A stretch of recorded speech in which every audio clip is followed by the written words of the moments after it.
hosting King of the Hill lobbies most Sundays. Join our Discord to be part of the action.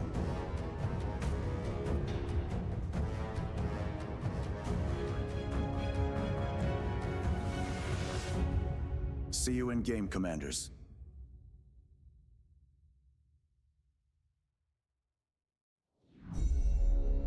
Beyond All Reason fans, welcome to King of the Hill by AllReasonNoLogic. Experience 2 or more teams facing off in epic scale warfare, where the Horde gang up on the Kings of the Hill. Kings start off with an economic bonus. They do their best to defend an onslaught after a no-rush timer expires. Test out your micro and defend against multiple players in variations of this game mode.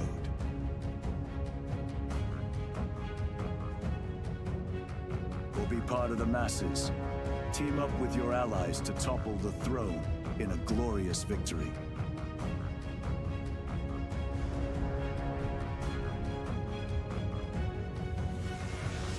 AllReasonNoLogic, hosting King of the Hill lobbies most Sundays. Join our Discord to be part of the action.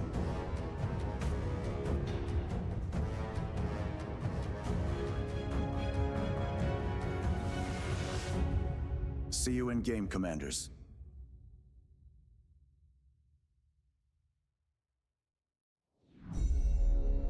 Beyond All Reason fans, welcome to King of the Hill by AllReasonNoLogic. Experience 2 or more teams facing off in epic scale warfare, where the Horde gang up on the Kings of the Hill. Kings start off with an economic bonus. They do their best to defend an onslaught after a no-rush timer expires. Test out your micro and defend against multiple players in variations of this game mode.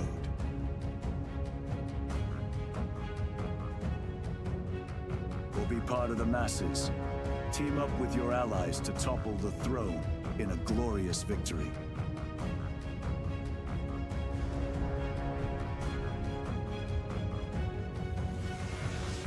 AllReasonNoLogic, hosting King of the Hill lobbies most Sundays. Join our Discord to be part of the action.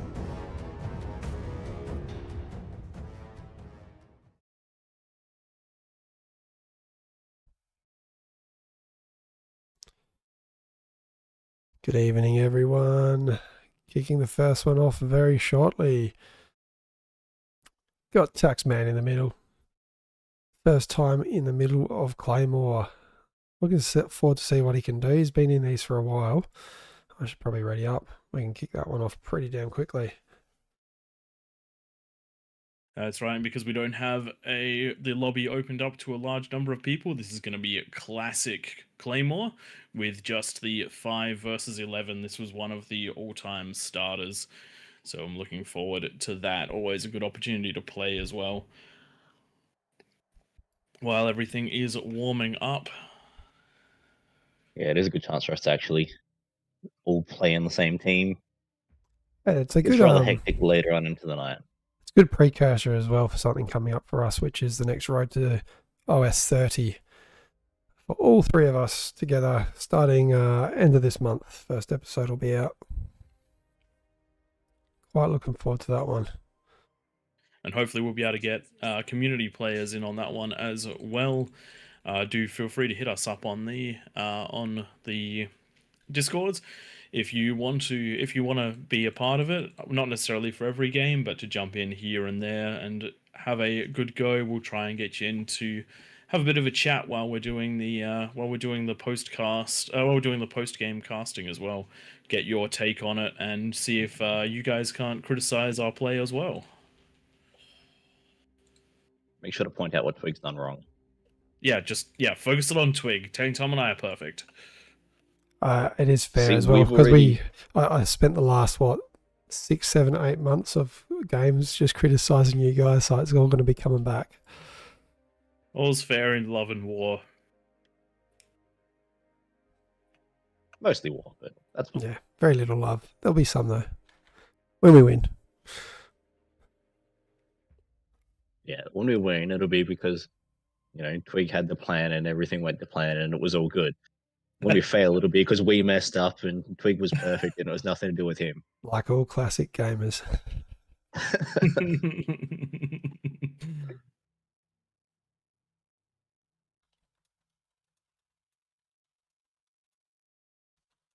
I am fixed the draft spawn, so we shouldn't have to deal with that next time. Every week. It's 3 weeks running.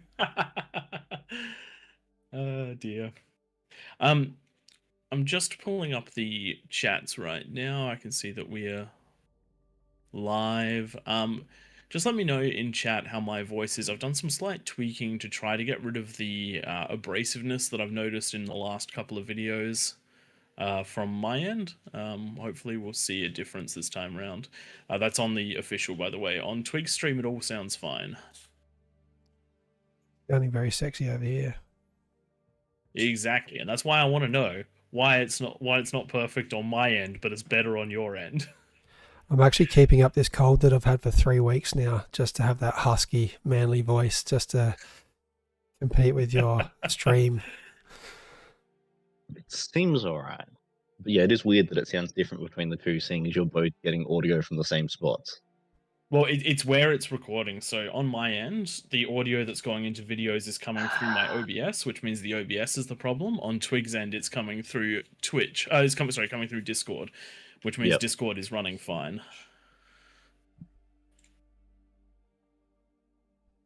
It's weird actually listening to them live and hearing the loop. Why on earth would you be listening live? Because you're asking Mute about your that sound. stream. I was like, what do we actually sound like? Never. Does anyone like the sound of their own I've voice? tried to drag my sliders so that they're not going into the orange and into the red as much. So I've lost about 1.5 decibels on the OBS side of things, but I've also increased the gain through my fine, and so that in theory should be balancing it slightly better, and we shouldn't get that high end breaking. But if we do have anyone that's particularly good with audio that can hear what it is and can recommend some solutions, would absolutely appreciate that. Back to the classics build for me. Just going for that one fusion. I'm on the default mode. Though I've been looking at a lot of the builds in Raptor Crater, and a lot of people are going those vehicles, so I should probably start looking at doing that as well. Something which I'm noticing too is that I don't get the res bot out to reclaim the crystals that I used to, which is probably slowing my build down quite a lot.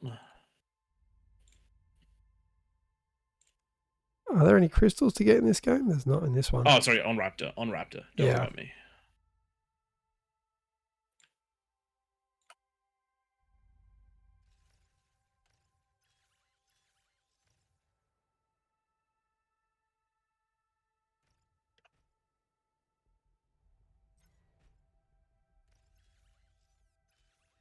You're low on power.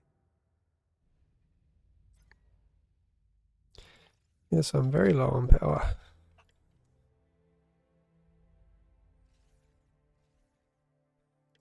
It shouldn't be too bad. The wind dies horrifically.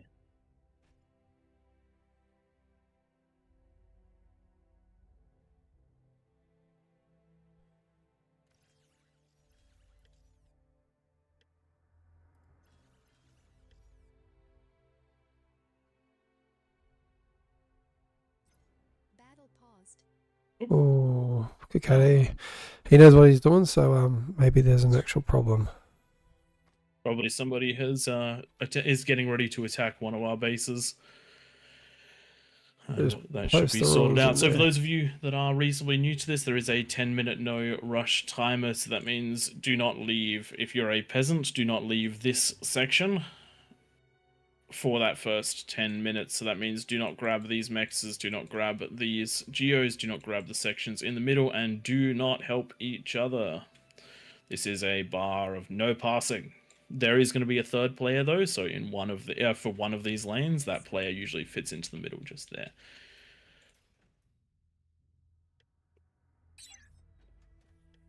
I have seen things like a constructor being handed between them. I don't particularly mind.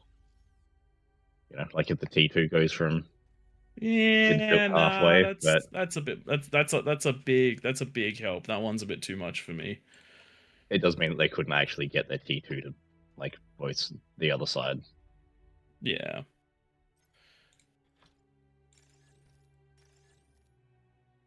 I like the clean plays, the isolated islands of this one. We do plenty of the matchups where you can go full on An allied commander building everything else mode, but this one is not one of them.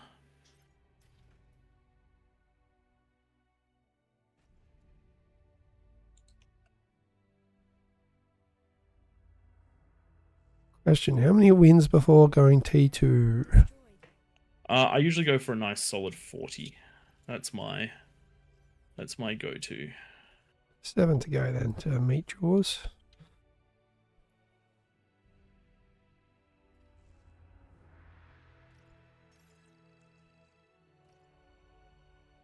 Keep my conversion up.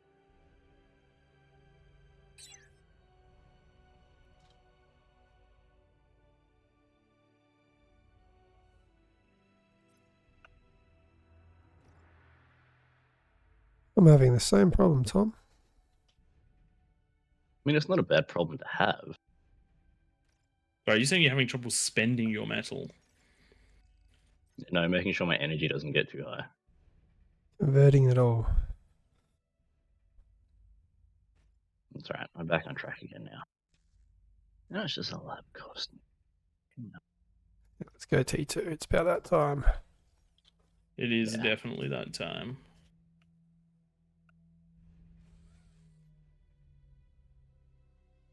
Low power. Just as wind goes down to 6. It'll be fine. Yeah, I'm not getting the Optimus is conversion right rate that there. I need, but I've got the 500 energy, which is basically the reason why I go that high. And I'm eating yeah. a few of my wins to get that last bit of metal I need to get the lab up. Enemy commander destroyed.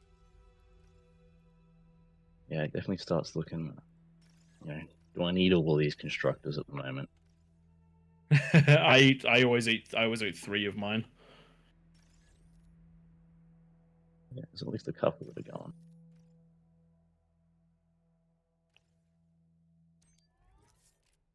Makes a world of difference for getting that lab up and the constructor out. Yeah.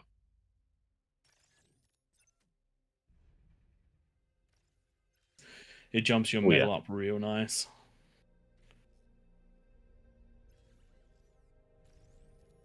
I always feel like this part of the game is something I always feel is the most stressful because you Kind of the can't make or do much break. more than you're currently doing, because if you eat more of the wind or the build power, you're gonna slow yourself down massively in that moment. Sorry, you're gonna speed yourself up for a moment, but then you're gonna slow yourself down, which is not good. But if you don't, then you're gonna be in a position where you're not able to. Well, you're not gonna be able to build the build power. Is what I'm trying to say. Yeah. I've stored myself a little.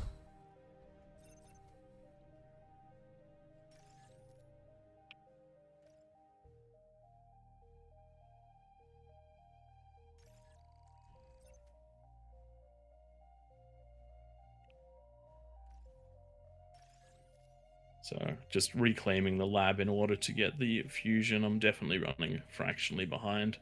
Misplaced one of my turrets. I still haven't built my second. Wow, I'm so far behind you, Pro. What do I do these days? Not enough build power. I mean, honestly, you just suck, I guess. That's pretty much it. Quake's bad, it's been confirmed.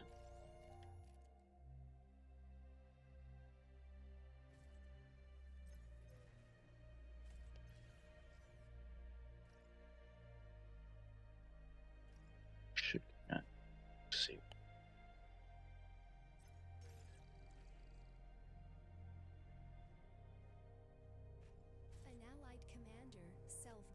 But with 2 minutes and 2 and a bit minutes to go, I'll definitely be fine.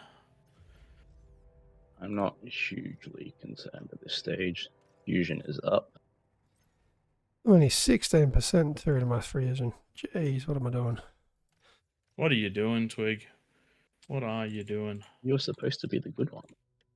You were the chosen one. I'm actually talking this time, which I shouldn't do. I need to focus and I take know. everything I'm in trying life to make the stream seriously. more exciting. Don't worry about this. This is all about the wins. Forget the people. Mhm.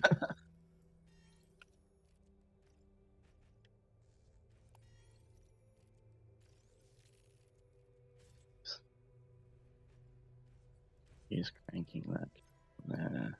You gonna build me stuff over here.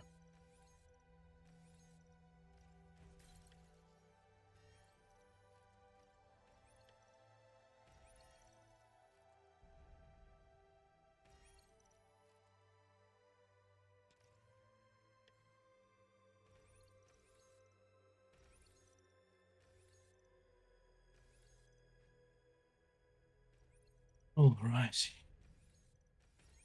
Things going kind of to plan, and kind of to plan is okay. So I think LLT has built a little bit. Yes, in fact, I can see the players around me have all extended out beyond their means.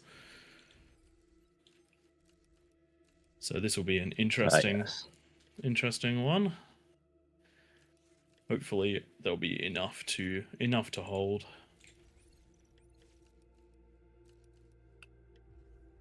What I didn't do was give me some of these.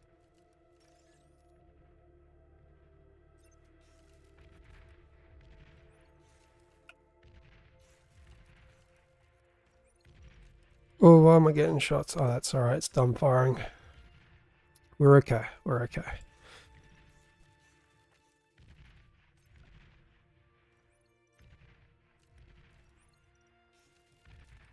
All right, that is time. Let's go, go, go. Get him. I'm seeing a lot of dots moving at me, but that's alright. All right, intercept this force. Looks like T1s.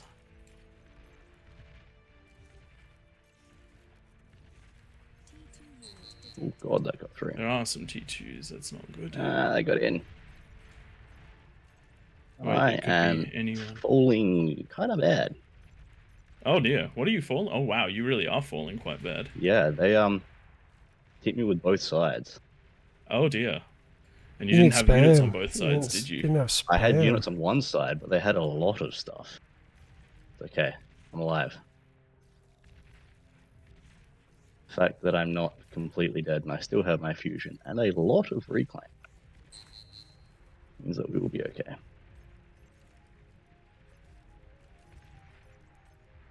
It is quite the lucky.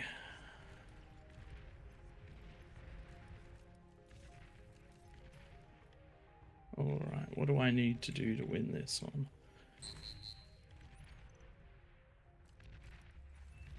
Oh wow, player above me and below me falling. I'm gonna be in trouble soon.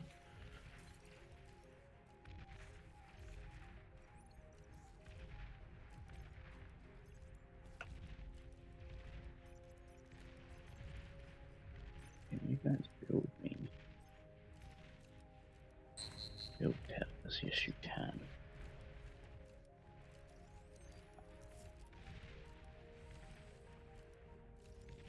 Ah yes, snipers.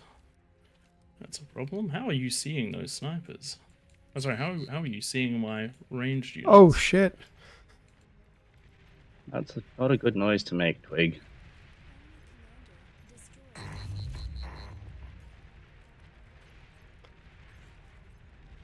Alright, looks like we're cleaning this one up I nicely. defended it luckily, somehow.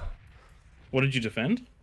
Like, I reckon that was a good 60 incisors or blitzers. Yeah. Oh wow, okay.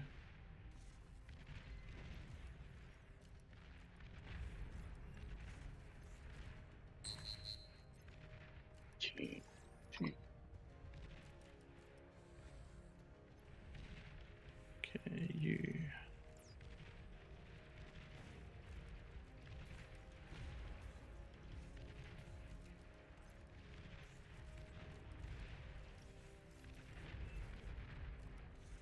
All right, I'm gonna need Grumpiness to come and clean up my lane, to come clean up the above me, I reckon, and I need to transition into more eco.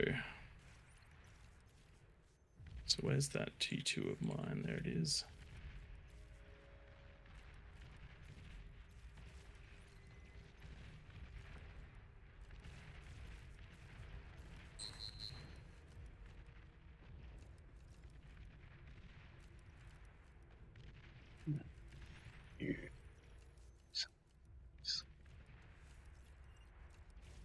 Yeah, that's right. I forgot the comms there. Dumb idea. Destroyed. Com is dead. Well done, Tom. Tom is dead. Open season.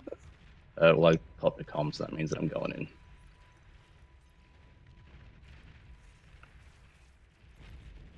Ooh, look at all this juicy stuff in the back.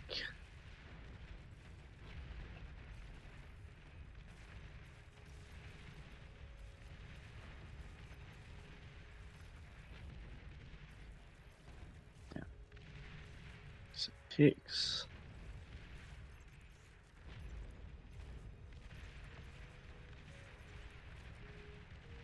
Yeah, all right.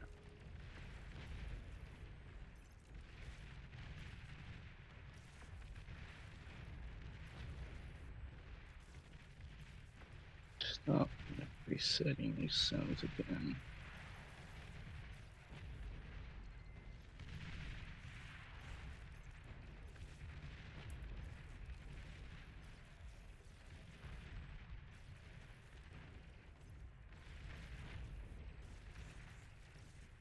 These.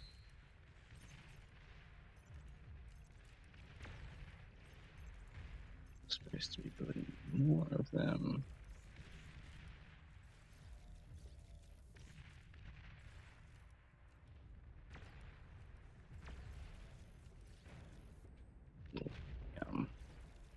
The starlight on the doorstep is not really great.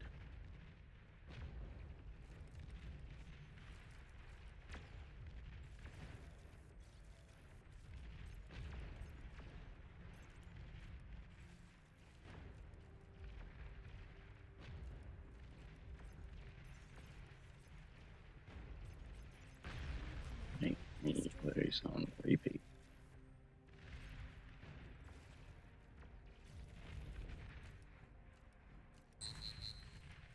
I haven't finished yet, which is not really great. Yeah, you'll be fine. I don't like the starlights. The starlights on the doorstep are scary. These. I don't need those. Oh god, no, leave me alone. An allied commander God damn it. has died. Yeah, I am You're dead. yeah, I think I'm dead. I've got 3 starlights on Twig, win comm. your lane, damn it. I know, I'm going now. Yeah.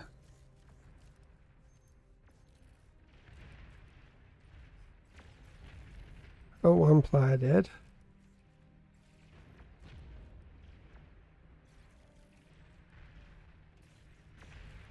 I need the metal.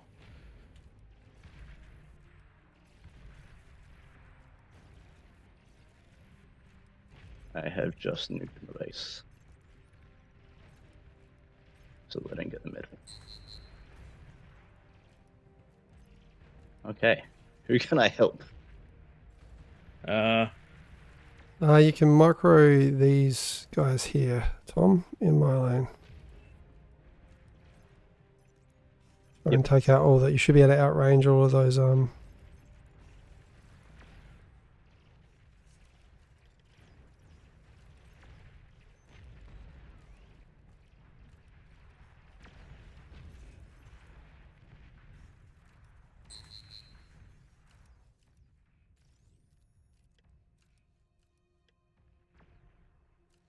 You that got T2? plenty of heat on the way, Twig. Over here.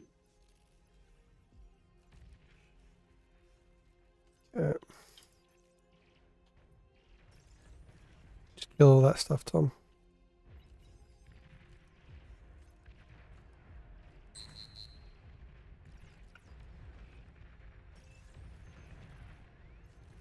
Alright, spamming time. That is a good idea, actually. We'll do the same.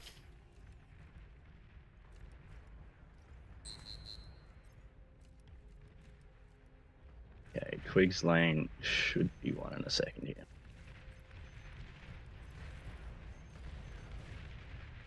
It was a good push that they hit me with.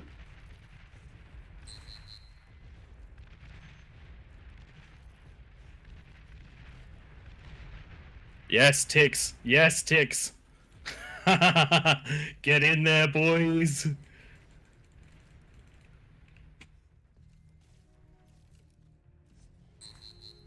Get the hell of the shooting at. Damn it.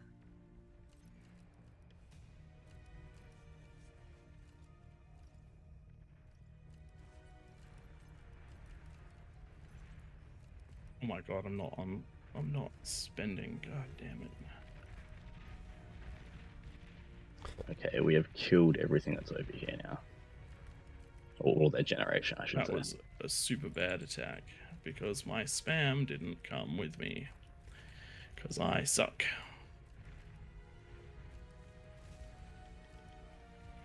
Oh, that lab's on 9%. Have you got some units to send over there, Twig? Which ones? Oh my god, I'm Like being that? Yeah. Over here, the lab's on assaulted from 9%. all sides. This is not great. I'm just a little concerned with your lane coming across now. Yeah, if you chuck me another bunch of units, I can micro them again. You don't have energy. You can use these to outrange them, though. Use the hounds, which outrange everything there apart from the... Actually, they should outrange everything there, or close to. They've got the They got pickles. scorpions. Yeah. You can rush with the ticks.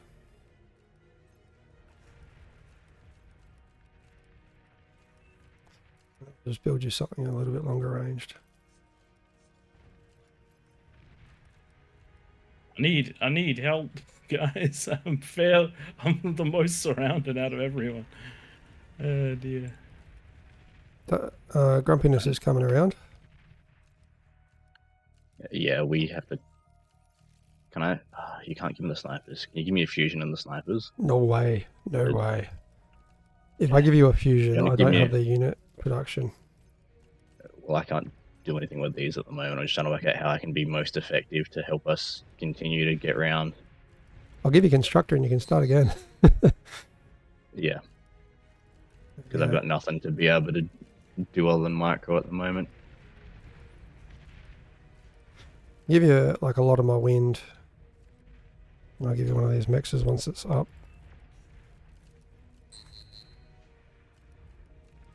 No, wait, we're not going yet. Yeah, those ticks are just dying to the static at the moment. That's all right. We'll go like this.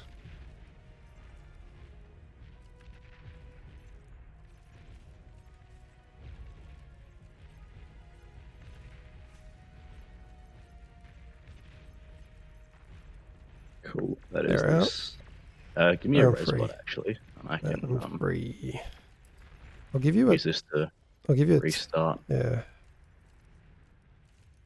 This is a struggle. This is a big struggle. We have to go help Prey. Yeah. I'm going this way now.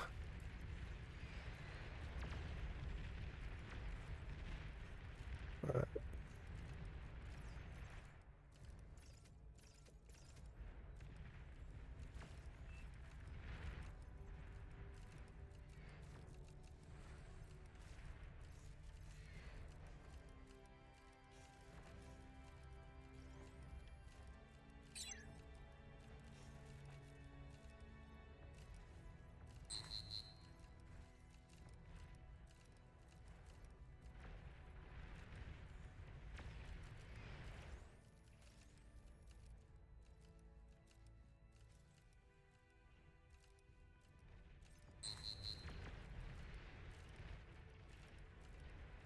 What's Mazza over here? Yeah, that was why I had the I gave you res. Fun bots. stuff. Oh, yep, you got them. You've got them.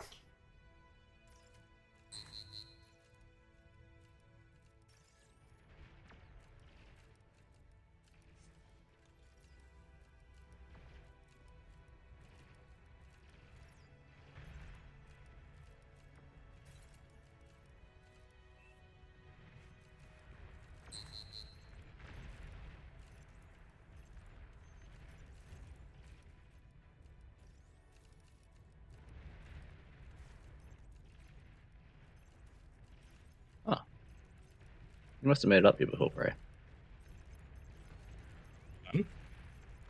There's nothing defending this one over here. Yeah. Oh no, I've killed both of my bases.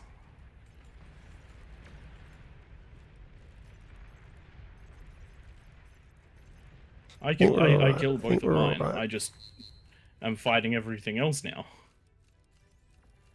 Enemy commander destroyed.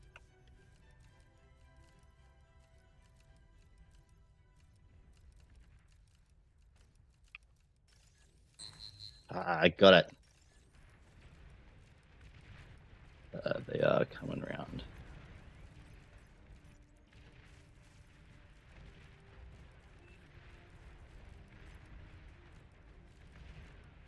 Oh my god, what are they?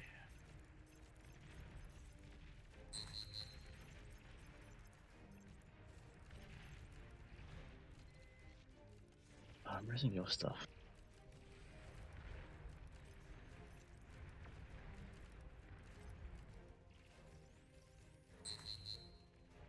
Hang in there, Prey.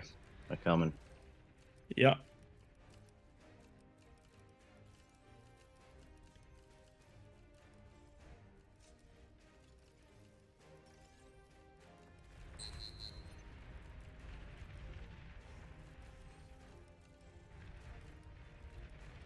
Alright, time to go T3. Do we need T3 or just more stuff? T3 is fine. Enemy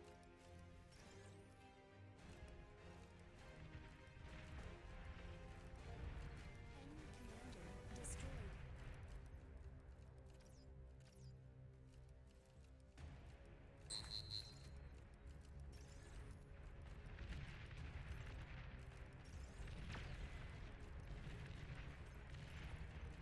Go straight into a Thor. You Got the can money keep for those it. Starlights busy.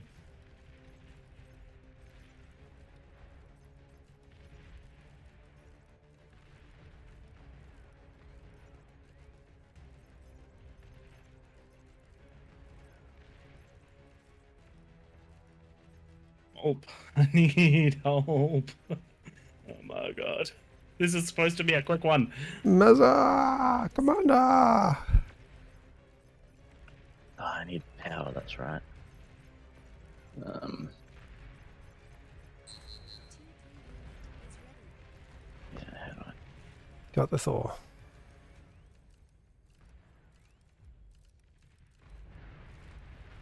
Anyone have extra? Not Supposed to be a quick one, but instead of quick, I'm getting arbitered. I'm getting ambassadored. Hmm.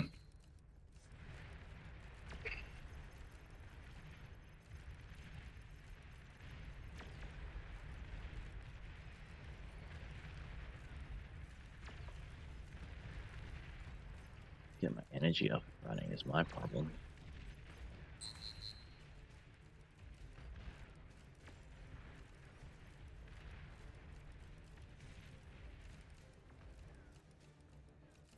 Oh, my Thor was stuck.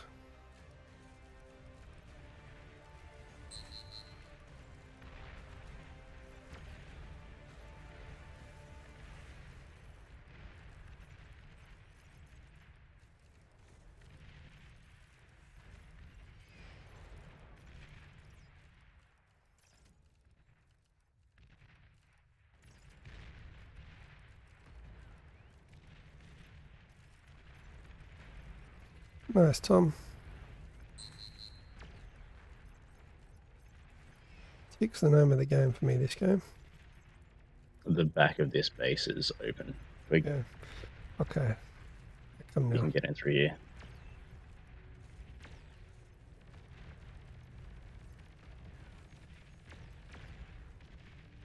I'm fighting against someone with a shield, damn it. Oh dear. Okay, that's this base dead.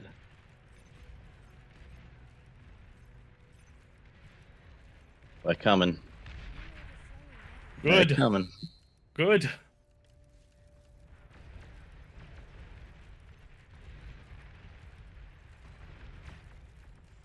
Let's go.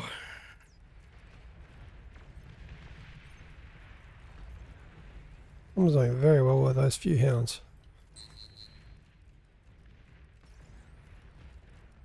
Got to hit the important bits.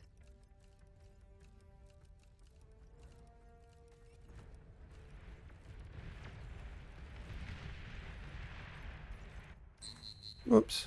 There you go. I'm not building on a repeat, am I? They're down to 1 comm now. Oh, no, that was us that's down.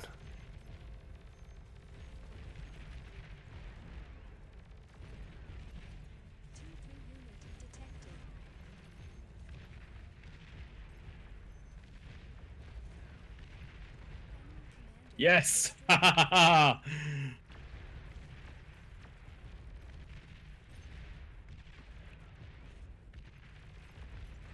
No. I broke the line.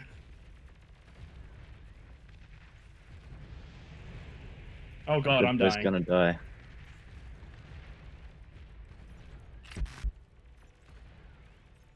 I broke the line, but I didn't realize that I was dying too.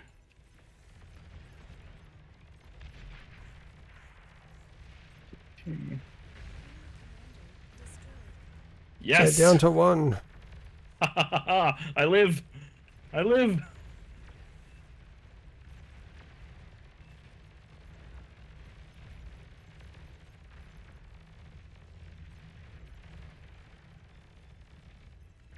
Okay.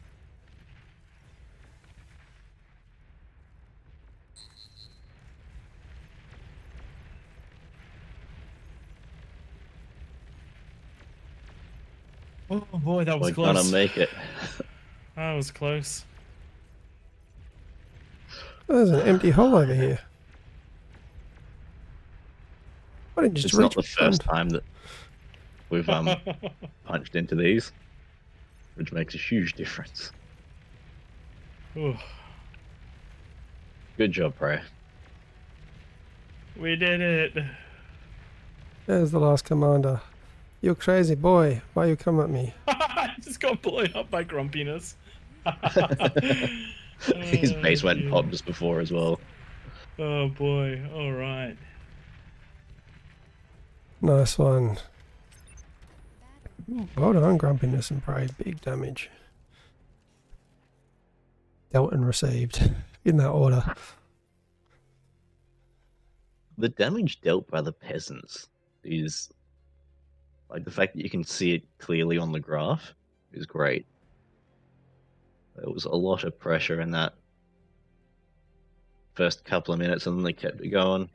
Yeah, you went real well, Prey. And then they just swarmed you for damage received. I went from having one opponent. I went from having 2 opponents to 6. Yeah, they just decided go for you. That's what happens when you stream on the official. That damage No, it's what received happens bump. when the people on each side of me fall. Good one, Tom. Oh, it looks like the lobby's been expanded out nicely while we've been gone. Let's get some throne rocking. Let's get some throne rocking and a rolling.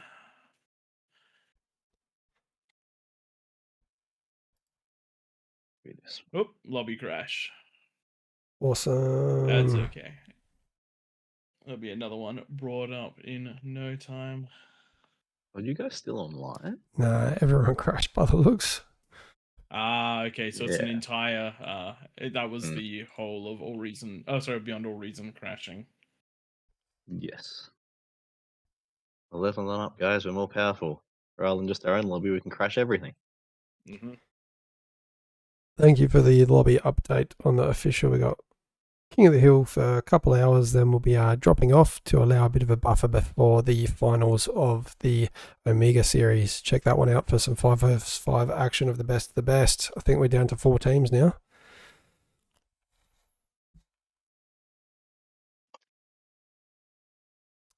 But we will kick on the AllReasonNoLogic streams for King of the Hill after we go offline on the official.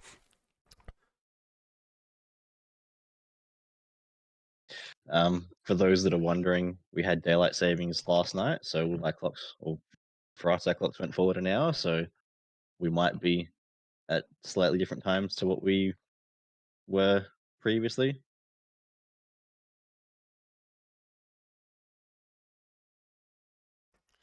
Now we got Flow hosting or are we hosting? That's what I was just waiting for. Based on the fact that I haven't seen anything yet, I'm gonna host one and we'll get it started.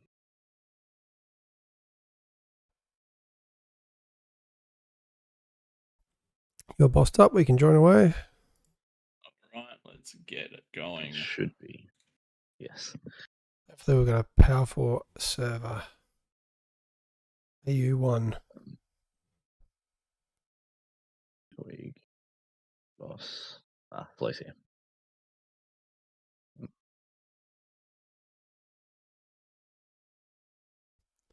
Prey's got the ability to boss people now, including Chrono. It should be event, shouldn't it?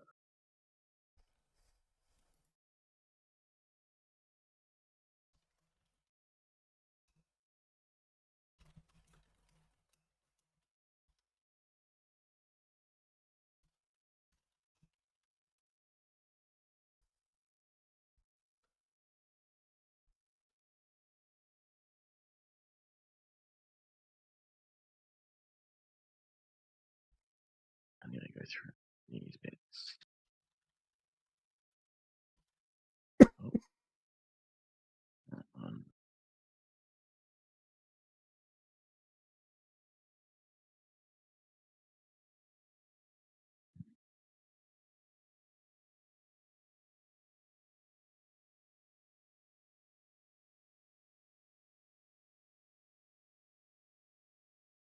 But yeah, it's thinking. I'm not gonna bother changing map stuff until it's caught up again. No worries. Hopefully it will be up and running in no time. Classic has managed to draw 2 circles in the chat. Very nice. Extreme stuff happening over here.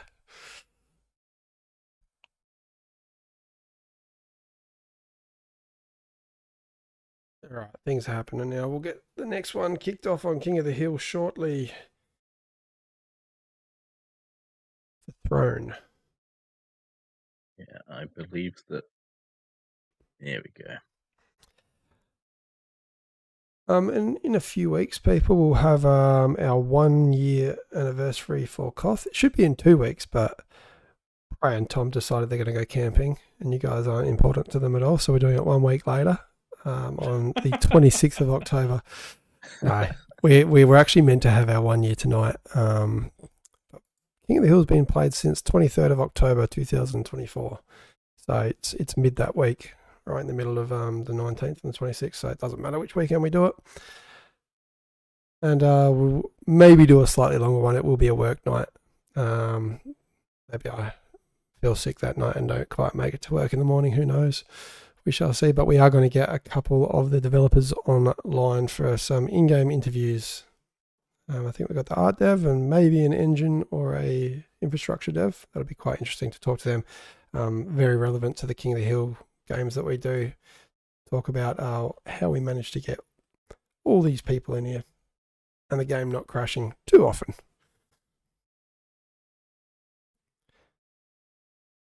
Okay, we've got 7 kings in the middle with a, what are we doing? 55, 60% bonus. There's not many peasants tonight. We are an hour There's early. so few peasants. People I think jumping. the bonus should just be set at 50, I reckon. Yeah. But I'm pretty happy with the with my team. Oh, you've just chopped yourself down if there any- after you saw that there were quite a few high level If any players. goth baddies in here was on the other team, I'd be worried because his D guns are on point. Oh yeah.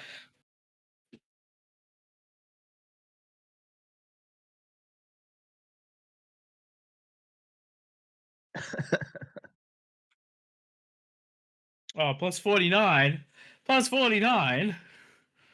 That's some favoritism right there. That will not stand. I will not have it.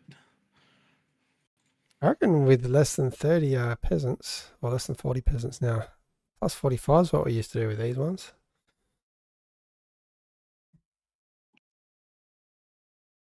Whilst, yes, I also remember T3 not being a thing at 10 minutes for the peasants.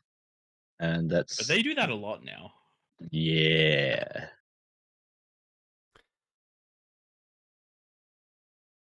I mean, you don't get Yeah, those that's many. not uncommon these days. There'll be one or two commie corners. I don't reckon the dirt is going to be too full with this many players.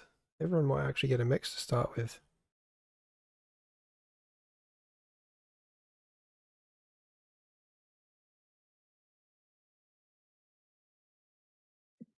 Hot tip to everyone as well that doesn't know what they're doing. Jump around Classic and just feed them your eco. And then he can give you a T3 unit or two No, node micro. don't do that. All right, sounds- shall we kick this one off? If we're approaching 50 players, so we're probably going to need to up the bonus to about 55 or 60 come pretty soon. All right, Yonti and Wild Rage, once they're loaded, we will kick it Yep. off. Just got some IDs that we're still fixing up. Should ready up too, shouldn't I?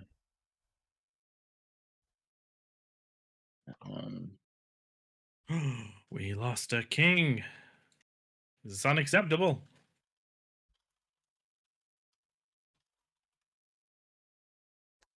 Well, apparently our Discord events doesn't read our daylight savings time change. How dare it? How dare you? How dare you?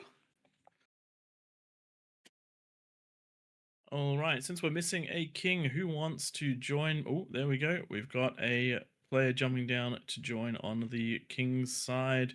Mana, Peter, have you played kings before? I do see that you have quite a few chevrons, so I'm going to assume that you are plenty good to go. Where are we?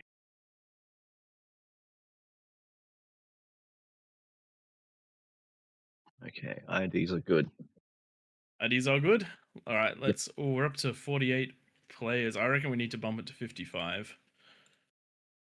Weak. I'll start at the top, and then we'll get going. Just kicking around. Oh god, there's more and more players joining. 50. Yeah, they keep doing that. Yes. It's very hard to get the balance right when the numbers change constantly. This is where you kind of just close your eyes and send it, right? Yep, send it. Send it.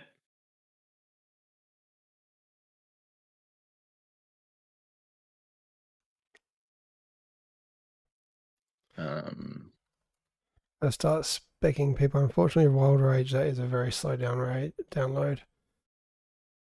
We do recommend, if you want to play these ones, to beforehand or while the previous game is going, start yourself a lobby. Pick the maps that we use, which is Claymore Throne and Raptor Crater. Maybe one more soon, we'll see. And have those ones pre-downloaded. It's you, Prey. You're the problem. Why have we've we got got 8 kings now. kings? Azure needs to jump up top.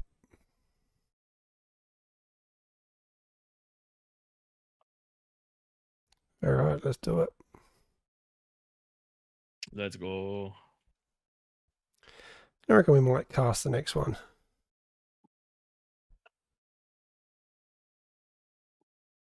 We just had someone jump down to the king.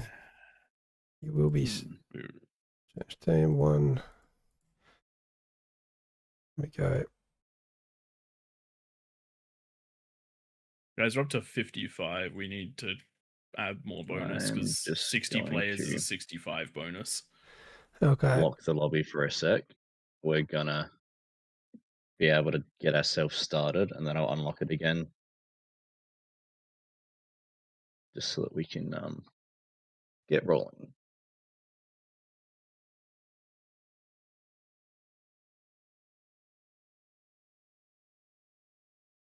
Because whilst lobby sim is great, better to actually play the game. Yeah. Okay, now we should be able to.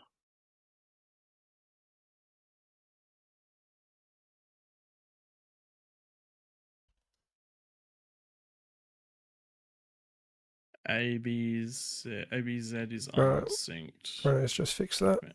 Yeah. And red rerun is going to get. There we go. Red rerun just dropped into the Kings as. How frustrating! I've already changed that player to the other team a couple of times. Well, then they will be removed. Removed. Unfortunately. Is the simple answer? Yep. You guys get an extra 1,000 metal up there. We can definitely use it.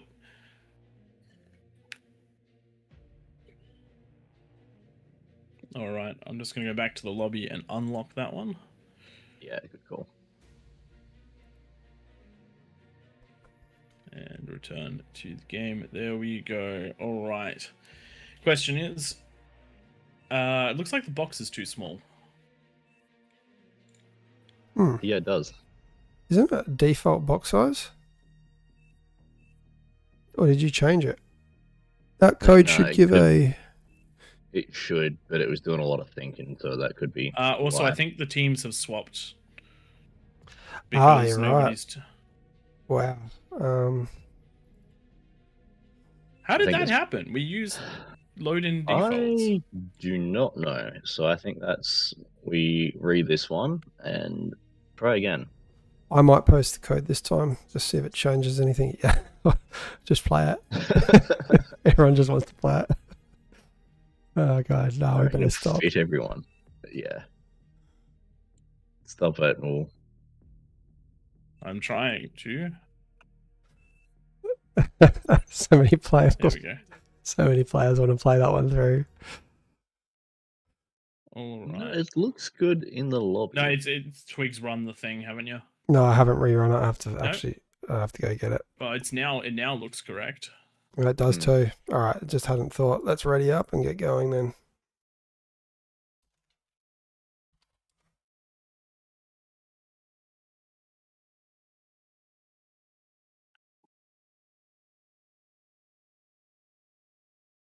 Do you have access to the make ready? I tried. I do not. My powers are defective.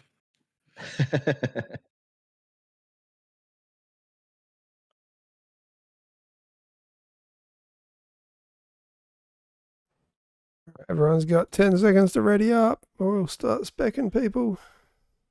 Oh, we have a command for this. Oh, yeah, that works too. There we go. Let's go. There we go. Less peasants this time, so you've got a better chance, Prey. Gamer NL is unsynced. Be an ID issue or a. It doesn't. I'm not seeing them in the thing. There we go. We can go now. There we go. There we go. Sorry, people. We got this. Sorry, everyone. Lobby sim is lobby sim, and the fact that it works at all with what we do, with how we torture the poor game, it is a testament to how well the devs are doing, and in particular how well the mods are doing to keep us up and running. For those of you who don't know, we usually have a mod who's having to lie down with one of those portable keyboards at the server rack, just overriding all those issues. Just going to jump into the lobby and unlock it and return to battle. All right, well, everyone's taken positions. I might grab this one here.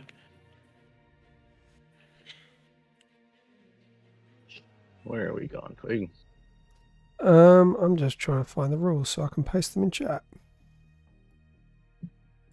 They should be this one. There, you found them.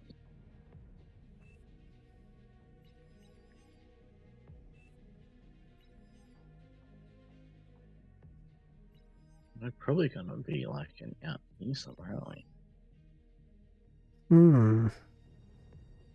we? No, I might go up here, I think. All right.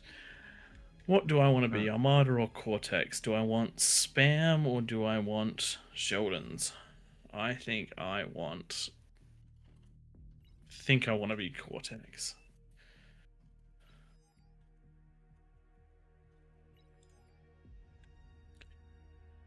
I think I want to be. Wait, are you guys on the other team? Have I abandoned team AllReasonNoLogic?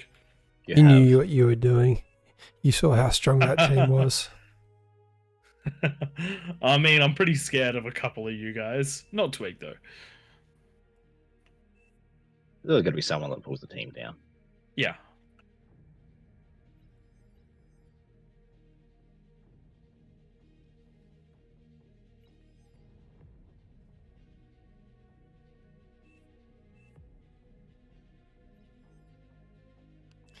People are asking what are the specific rules. There they are in chat. Main ones for this one is, of course, a no rush timer, and then, of course, no structures that can be used offensively. So I don't see any Junos going up into those king bases from the peasants and vice versa. You can use them in that mid tier, though. Shoot anything you want up there. And also we've turned off some of the units that can just annihilate the center of the map, like the missile units. T2 ones anyway. Yes. Yeah, they were great for a few weeks, but you know, it's something that there's no real defend them nicely. As kings, you really need to get down into that bottom, that middle lane as well, and like hold that, or at least make it a stalemate so that you can't get the catapults shooting up over these hills. Yeah. Control of the middle tier is I wouldn't say that it's a guaranteed win or loss condition, but it most certainly helps. It buys you time to react to things.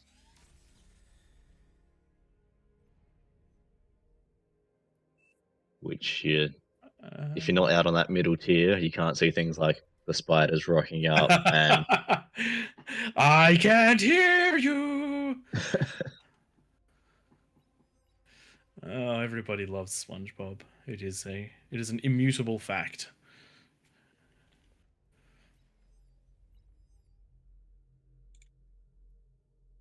who are we giving to down?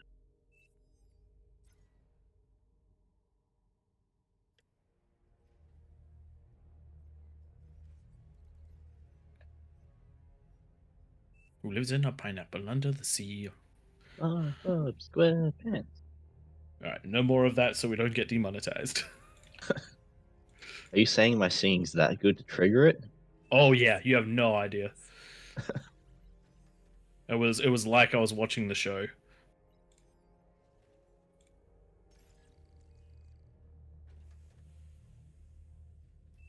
Who's gonna build our thing down here?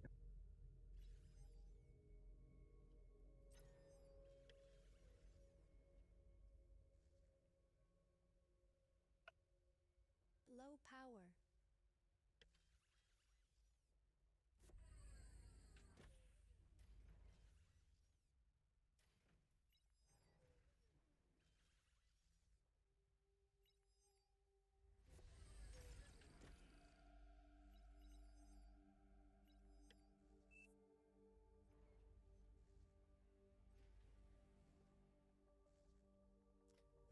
Focus.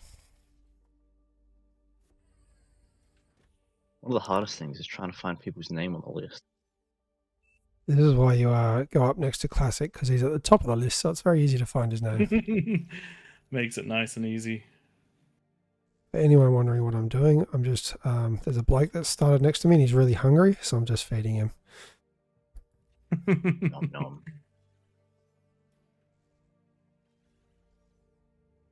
My goodness, the wind is being nasty today.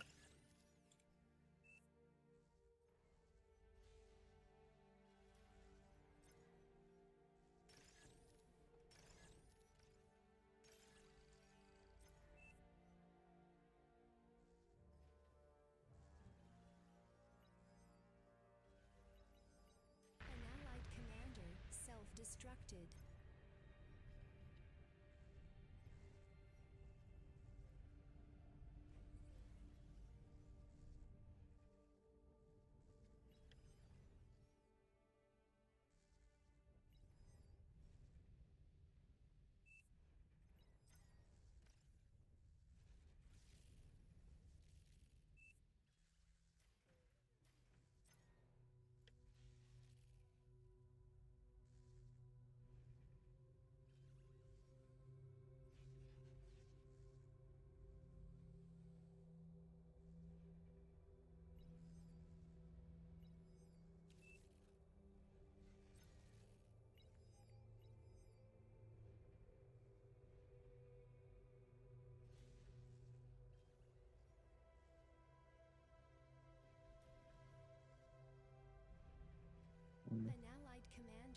can hear everyone concentrating. We want to win. It is what it is. That's a good point. I should keep you talking, shouldn't I? No, don't keep me talking. In fact, why don't you go through the strategy that you're running with, Tank Tom? So step one is we get up a whole bunch of eco. You hit the 8-minute mark or so, start pumping units, and then just completely overrun the kings because they forgot to defend themselves properly. Correct. That works, right? Yep, that's exactly what we want to see. The big thing is being able to get ecos are great, but having the units to put pressure on is way more better. important. Yep. You are much better off to have enough to be able to actually keep the kings on the back foot, because typically whoever goes aggressive is the one who ends up with the advantage. If you can hold the kings in the middle-ish, then when they can't get You'll out be in and a roll pretty good around, spot. the benefit swings more and more into the peasants' favor. For the kings to win, they have to get out and start killing people, because if they can't, they're not going to be able to build up enough eco to hold them off and then push out at a later time. So the kings have the advantage in the first 10 minutes or so, or at least they should. If it goes past that sort of 20-minute mark, it starts swinging into the peasants' favor, where if they haven't fallen by that point, they get harder and harder to crack.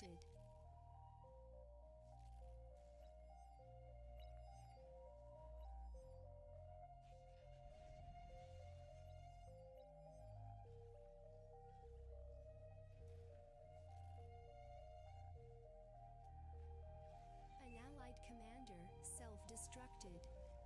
An allied commander self-destructed. So you guys would be at the point where you'd be getting your T2. Yeah, I'm not building an APHIS. Jesus, that's ambitious. As one of the defenders. Wow. I'm looking for people in the list. We worked out that we can massively commie eco together, and just start cycling around who get, like, we basically just transfer everything to one person, get it up, and then move on. That's how that works.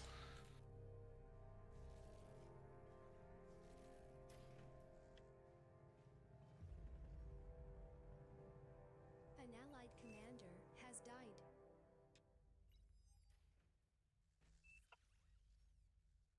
We haven't really seen that out of the middle particularly. It's because of the limited time, I reckon.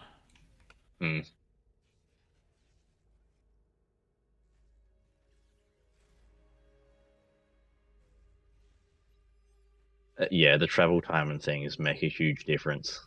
Yes, they do.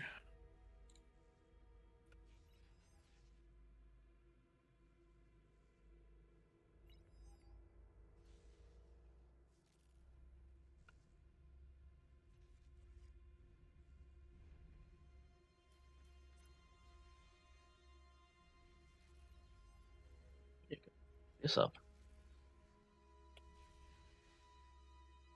How's everyone else doing? Where are you, Tom? Twig's corner's going There not he too is. bad. I am down here. Yeah, you guys are going actually pretty good.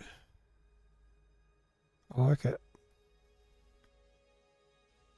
It's not bad for where we're at. An allied commander self-destructed.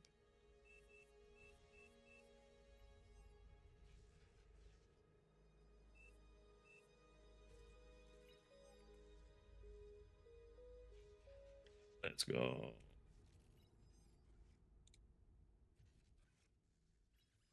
You said let's go, and I was like, wait, are we already at 10 minutes? But no. No, we're not. No. As in things are happening on my end that I like. So that would be your fusions up and running, wouldn't it? Something like that.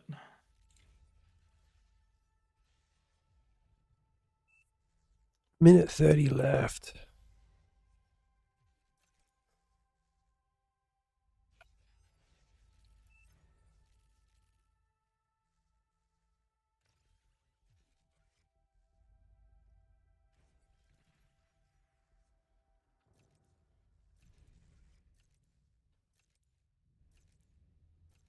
You've received new units.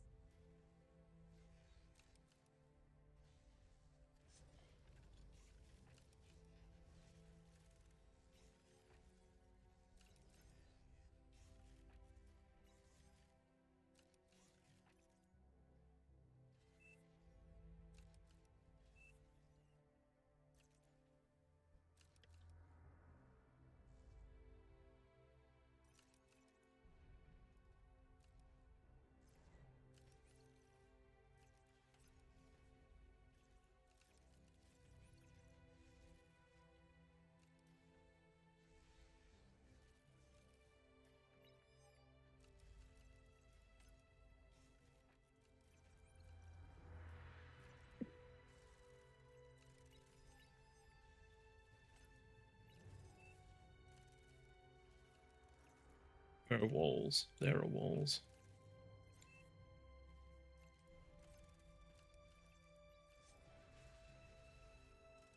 An allied commander self-destructed. You've received new units. Lava level is dropping. T2 unit detected. And that's going to be game on. Do we have enough? It's a decent amount of stuff that's on its way out.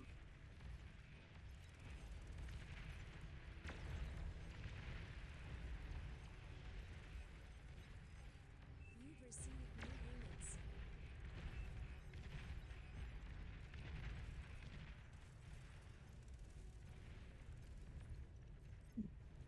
Should be enough to hold. The body block going on the south side for all those T1 units. Not enough by the look of it though, because some of them made it through.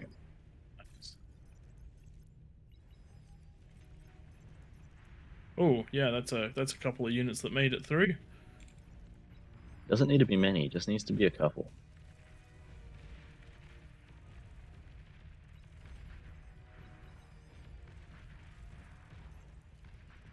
T3 unit detected.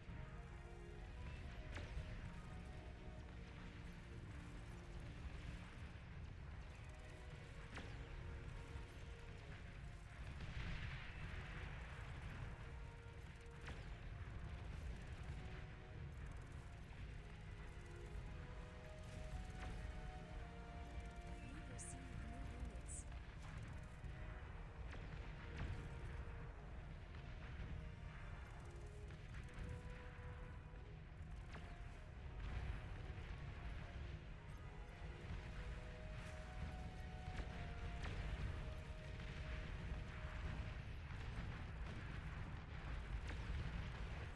No, not the build power. Fuck. You losing build power is a bad thing. Nice, we got some spiders up there. Yeah. Bit The of bottom damage done side looks to be to fairly strong for you guys though.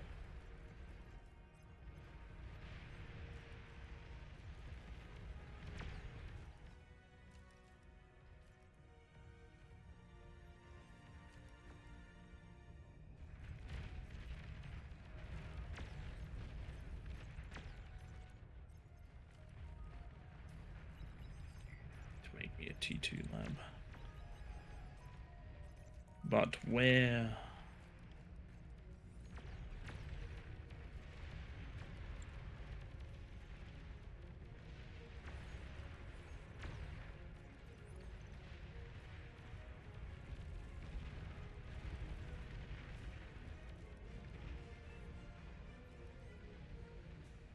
An allied commander has died. An allied commander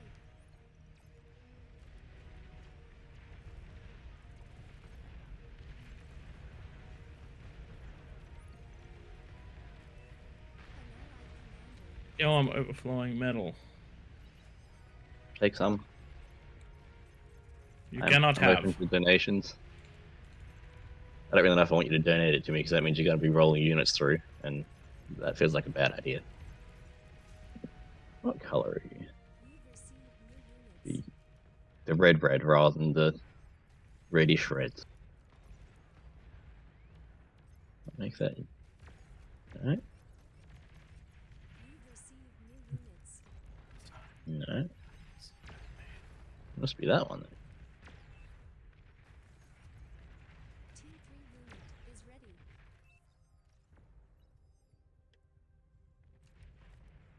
An allied commander self-destructed. Oh my god, you come back here.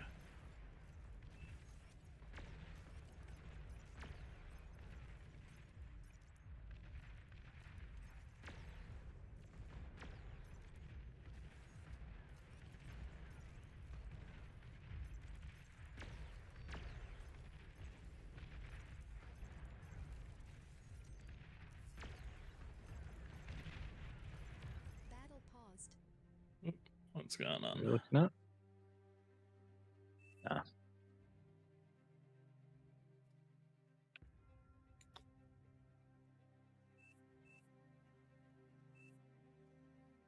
I might be doing something that he wasn't prepared for, but it's not breaking the rules. Nah, it was on this bottom side. Someone was trying to build No, it LMPs was- on the top. It was Jaleo asking the question. Nah, I reckon it was for Scimitar on this bottom side. He had a whole bunch of constructors pushed up against the cliff. Commander destroyed.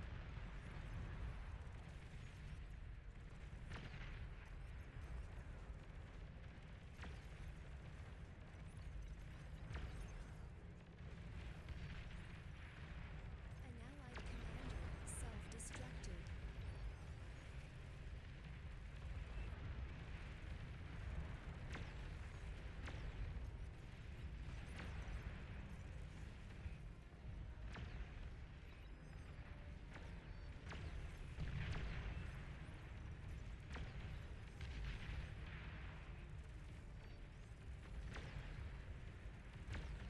You've received new units.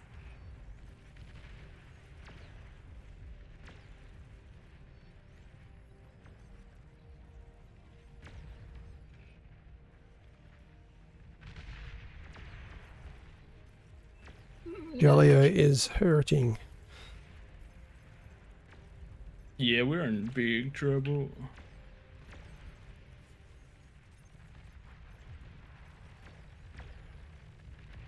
Who am I giving this to? It's gonna be.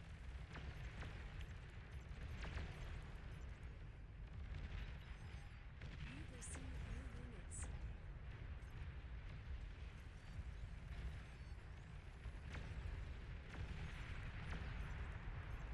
We're doing alright. Gee, that's a decent push coming out of there. How many demons is that? An allied commander has died. It looks to be a terrifying amount. That's a good number of demons. An allied commander has died. Yep.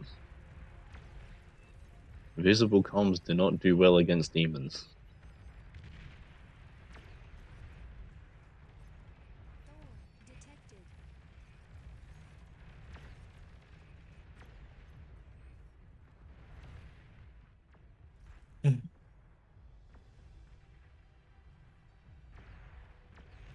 I cannot spend. I cannot do.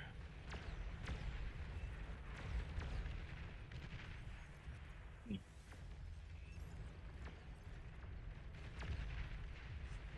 allied commander has died.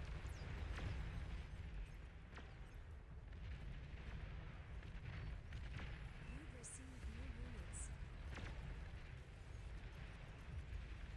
Commander destroyed. An allied commander has died.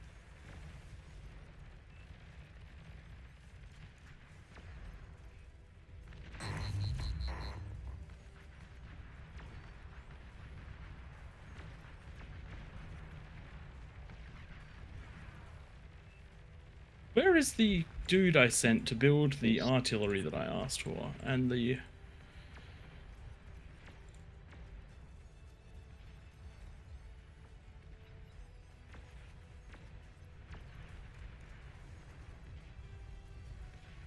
An allied Oh commander my has god. died.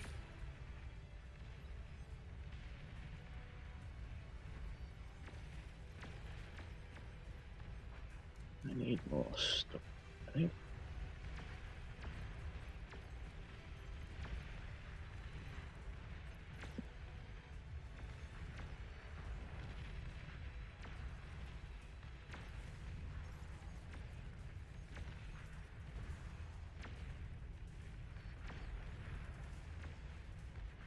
You guys haven't pushed out very far, have you?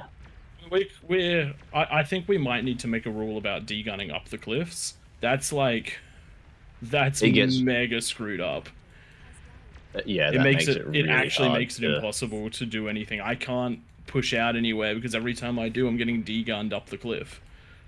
Like I can't even get close to the cliffs. Yeah, when you don't have much build space and you lose. Yeah, like this is no man's land for those on stream. That's crazy.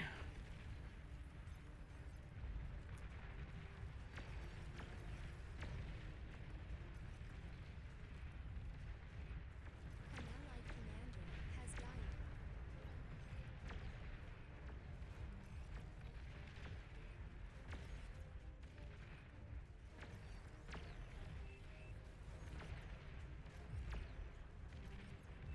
Gee, that's a lot of stuff on its way.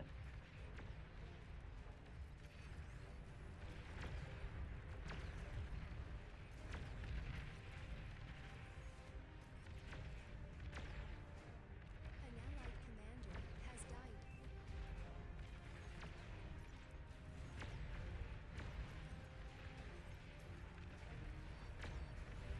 Yes. An allied commander has died. God, let me get these up.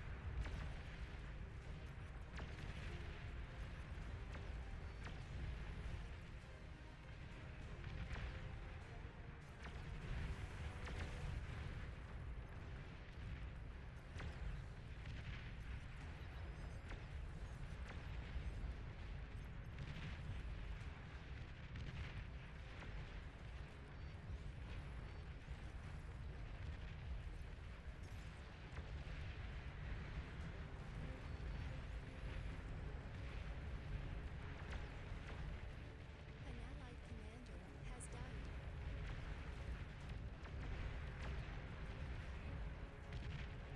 You've received new units.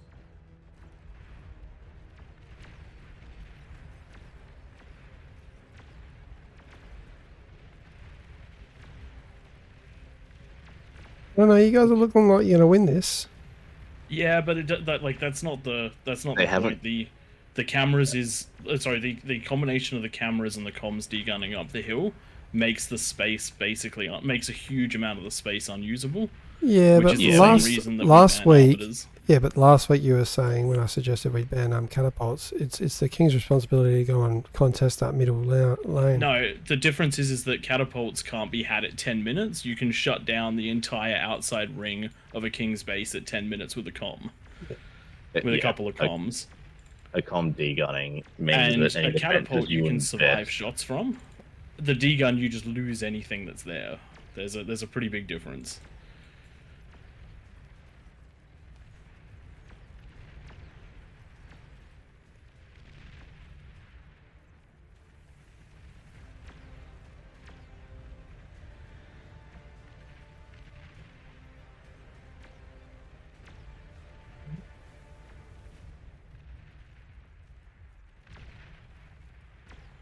Whoa, almost got his comm.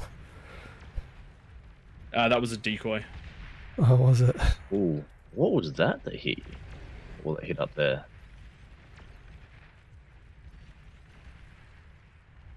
Can't even see what we used to hit it.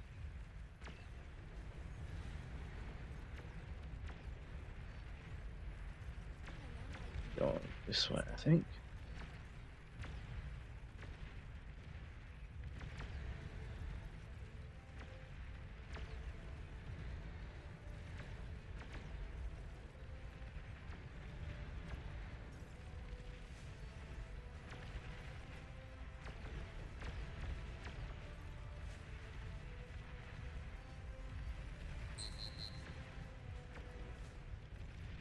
See if we can get some pressure back on.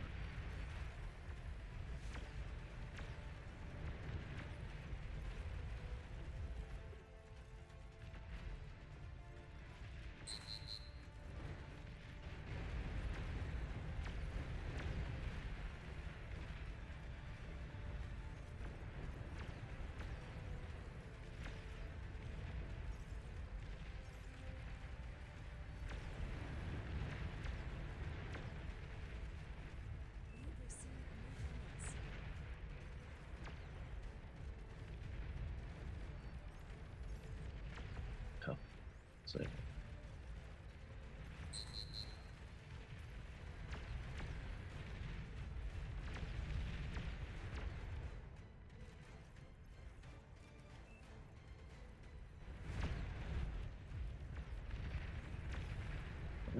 that's gonna wrap that. That's comes here. No, it's gonna stay there, isn't it?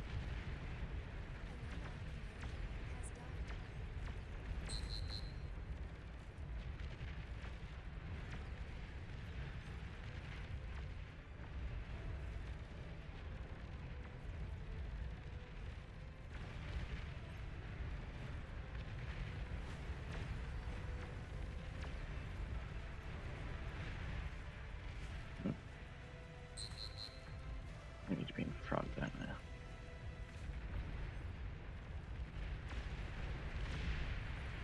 I? No, that's oh dear.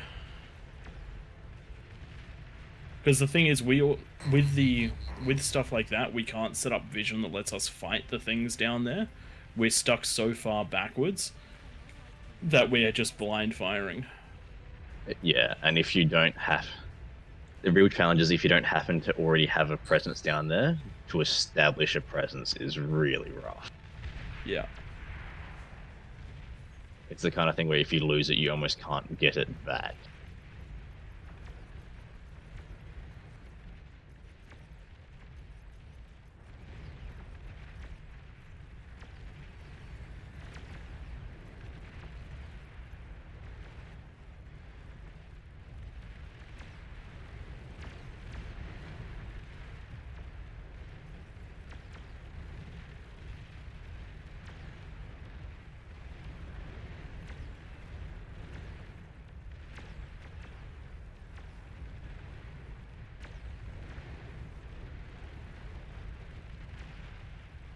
Actions. This.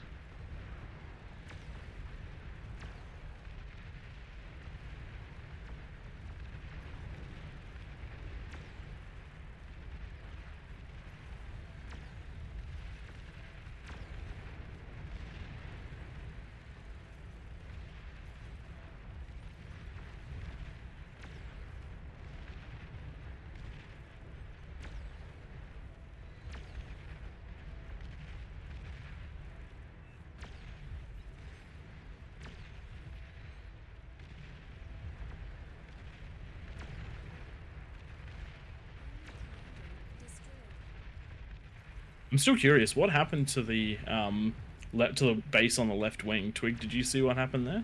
I didn't see. It went pop, but I couldn't see what units we had that were nearby that would have popped it at the time. Oh, it's PraiseCom. Yeah.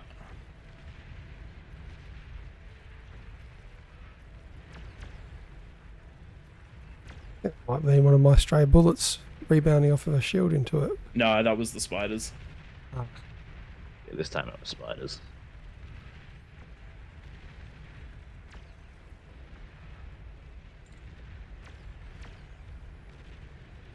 Some meat into there.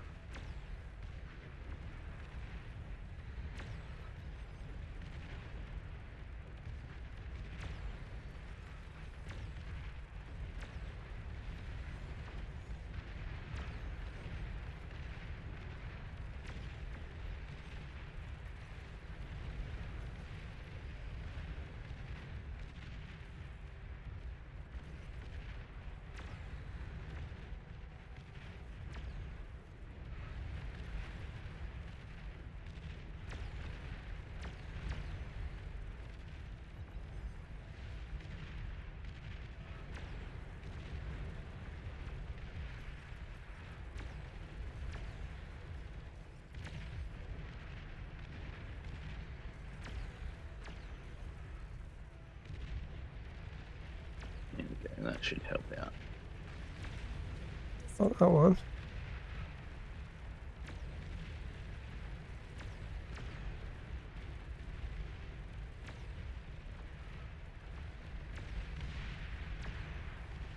Not completely one yet. But Oh. I doubt you guys are coming out.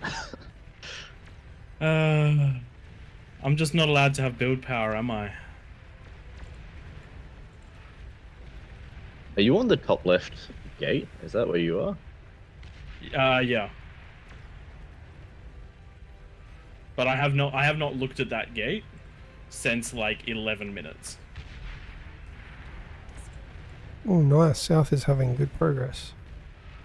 Yeah, I've popped both the wings, and the middle is basically open. It's got a comm and a jug standing in front of it. But the defenses are pretty well gone.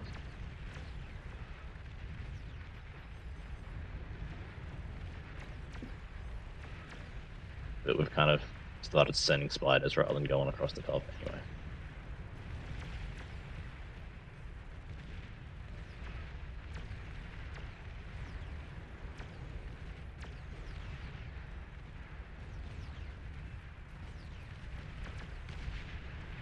Yeah, there we go.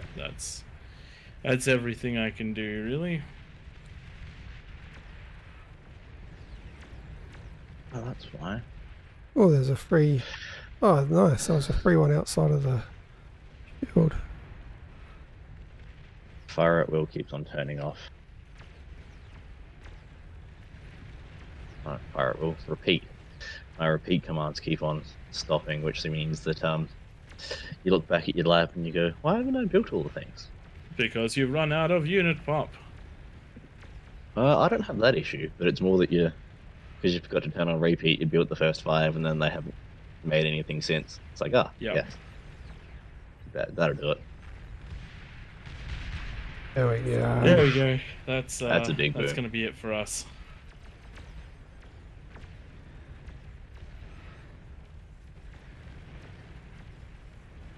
There is not going to be any more coming back after that. It was actually a pretty good one. You guys completely swept up the top. Those Cargonists were devastating. Had just enough commanders to keep everything alive. Mm. They did get out, but they didn't really cripple anything other than the kind of outer tier. They didn't get Yeah. out into the corners to clear those fully and be able to establish a foothold. Battle ended. And if you can't establish a foothold out there, then it gets real difficult. That one was very low Yes, it APM for me. does. Classic managed to build me 5 Vanguards, and I just kept hold of them the whole game. I don't think I lost any Vanguards. I lost a couple Razorbacks, though. Gee, the fact that we've got peasants represented better than kings for damage dealt and productions. Yes. The co-op has gotten quite strong. Yes, it has.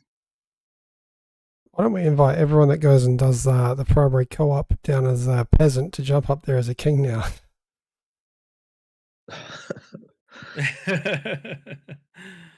Though I think with the number of players, we might consider swapping over to Raptor Crater. This is true. And this will probably be our last one on the official. And then we'll raid the AllReasonNoLogic Twitch.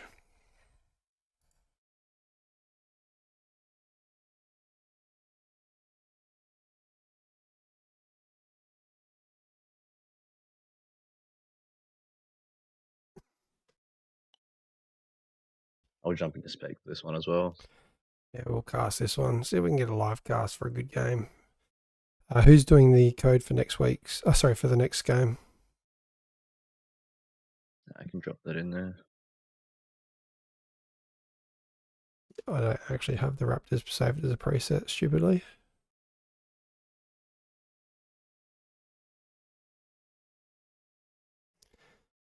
Okay, we're going to start assigning some bonuses to Kings. What are we at? We're already at 55. That'll probably be 60 plus by the time we're there. Potentially, and it sounds like I'm going to have to jump into the spec and cast this one. You've lost your playing privileges because you lost the game. I Not good don't enough. think I lost the game. I don't think there was ever a point there that I was actually playing the game. I was playing build power sim. Get 10 build power up, lose 10 build power. Get 10 build power up, lose 10 build power. Wonder what the area effect is of the Vanguard, because I was aiming at the edge of bubbles. It was not once did you take out my build power. No, You I fired hear. at my shields a lot. What the I thought only that was thing Jaleo on the only north. thing that took out my build power was spiders and catapults. I thought that was Jaleo on the north. Yeah, I don't think you hit as much as you think you hit. We had a lot of shields. So Jaleo's base was on the north, yeah? Yeah, Jaleo got killed by D-guns in the first minute of the game. What has happened to this?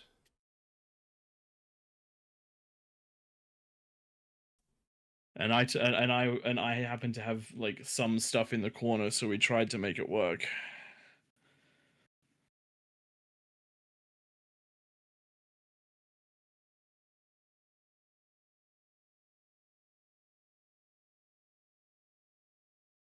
No, resbots are all good. You can build resbots. There's no question about that. We've had some questions about the special hot stepper. We are planning on trialing that, but Yeah. based on some of the testing we did on running some practice builds, we don't know how the balance is going to go. So we're going to do some test runs probably on the Wednesday night before we actually release it, just to see if it plays somewhat even and to work out where the bonuses need to be and that sort of stuff. So for those of you interested, on the Wednesday night stream, we will be breaking from the norm. We might still do some co-op versus AI, but a chunk of it will be limit testing on that map. Ladies and gentlemen, we do need another 3 kings. If no one jumps in there the next couple minutes, any Goth Baddies has got dibs. Yeah, you should be able to jump down there.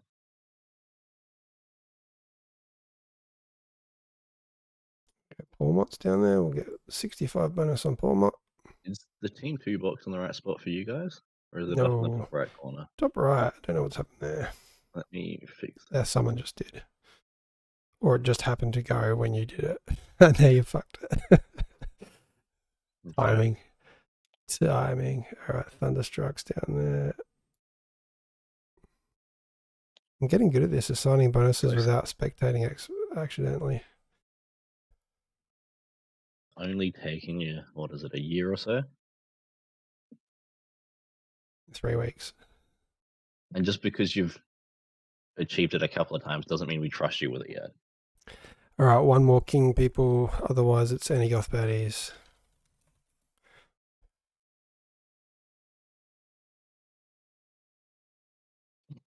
There we go. We got Quest down there. Quest first in, best dressed. Yeah. That's our team set. Make sure I didn't leave any bonuses on anyone else. And cheers, Chrono, for helping us out there.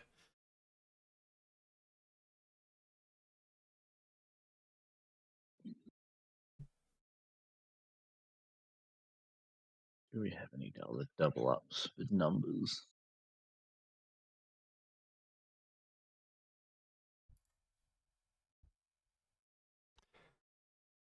No, I think we're good.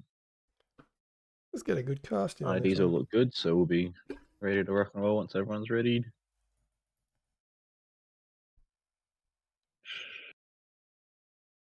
Just make it by the look of it.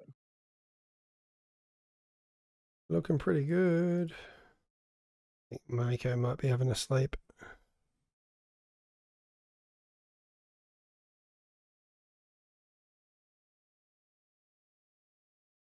Oh, he's there. He's there.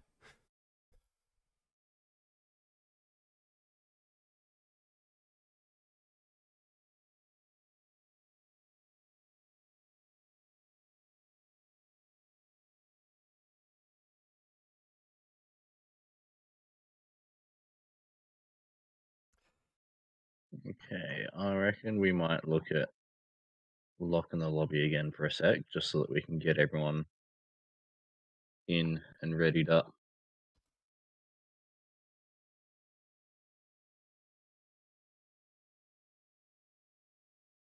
So we can get rolling again. Don't ready up. Someone's just dumped down the bottom. Couple of people. Well, I don't know. Have you got the ability to lock team too, Pro? I do not have the ability to make modifications despite the mod status. I'm not entirely sure if that's just because if that's just the lobby thing, or if it's because it's not an event or something along those lines. But at the moment, my mod status does not quite let me do what I need to do.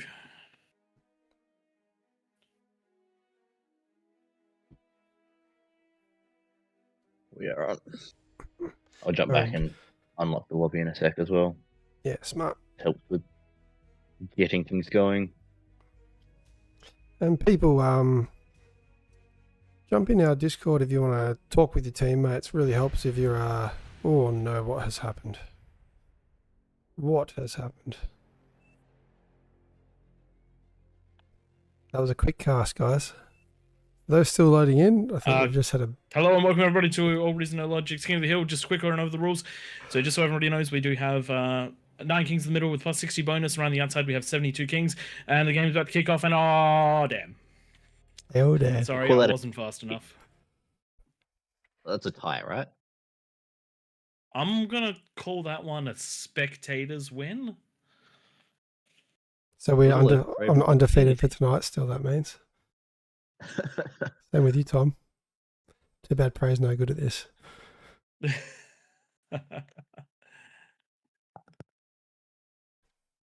Wonder why it did that. It could be that we had 2 forced starts, I think. I know I had issues with that before. All right, Tom's doing the 4 start this time. So if everyone ready's up, we'll be good to go again. 10 seconds to ready up. My spec click's getting ready.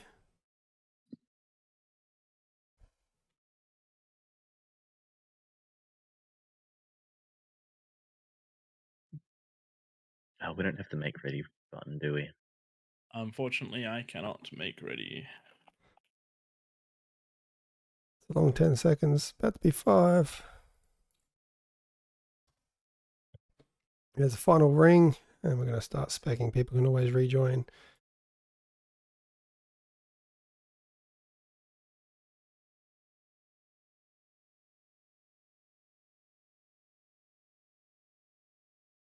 There you go. Yeah, we are good. Go, Tom, go. Go, go, Tom. Rangers. There we go. Now I'll go back and unlock the lobby.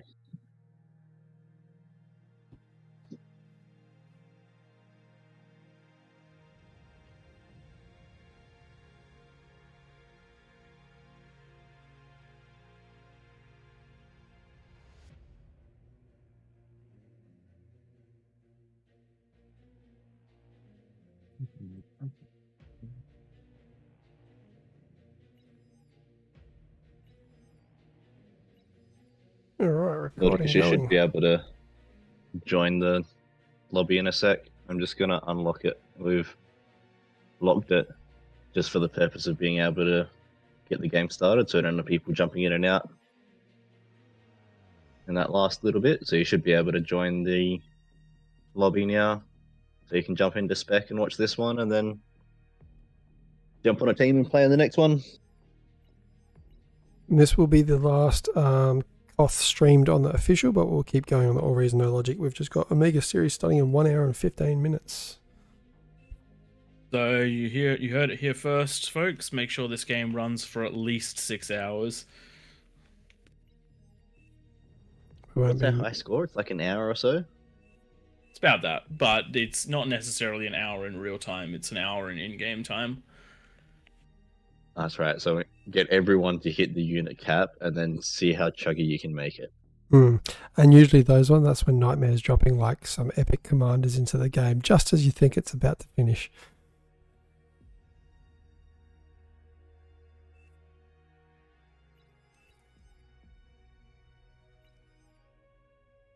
Are you seeing any weird artifacting on your game, Twig? Weird artifact? Whereabouts? I don't know. The whole screen looks like it's flickering at times. Oh, is that in the stream? Yeah. Yeah, it's only when I'm alt-tabbed out of the game, but when I'm in the game, it doesn't do it. Weird OBS thing. That makes sense. Just setting up the recording, I forgot to click back on the screen. We've got quite a few spectators here.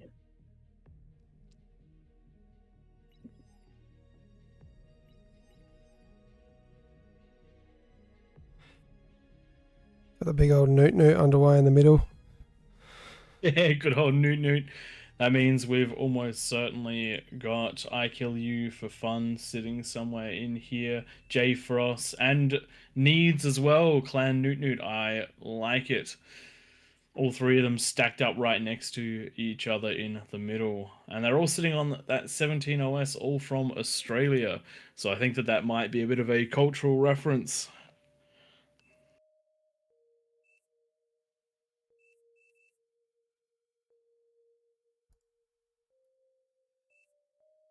I went back actually looking for some of those videos the other day because of this. Shall we get a force start going on? I reckon there's enough people set. Looks like there should all be.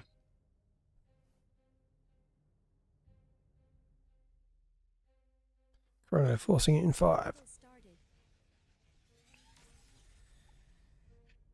G'day, ladies and gentlemen. Welcome to AllReasonNoLogic's King of the Hill on Raptor Crater. You're joining us for a 9 versus 57 with a very nicely stacked Kings team in the middle. Rosie, Grumpiness, Pormont, Classic, Cocado, and Platinum Blonde, just to name a few of the repeat Kings that we see down there a lot. Some representation on the outside. We have the triple Newt team on the top there with I Kill You for Fun, J Frost, and Needs, as well as a couple of powerful co-op corners. Though, if we do look around, just based on there purely being 57 peasants, there's not actually too many double ups in locations. This one's going to be a bit of a return to form for Raptor Crater.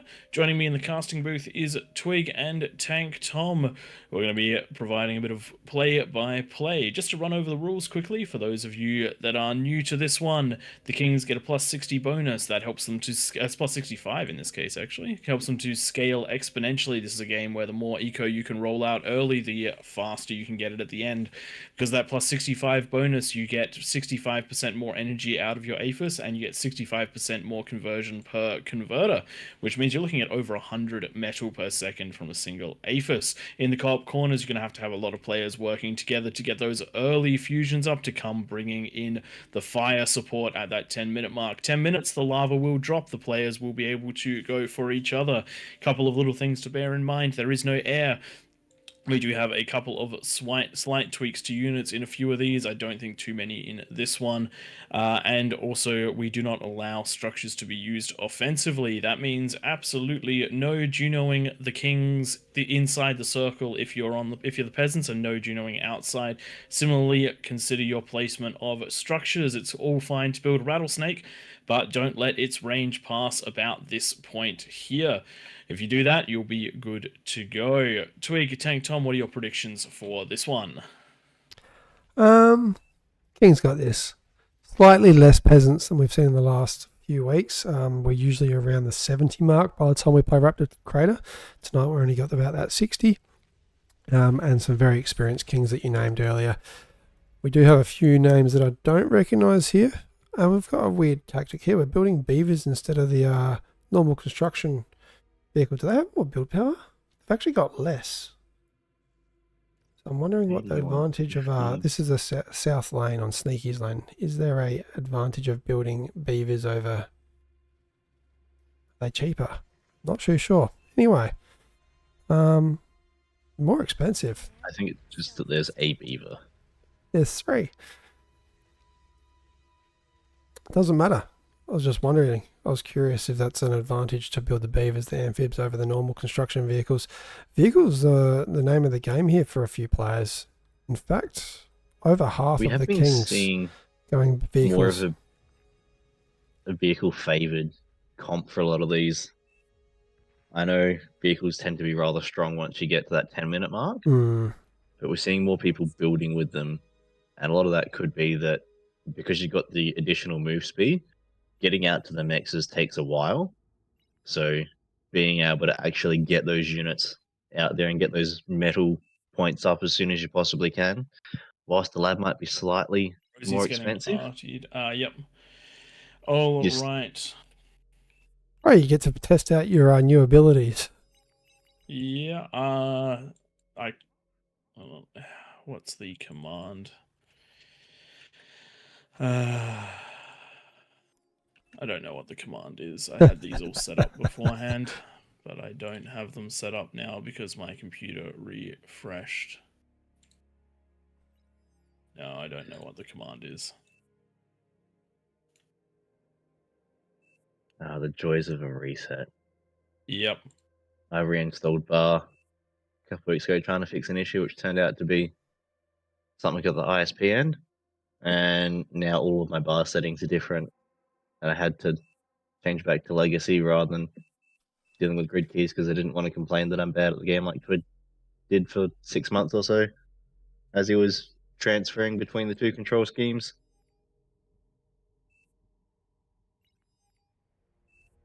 Oh, yeah, Yeah, let's it get is it resumed. removed. Cool. Well, we should be good to get going again here in a sec.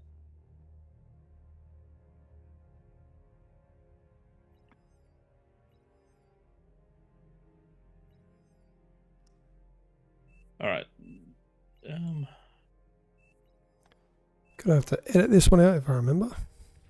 Yep. All right.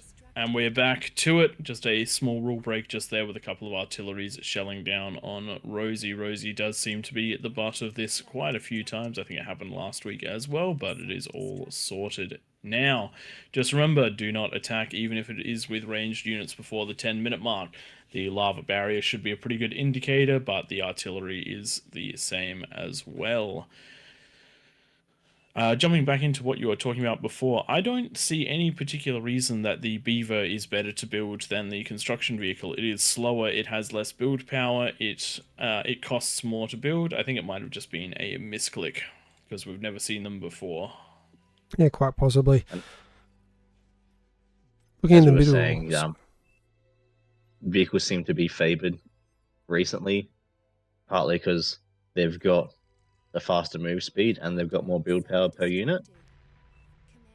And it's not uncommon that players end up with vehicles at that 10-minute mark, regardless of whether you build with bots or vehicles. Yeah, a move speed of 54 versus 36. I'm actually thinking I should be going into vehicles more often. They are a little bit more expensive to get those initial constructors out, but you also get to reclaim a lab that's worth slightly more. So it does pay itself off a little bit. Depends what your tactics are. I do like going Armada bots for those spider bots, but it hasn't been working out for me too well lately. I haven't broken a lane using them early game quite some time. I've always had to get to the T3 phase.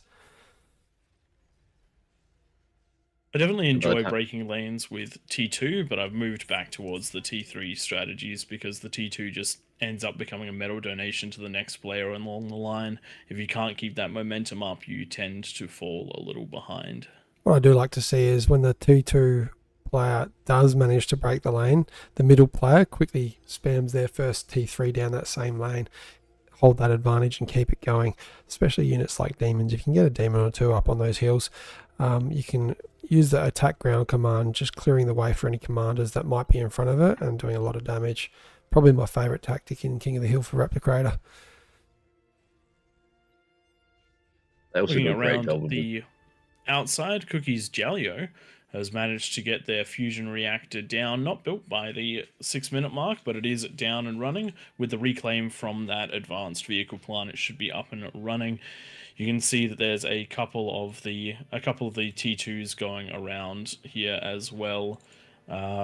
8 of them, so that definitely will slow down the production of the fusion, but it will help the whole team get everything up and sorted.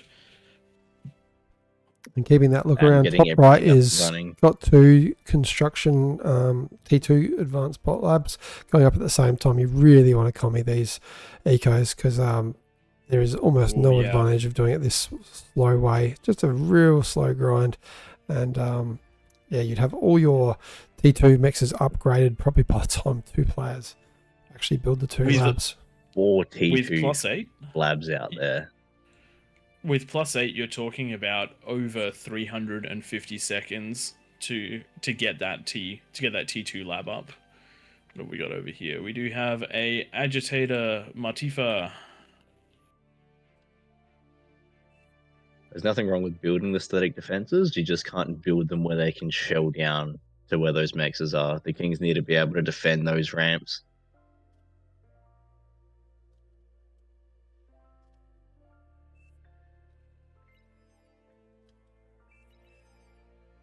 Because they're under enough pressure as it is without losing some of the tools they have within their arsenal. Yes. Where are we at? What are we? Close to 7 minutes. Where's everyone at? Right, let's get a There we resume. go. It's been Those have removed. been removed, so let's get this back up and running. Battle started. There we go. Sorted out without too much distress.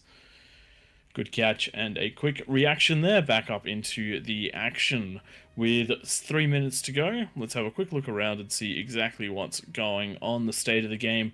We definitely aren't sitting in the corners as advanced as we normally do. There is a little bit less eco there because there are a few less players, but we're seeing a strong showing from a lot of the other areas in the map. Some shared eco in the frontline positions as well, and we're starting to see the defenses going down, which is about right for the 7 minutes. In the middle of the map, we do have Grumpiness a little bit behind where we normally see him. The 8-minute mark to not have the fusion coming down is not the standard. But with the T2 build turrets coming down, they should build very, very quickly.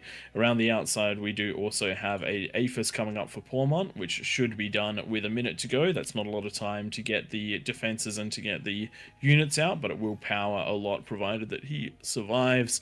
Elsewhere on the map, we do have those fusions coming down, or down already for a few of these players. You can really see the effects at the top right of wow, this player's still building that T2 lab. That really shows you people why you need to commie. So this player's essentially going to not have anything up at the 10-minute mark. I don't think they're even going to have their mexes upgraded. You really, really want to share with your adjacent players if you're going T2 in that first 10 minutes. And that can be as simple as 350 seconds is almost 6 minutes worth of time to build that lab, for those of you that are tracking along with that one, and that's exactly what we're seeing. It will be up by around about that 9 to 9-minute 30 mark.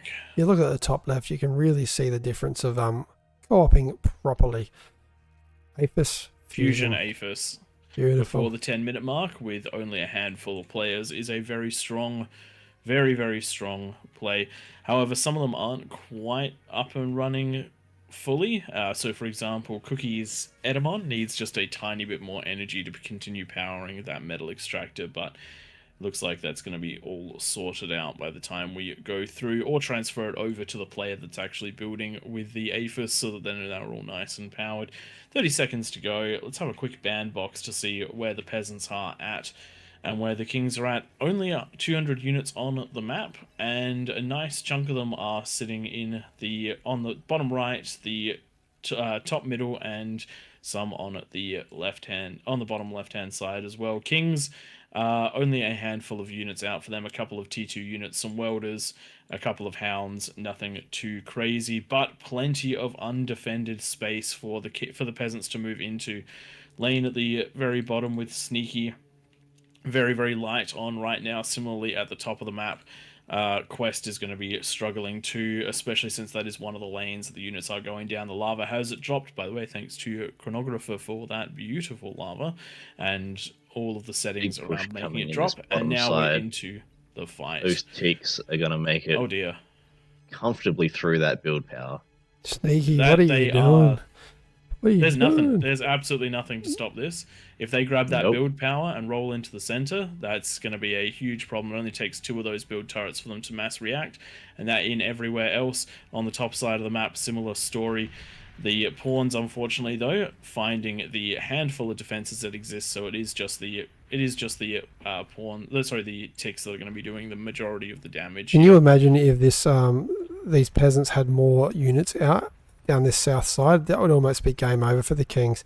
But unfortunately, just a small army of pawns and ticks following up, and they're not going to find any damage now with Thunderstruck moving across into that lane with the tigers, and that is going to shut down the slow trickle of these ticks, and not much else is going to happen there now. This is why we talk about the importance of attacking every single lane at the 10-minute mark, because there will be plenty of undefended lanes. And if you are and even if you're just putting let's just say that people were putting pressure on Thunderstruck wouldn't be able to move his units over to assist. And you'd end up Sneaky would end up in a very bad situation. But as it stands, the early aggression has finished out of the peasants. There isn't enough stuff to keep pushing anytime soon, and the kings have stabilized, even though they definitely should have taken quite a crippling blow. Even this top side with Quest, those pawns trying to go for the commander and running inside the Pitbull's range that entire time. Just got another rule break and we could get a pause. That attack. Yeah, Sneaky has got defenses way too far forward. Yeah, Platinum Blonde does as well. Why is the catalyst on? Oh, we do allow the catalyst, don't we? Defensive. Yeah, Platinum Blonde also that Pulsar too far forward as well, and destroying Lore Ipsum's base. We're happy for it to have a range to about there. They're great for defending, but you need to use them to defend the ramps, not to be able to attack the bases.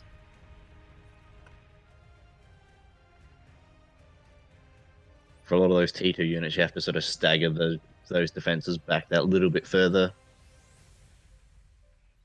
so they can do their job without stopping others from doing theirs. Battle paused. So there's going to be a bit of metal lost on both sides at this point.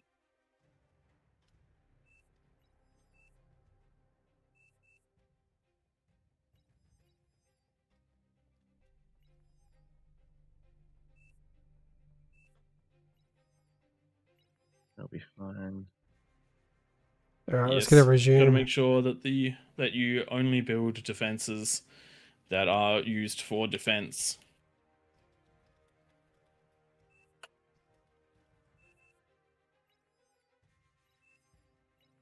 Okay, let's get a resume on that. Just every now and then we get one of these games where people just do not stick to the rules. When something goes wrong, everything goes wrong. Of course, it's the one we decided to cast. That is A-OK.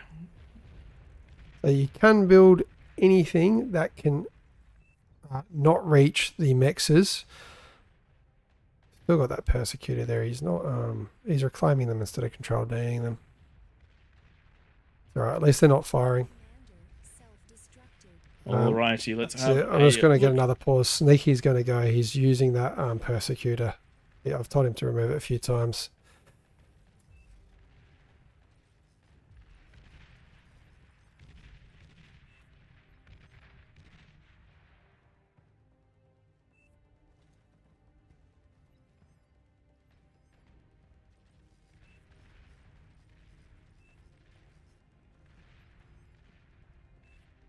Alright, while that is going on, looking at the top side of the map, we have a very unit spammy defense out of Classic.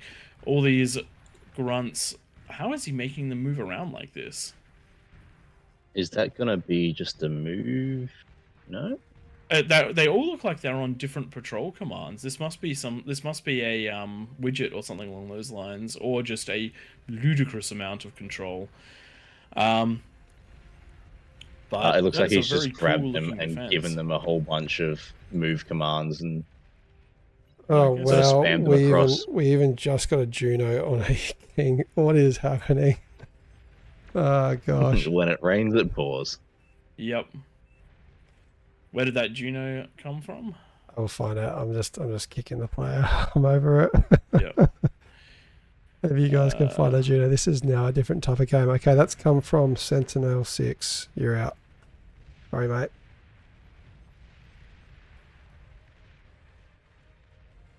a minor push out on this bottom side by Thunderstruck, but it's not going to achieve too much.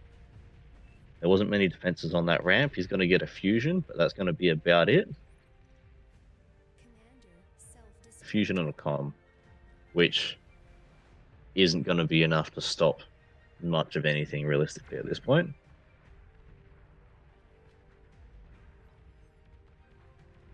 Nice positioning of that pulsar on the top left side from Madman in the yellow there.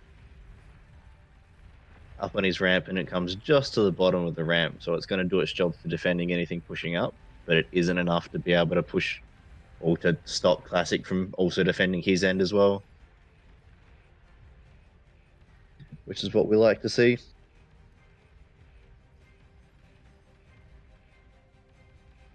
One of the hard things that we do run into when it comes to this is if we were to remove defensive structures completely, we would be in a it would make holding a lot of these places incredibly difficult. Similarly, if we were to remove something like Juno, then tick spam would win just about every game. But it is starting with how little the Juno is actually used to deal with ticks. It's starting to become more and more clear that we need to potentially look at doing that anyway. Because I don't think we've seen a Juno used defensively yet. No, it's very rare. But we've seen them used offensively a lot. So we'll have a chat about that one and we'll work it out. Now, looking at Classic's base, all of these units, all of this movement, doing a great job for Classic, but these Vanguards have been starting to tick their way in. However, looking at the eco that this has allowed Classic to get down, that is huge. Triple APHIS quad on the way. The only problem is that the advanced converters are running a little bit behind. You got to remember you need more of them than you think with that plus 65%. Still, nearly a 500 metal income. He's doing a plenty good job. However, in the bottom side, Former on the top Sneaky, right side getting out. That's a good point. On the right side, units we don't normally see, these gunslingers are doing a great job of pushing in that self-healing as well as their ability to deal with T1, doing a great job. Bottom of the map, though, we are seeing Sneaky very much so struggle to hold this front line here. It is Thunderstruck's units again that are coming through to save the day, that they're going to hit some nasty mines on their way up. And I don't reckon they're going to be able to push through with the amount of defenses that are here, as well as potentially some comms in decent positions to hold. I've been so distracted by by everything that was happening. That top right, you can see what happens when those what should be commie co-op players don't co-op and they don't get any units out. There's not much to support the front line, and we've seen all these gunslingers go up and annihilate the base up in the top right. So the top right down to just 5 peasants left now, which is definitely a good thing for the kings and not such a good thing for the peasants. You really can't have a corner fall to this little pressure. Yeah, it was a good use of units, having those spiders to be able to come across the cliff top whilst the rest of those units went up the ramp. And they've definitely been effective up there, clearing out that. Where's the pressure going to be coming from for the next pushes, do we reckon? I mean, Blue is trying very hard. Platinum Blonde is trying very hard to push out with the Marauders up the ramp. One of the things to bear in mind about Marauders, they're incredibly good once you're up the ramp, but they're not a unit that excels at pushing the ramp itself. We've seen the demons and the Kargis being used to that effect, and then the Marauders coming through and sweeping the rest of the lane afterwards. This one Mammoth really doing quite a bit of work against the Marauders. It just absorbs all the shots, and having the 2 Razorbacks right behind those as well, they're stopping any of these Marauders getting through that entrance. So Platinum Blonde really just feeding the metal. Not to mention the Scorpions back there reaping a nice toll as well. Demon is here, but there is quite a lot of damage to be done to that Demon. It is not in mass, and backing out is the right call if it can get away. Though with the artillery on the high ground, it will struggle, and on that low health it will take a while to be healed, if healed at all, but used in the next push is probably a good idea. Does look Would love like to the see. peasants have fallen quite far behind in this one. Eco-wise, the economy is sitting at 5,000 for the Kings without the additional pressure at that 10-minute mark, and with that 65% bonus, the Kings have massively accelerated their lead and are now starting those T3 pushes. On the right-hand side, you can see these demons starting to walk up the hill. There was a large number of Dragon Claws, but unfortunately that AoE damage is just absolutely wrecking them down. And now we're seeing the follow-up of Zars, which is going to be a big struggle to hold, particularly with the Rascals coming up to give them a bit of vision. I do like the So we should see starlights these backing Zars those up though, pushing because you can see each one of those starlight shots, if they do get vision, taking off about, I don't know, 20-30% from a SAR. Definitely a point in the favor of the defenders, but that is a lot of Zars. More spam though, always a good idea, but the Zars are coming out at the rate of the spam, which is crazy. That's the sort of economy that 8 APHIS can bring you. Well, that's Yeah, the challenge often ends up being Rosie. spending your metal rather than generating it. Most of those SARs getting shot down. Rosie doing quite well there. They've got some catapults backing these up now, though. The next raid is going to do a little bit more.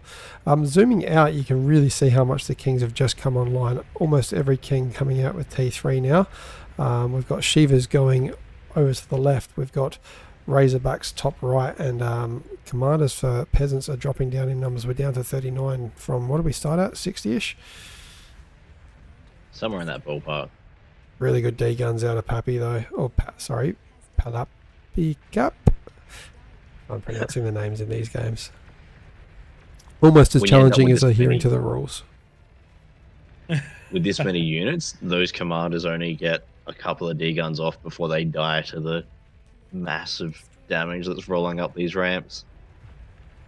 How are the But corners they're looking? still needed for that defense, because a couple of critical T3 units taken out will make a big difference. Things are looking very commanding in 3 of these lanes. We still have 3 very powerful corners. Jalio's corner with Potato down the bottom right. We've got a bit going on out of Cryptic on the left. And then top left is looking very strong. We got Mako and Baby Evis who know what they are doing in these games. T3 coming right online for them shortly. Yeah, and when those units start rolling out of those corners, the pressure really ramps up for the Kings. Yeah. Any of those weak spots start to crack They fairly are. hard, and particularly because there's so many peasants left to fill the gaps with spam. Yeah. They are against Classic though. So Classic's doing a great job holding up there. really good. He's got his eco very far out, but it hasn't ever felt in danger yet. Catapults are what you want against this eco. You want to try and just pierce through these shields and hit some of that build power. Build power though, the T2 advanced construction turrets. I'm not sure. I think we've got the tweak on where it will chain react now. They should all chain react. I did see that go in. Another thing Chrono worked on for us, for the community, I should say, he's gone and modified those. Originally they wouldn't chain react, and we found that when we enabled this T2 build power, the Kings, once they came online in a big way, it was very hard to beat them. So we've made that so that can chain react. Easy to avoid if you just put some spacing in between it, rebuild it all pretty quickly.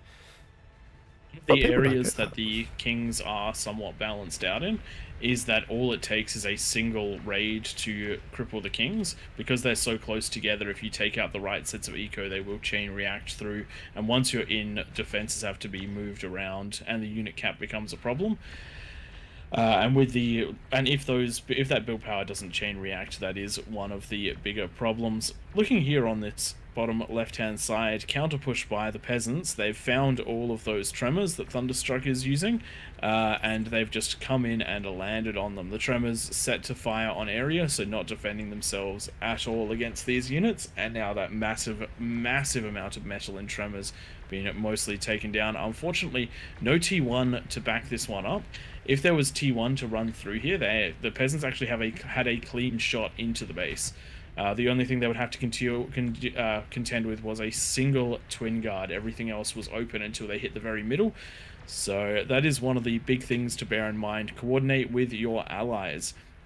you're in this together, and if you don't take the opportunities when they present themselves, then unfortunately the Kings will close the gap, as has happened. Not looking too healthy for the peasants here. I don't think they have a chance of getting through. Yeah, wow. Biggest eco out of the peasants just fell, as I stated that. Classics Titans pushing up. Not enough to defend against them. And that's one of the dangers with eco. You need to come online with units before it goes pop, because there's no point in having the biggest eco if you never turn it into pressure. One of the problems that can happen when you have what some are considering to be a smaller game, which is the 60 peasants at the moment, is that players fall into the same strategies they use when there are, say, 70 or 80 peasants, and unfortunately that is not quite how that one plays out. It really makes a difference with the extra 10, because what did we have? We had 60, 57 or something peasants in this one, and is that really the difference? So, as I was trying to say, when you have those additional players in the corners, those corners are able to scale harder and are able to contend with the Kings. In this circumstance, you didn't, and without the aggressive play that kept the Kings off of that kept the Kings from just going into massive amounts of eco. All of the Kings went into massive amounts of eco, and that's why we're seeing 10,000 metal for the Kings versus the highest that the peasants reached of about 3,600. So the combination of a lack of aggression as well as the lower player counts is the problem. When you do see those slightly lower player counts, it is going to be the aggression that wins the game for this one. There were plenty of opportunities for the peasants to sweep through, but unfortunately we just had too many eco heroes that weren't able to scale. I do think that almost all the Kings really came online in a good way and kept scaling. We see quite often Kings will build up a few APHIS, or they just keep getting attacked, which didn't happen this game, and they just never really reset, kind of like opposite to what you just experienced in the last game, Prey, where you just couldn't get your build power back online. Kings have managed to just keep on building that eco up. I just couldn't build anywhere. Yeah, Throne is a bit tight for that. Anytime I even moved my builders out towards something, they'd get degunned, because the only way that they could pass anything was getting close to an edge. What's going to be the last spot? Done all right. Yeah, they've done quite well. The Vanguards put out a lot of damage, so if you see a Titan or something like that and just target fire taking it out quite quickly, you can see how much damage the Juggernaut's even taking, so it's not going to quite get there if they just keep firing on it. That's if they keep the vision happening. As a peasant, it's much nicer to have the Vanguards following the spam line into the middle and then shelling things that way, rather than retreating into the corner trying to hold the base. The Juggernaut trying to hide down the cliff there, but they can still see where it is, and you can let's see how much those volleys are taking off of it. One more volley should take out that Juggernaut, and it might actually take out a lot of the SARs as well. I hope that they do fire on it. That'd be great. Yeah, if they can get there. The spam is exactly what was needed. All they need to do is hit that Juggernaut. It's gonna get close enough to pop the corner when it blows, though. Is the sad part. Unfortunately, the units aren't being controlled to move as compared to target that Jug, and the time for the Jug falling is now over. Oh wow. Yeah, you can see how much damage it just did to those close SARs. If that volley happened about a minute ago, probably could have been enough to hold this, but I reckon these SARs, the build power as well. Yeah, these SARs are going to be probably be able to beat these Vanguards while they're having to do the high firing mode, if they keep moving, that is, which isn't happening. It does look like the rest of the players converging on the last few survivors, and this corner is not long for the world. I don't know if one of the devs there, moderators, want to raid the AllReasonNoLogic channel. We are down to 40 minutes away from the Omega Series finals. Once this one ends. Unless Jalio can hold out for the next 40 minutes. I feel like this is a valiant holdout, but we mustn't be far off of the com going in and Yeah, being the one-man army to take everything out. I'm thinking so. What do you reckon, Jalio? Die under your own terms. Commander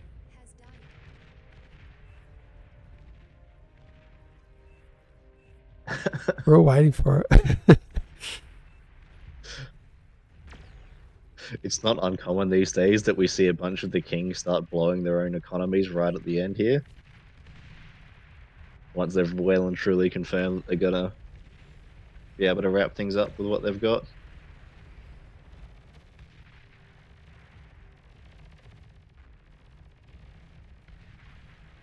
That's cloaked, that's why they're not shooting at it. Commander destroyed. There we go. There we go. Hopefully next game goes a little bit smoother than that one. Yes, we will do our best to get the balance right, but it also can just depend on players as well. You did see the difference between, say, a classic defense and the sneaky defense at 10 minutes. Classic's base would have held against just about everything compared to a completely open lane from sneaky. So hopefully we'll get that one right for the next one. But because of the tournament that is happening tonight, we will be moving ourselves over to just our stream, leaving this one free for the next group. We do highly recommend that you stick around. Twig's going to give you a rundown about what is going on. Yep. So what is it? Just over half an hour from now. I think it's. I could be wrong. I think it was Lost Dead Man last week. I don't know who's casting this week's, but Omega Series 5 vs 5 tournament, one of the biggest tournaments in Beyond All Reason, where the best of the best team up and go head to head in a knockout series. We're down to the semi-finals tonight, followed by the grand final.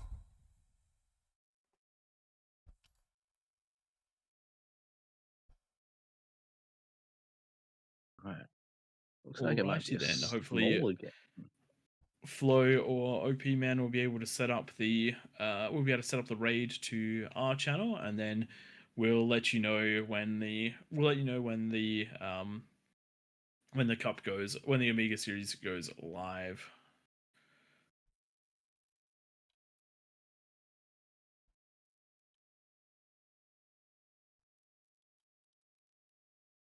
Alright, we're looking for some more kings. I should be able to know how many this is without having to count every time. Looks like there is 43 peasants and only 8 kings at the moment. Yeah, I reckon this is Are we probably unlocked? gonna be. Yes, we are. Might try and cast this next one again. That one didn't go too well. Yeah, I reckon this is gonna be a 45-50% bonus, just looking at how many players we've got in at the moment. Plays I a reckon lot we different. can drop down to 50%.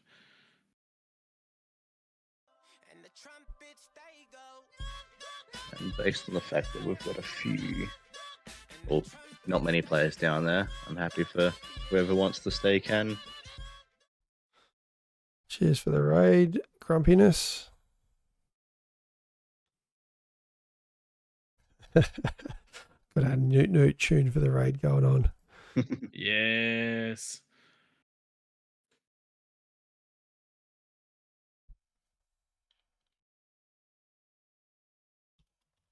Not sure if the official's raiding across. Oh, yeah, it's on its way. It's on its way. I did promise the devs that we would not go too long on the main.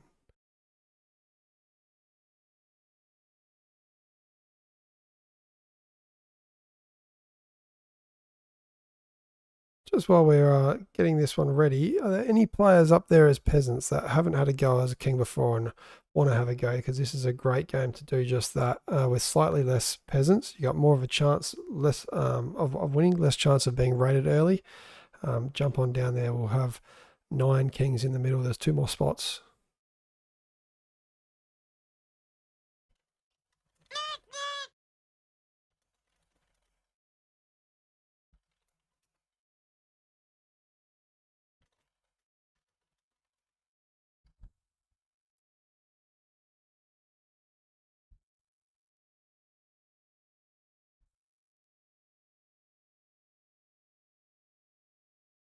We need a couple of extras. Do you want me to jump in there just to fill another spot? Go for it, Tom. There's a lane that will hold. Wizard of Hold, it's good to see you down there. What are we doing, 50 bonus this time? Yep, I reckon it's 50s. That's 9, so that means that we... Just like that, we've hit our viewer record on AllReasonNoLogic's Twitch. Makes a difference when we can have everyone watching our content all in the same spots. We just do this every week, rate ourselves. Good way to get a few extra followers.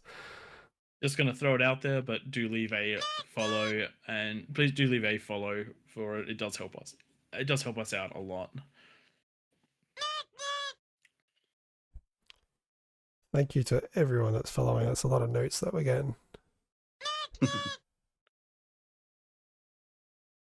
Thank you to Zabik Twist for the follow. Thank you to Vermin in the Wall. Thank you to Stay Subversive.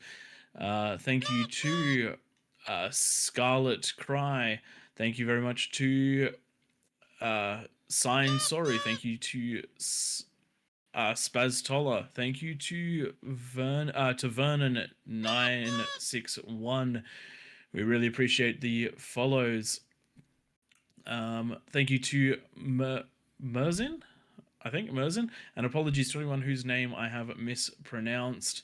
We do our best here, but as Australians, we tend to give people nicknames. Gary becomes Gaza, and so on. So does Gavin, actually. That becomes Gaza as well. So we do our best over here, but we do really appreciate those follows. Makes a huge difference to us. So thank you very, very much. All right, we're just waiting on a few people to ready up, and then we should be good to go.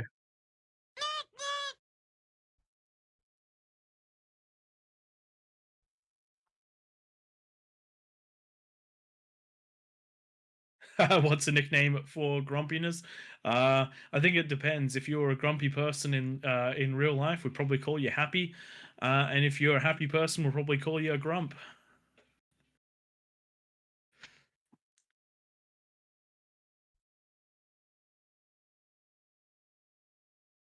Quite suiting for 2 pumps, aka grumpiness. By the way, grumpiness, if you wanted to jump in on the stream, jump over to the Discord and we'll drag you into our casting channel.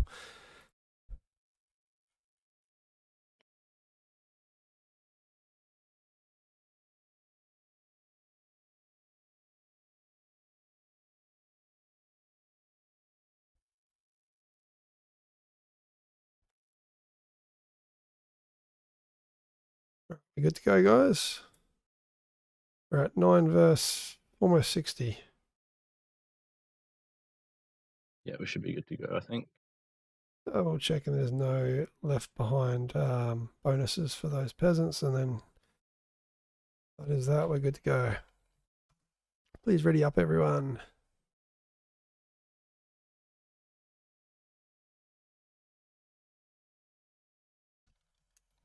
Right, we just got a couple rings gone out, so we'll give them a couple of seconds and then we'll start specking, I think.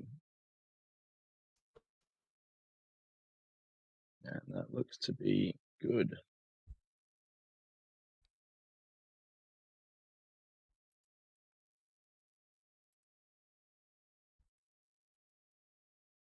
Use on scene.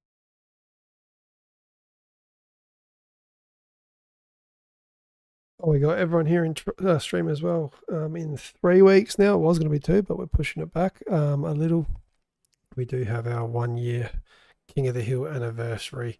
We do our best to stay up late for that one, but we do have work the next day.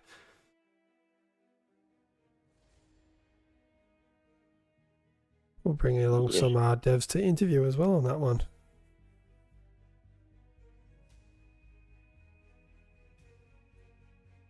The getting up in the mornings is a bit rough on the Mondays. And it seems to also affect the Tuesdays and Wednesdays, maybe even the Thursdays and Fridays. And then finally you catch up again by the next weekend, and then we got cloth. Yeah, it's a vicious cycle. You're in the middle of this one, Tom, aren't you? Yep. Got Kikado as the eco center. They are quite good at it. Is surrounded by a lot of OP-ness. Hot Potato, any goth baddies, Platinum Blonde, Rosie. How'd Rosie get back in there? It's because we didn't have. That's all right. I think I've accidentally put Rosie on Team 1 a couple of times when they've been begging to go T2. There's so many names in this game, you just forget, and it's just all habit. Let's get a nice clean game, people. No persecutors up on the cliff, please.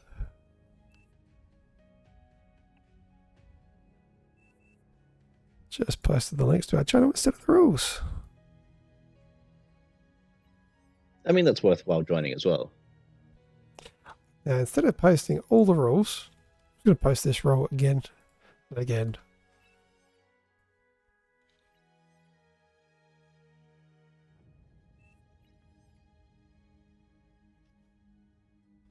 That's right, no offensive structures, no structures that can attack the enemy eco. You can see the mexes on the hills and you can see those outer mexes for the kings.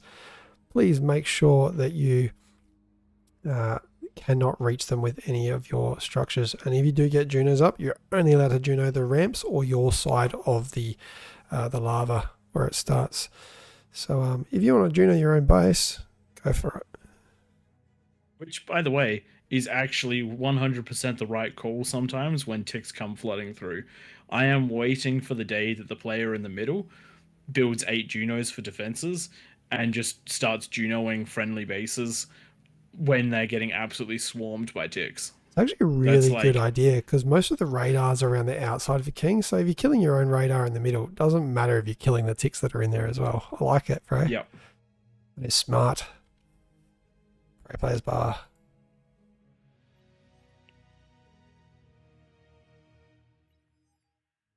You've left the stream running page, by the way. You got to turn it off. Yep. I turn that one off. All right. Just there we go. To start. Thank you very much, Shadow.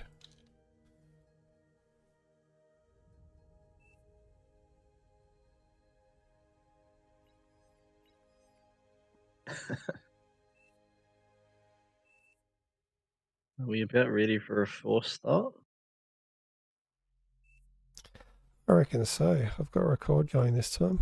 Yep, I sure do.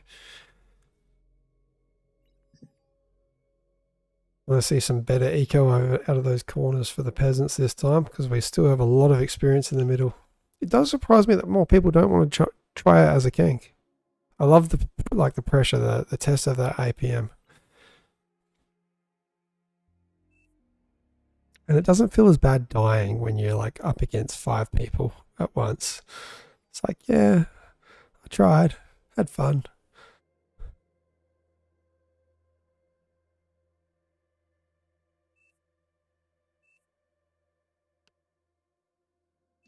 Yeah, I think we're already up here.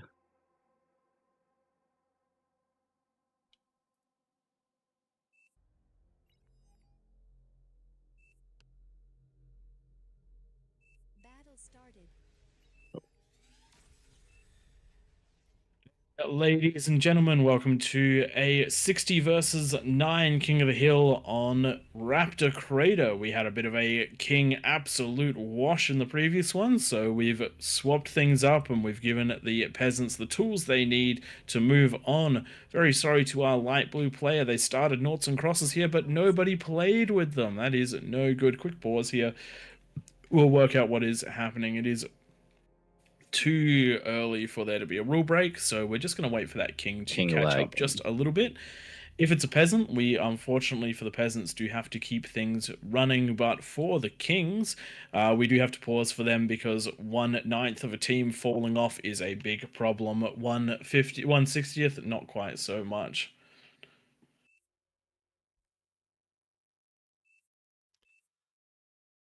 Got to take, and we'll get things resumed, and if they rejoin, they can have their stuff handed back to them. Kikado knows how to do that.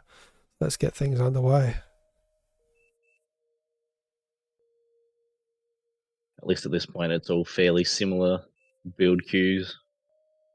Couple of mexes, bit of energy, lab goes up, builders come out.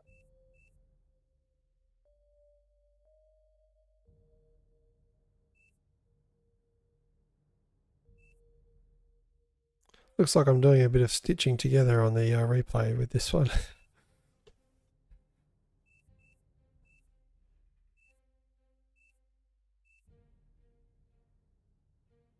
Okay, we good to... There we go, he's back. And resuming. Nice. All right, wow, we're having a quick look at that one.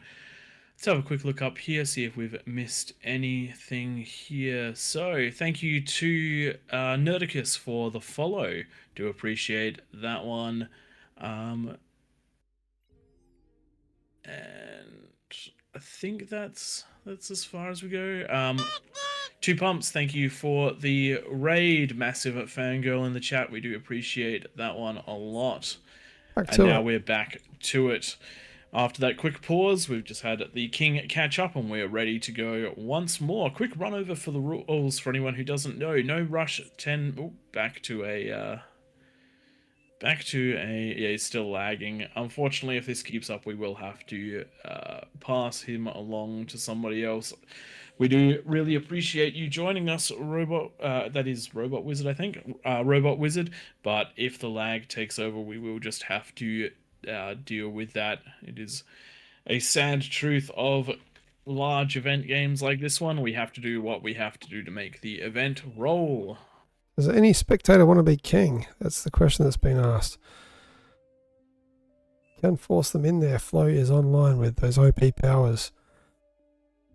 I want OP powers. Thank you for the follow, Pablo the Magnificent. We do appreciate it a lot.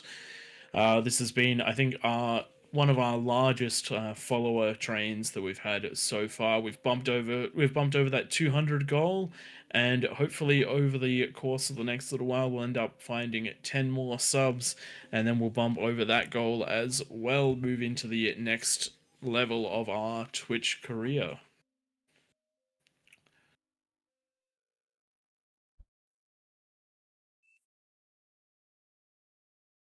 Two Pumps, thank you for being a fangirl. Specifically for me, apparently. It's just because of all the hate I get. Feel sorry for me.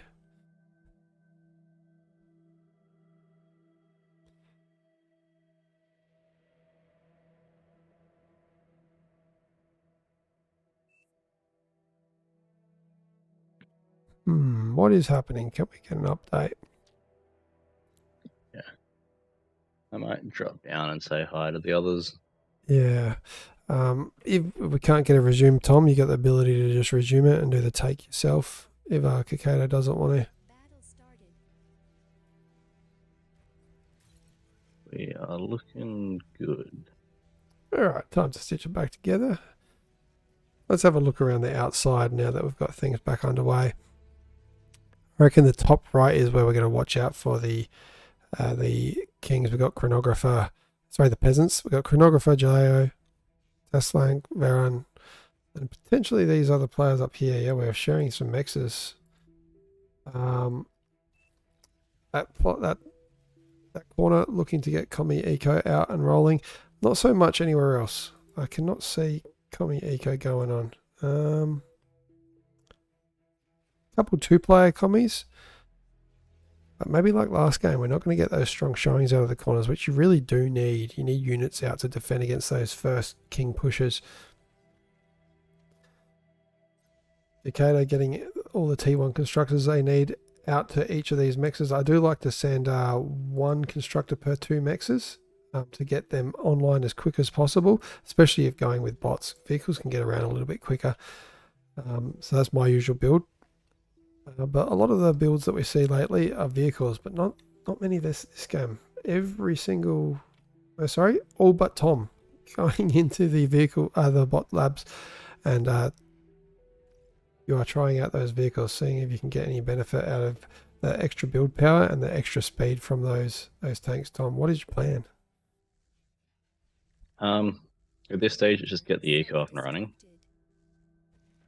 and then we'll go from there. Put the sacrificial energy converters out.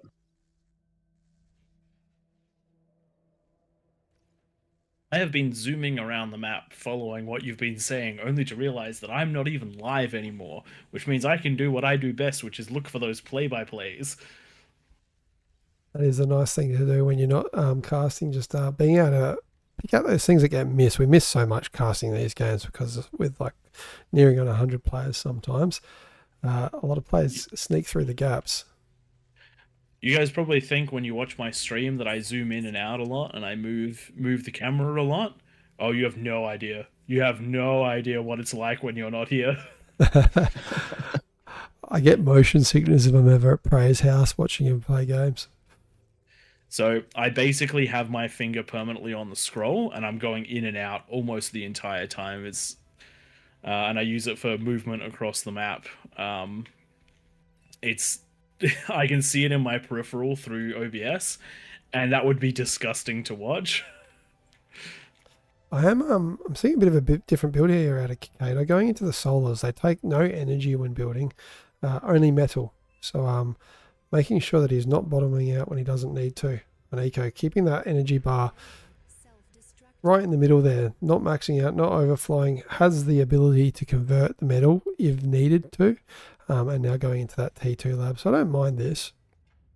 You do get to reclaim these afterwards as well for their full metal value plus some with that bonus that we got going on.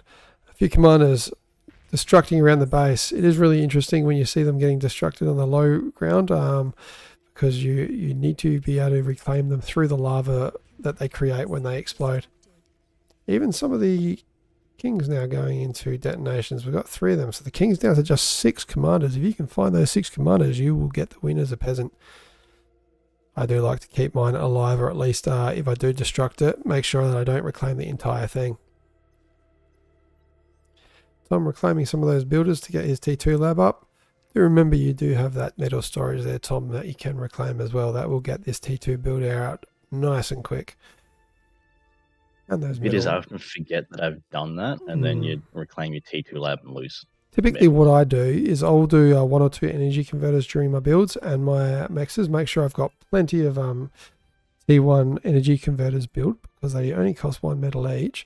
And then reclaim my energy converters as well once I've dragged the slider all the way down to the left to make sure that I've converted every last bit of metal that I can. And that will just having a quick look down bottom left hand side to Poemi. They detonated their comm a little close, lost their conversion, nearly lost their energy storage and mechs as well. So people, if you want to know how to not do that, select your commander like I've got Unigors down here. Hold down space X and you can see that extra ring that appears. That is the destruction lane of anything that explodes. It doesn't have to be a commander either. You can see just holding this wind, that little circle comes up around. Space X, for those wondering. Always press that if you're worried about exploiting some of your own stuff. Chat, we've been asked what is going on. This is King of the Hill, where we put a number of players in the middle of a map with a bonus in this game. I believe it's at 65, is it? No, it's 50. Way lower. Yeah. Players have a bonus in the middle and they're up against a horde of peasants that can attack after the lava recedes at the 10-minute mark. There are no offensive structures allowed, so no building agitators, persecutors, etc. that can reach mexes for your opponent. You can build stuff though, like on these edge of these cliffs if you want, that cannot reach those mexes. That is totally fine. do ask no Junos into the middle of the map as well. Looking around the base, looks like a lot of these peasants are doing quite well at building up their bases. Plenty of wind up. Some players going into units. How long have we got left? Got 4 minutes left. Just to do Bit a early quick, for units, I reckon. quick bandbox of the. We've got 90 units up. Not too many yet, but I do like that some peasants are coming on a line already. If every lane got attacked at 10 minutes by, say, 50 units, I guarantee you Kings are not going to have a great time. We've seen some matches that go for approximately 3 minutes after the no rush, just because peasants have decided to go into units. But it's kind of like a one-in, all-in scenario where if you don't manage to win off of that rush, or at least do a lot of damage and put the Kings on the back foot, it sometimes doesn't pay off, because then when the Kings come online and you don't have anything because you've got put all your metal into units, yeah, it can hurt.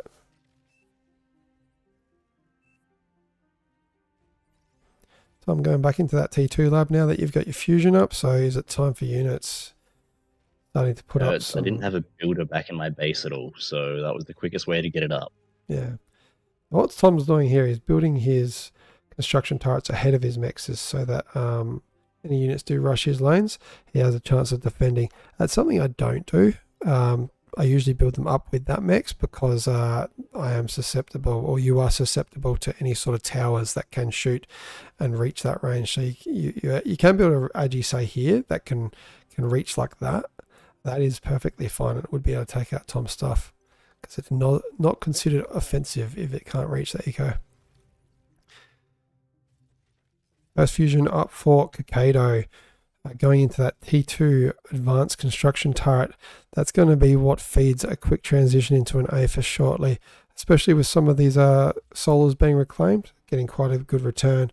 Kakado breaking the rules though. Oh, can we get a pause, Tom? No, it's all right. Actually, this is actually just a res. It's not a reclaim and a res. I thought we had the commander hack going on right there. No, all good, all good. So what I was talking about just then, there is a cheat that happens when you do have a bonus. If you reclaim and res at the same time, you will get metal bonus, which is definitely not allowed. This is essentially unlimited metal. If you want to res with 2 res bots and reclaim with 1, it'll just continuously produce metal for you. So it's a quick ban if that ever happens.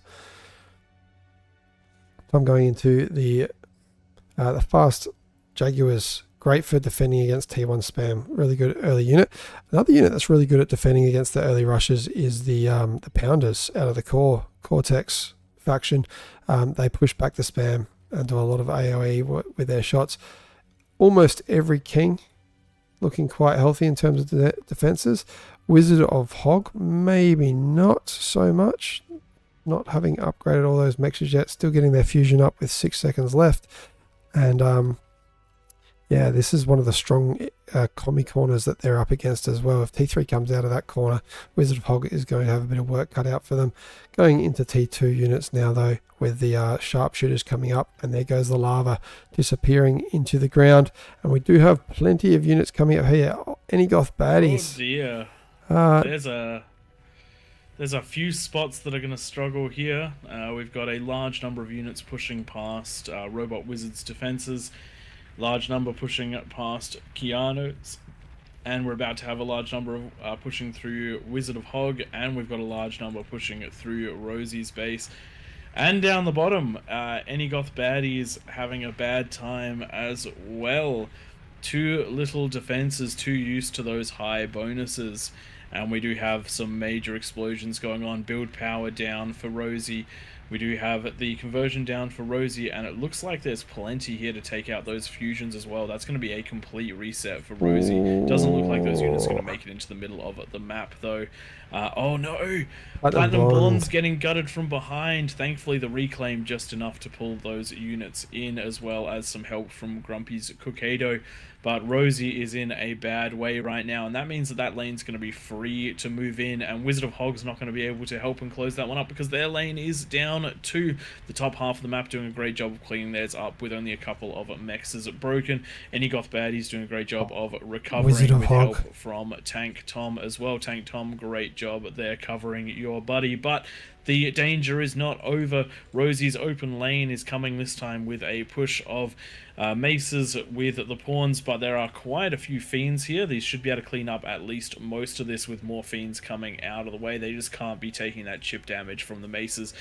Unfortunately, though, it is the blitzers coming from high that have taken out all of the build power, conversion, and energy in the middle. Kokaido is in trouble. And at the same time, Keanu having a unit slip through. It looks like this one's going to be a bit of a wash for the Kings.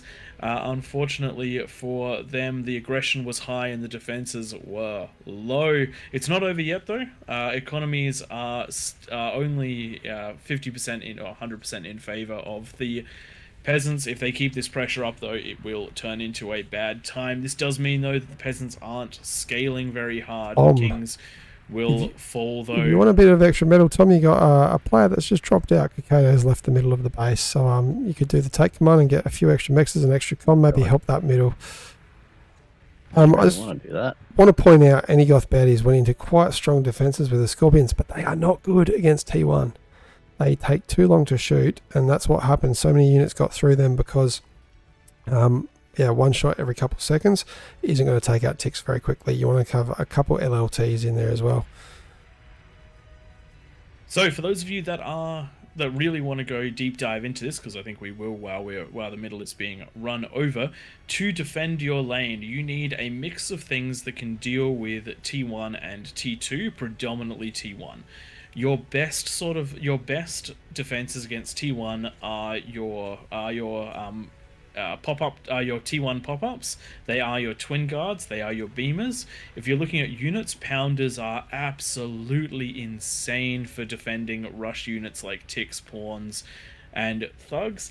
If you've got something T2, a Tsar or a Fat Boy is going to do great work for you. And then you need to mix in some sort of range to try and deal with anything that is trying to snipe you, whether that's your own ambassadors, whether that's some Sheldons, something along those lines, even some artillery. That's not a bad idea, but you have to position them in such a way they're not going to affect the enemy base. That's why I recommend for long range you pick units, because that means you can shoot up onto the high ground, which is very, very helpful. So one thing to bear in mind is that when you are building those pop-up T2 turrets, they do cost you 680. If you compare that to a beamer, which is only going to cost you 190, you can get yourself 3.5 beamers for the cost of one of those pit bulls. 3.5 beamers is going to do significantly better than a pit bull against basically anything except for a bull or a tiger or some T3 units. Your best strategies for defense are that mixture of units and defenses. Have a nice defensive building core, and then get ready to build those units so that you can support them if you need to. If you see that area being overrun, then then stop your T2, get into that T1, and flush it out with either your pounders. Sometimes even if you're stuck as Armada, the twin laser bot, what is that one called again? Twig, you love using rushes with them for in 1v1s. What's that? Which team? The Armada heavy anti Centurion tier 1. Centurion. Yeah, the Centurion, absolutely great for that. But really, it's the AoE that does great for the defenses, as well as things that can use very precise amounts of damage, like the beamers.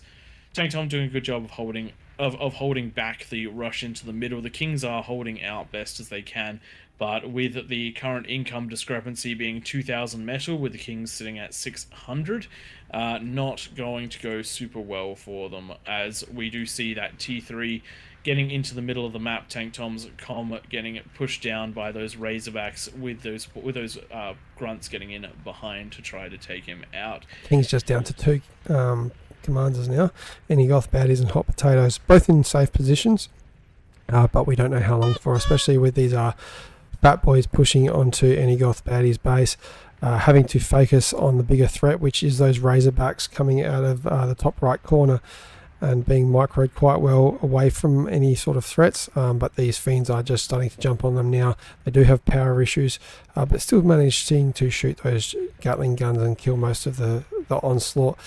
Oh, it's not looking good on the top left for Robot Wizard, who does have some Sheldons, but just too much coming at him with the sharpshooters, and now Tick's running through. That's not going to be... Oh, actually, these twin darts go very well against not targeting the right things, which means that they have managed... Which means that they've gone somewhat ineffective. But with the forces coming in from behind in large numbers, I don't think that's going to overly matter here. That Aphis only with a fraction of health left. The Fiends have seen it. The Stouts have seen it, and that's all of the defenses gone. We're down to 4 players for the Kings. Not looking great. I've not seen a comeback at this sort of phase of the game. We have seen Kings mostly fall and still win, but that's usually after at least the 20-minute mark, when there's multiple Aphises up for a few players to be able to fund a comeback. Too much happening out of this top right. Really nicely done. Top left as well. Knowing to not go too hard into the eco and just continuously sending these units down have meant that none of the Kings have had any sort of breathing room. They haven't been able to come online. There's not even the availability to send a constructor into the middle of the map to start building back that eco, because there are just units continuously coming in. And Gothbad is losing that Aphis. Tom and Hot Potato with the only large ecos left, and you can just see the bonus at the top right. The peasants with 600 to 700% eco advantage right now. Tom, good luck. You've got a few seconds left in you. Yeah, you've done well. Hanging on for dear life, but not really going to be able to do much of anything at this point.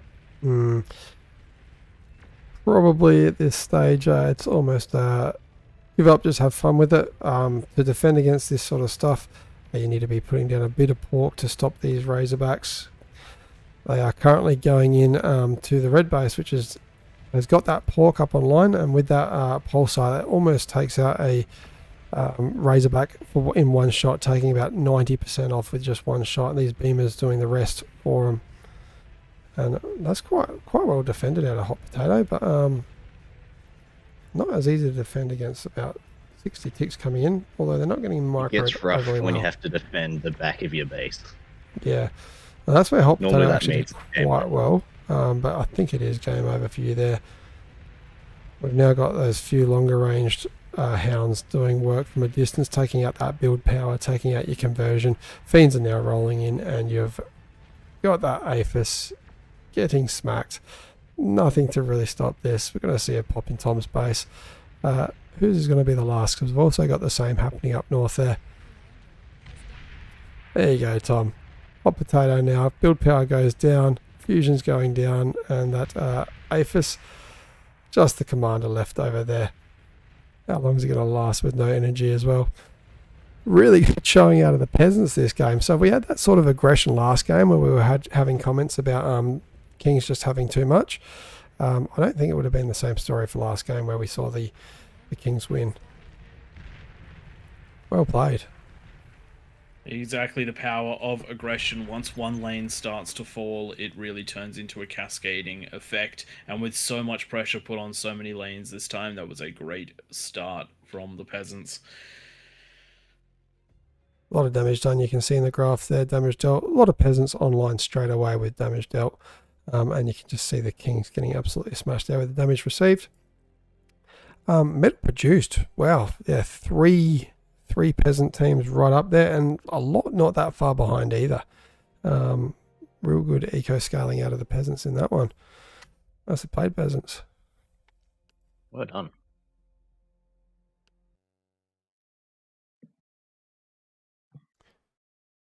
Comment over in the Twitch. Is my eco good? No commie? I didn't see that. I only look for you grumpiness in the corners where you can commie. Didn't see it, mate. Sorry.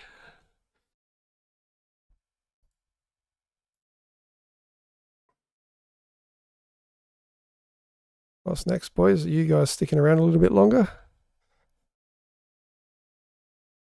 I can stick around for one more. Yeah, I can probably do one more. All right, one more, and then I might actually play one and chuck some music on to take us into the night. Get a sleep in tomorrow.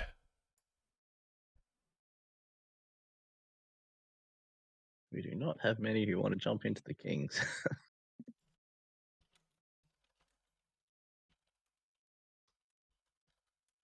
We don't see many scuttles in this. It isn't locked by chance, is it?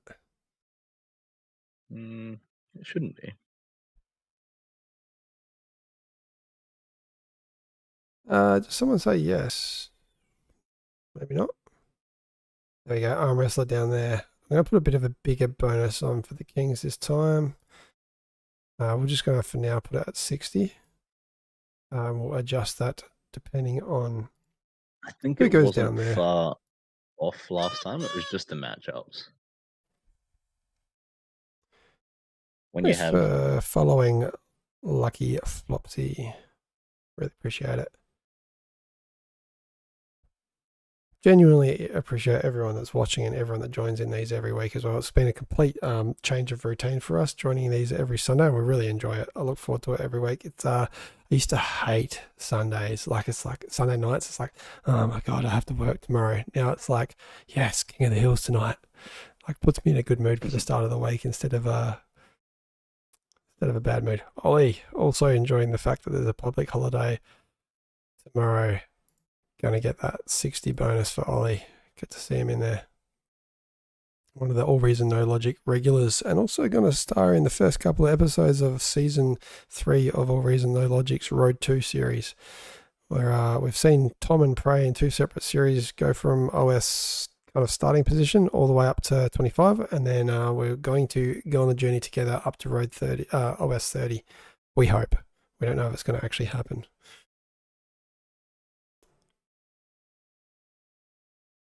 Scooby-Doo down there in King's going to throw you a bonus.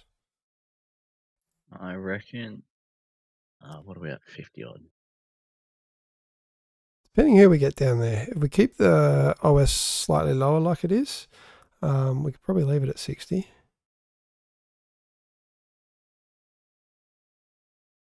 It really comes down to how much aggression there is out of the peasants at that 10-minute mark.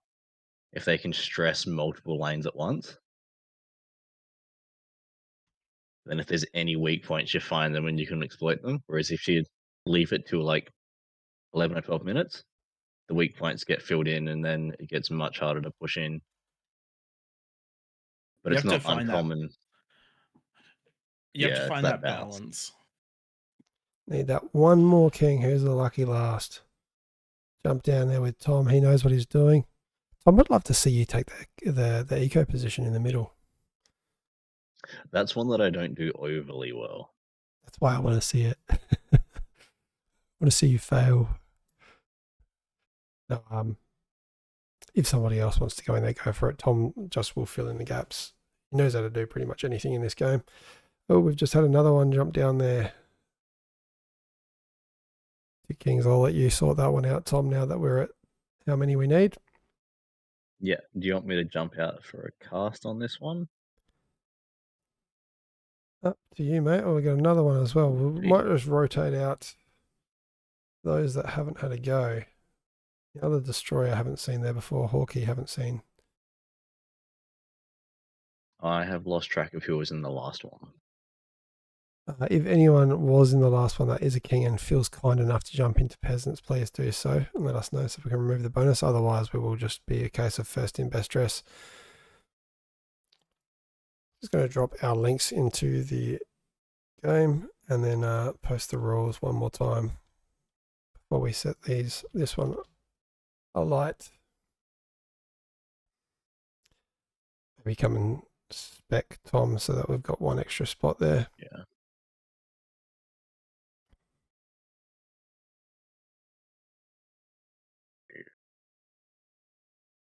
This one. So now the destroyer, I'm going to give them a bonus just to give quite a bit of experience to one of the players for Kings. I reckon that's our team set.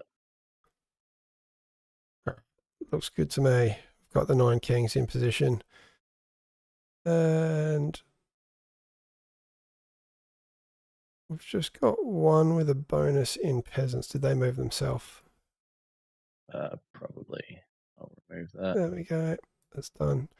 All right, we got 53 versus 9. Does the teams look about fair, gentlemen?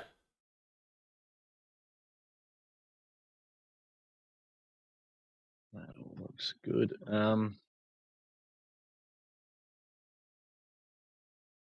Probably. The bonus might be a little high, but British Coast Guard really wanting to go down into Kings. Keeps jumping down there. Sorry, mate. We're going to have to move you up. Everyone's been assigned already.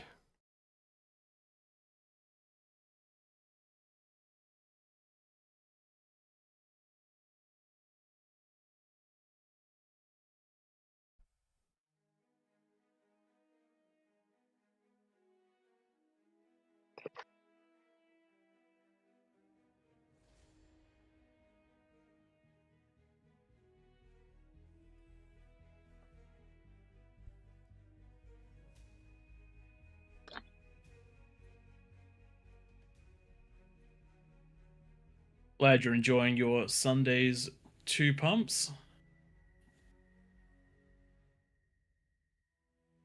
It's always nice when you manage to put a bit of a community thing together. It doesn't matter whether it's a book club, a video game, a sports thing.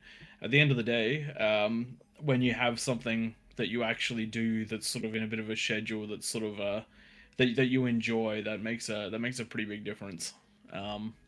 I know that I'm very much so enjoying my bar time. I enjoy my gym time with Tom. And if Twig let me, I'd enjoy my time helping him build his house, but you know, some people just don't like help. You gotta stop breaking your feet or your legs or whatever you break every week. Look, I'm not a crippled, but I certainly have quite a few health issues. But I do my best. Your help on the retaining walls was very much appreciated. You're a big unit, so to have someone that can actually lift the other side of a 90-kilogram sleeper, very helpful. I'm currently building a house, trying to put a roof over my family's head that I actually own rather than living with the mother-in-law, which I'm doing right now. Married into a Greek family, so it was kind of mandatory. We were going to go rent, but apparently that's an offensive thing to do, and I will be shot if I did so.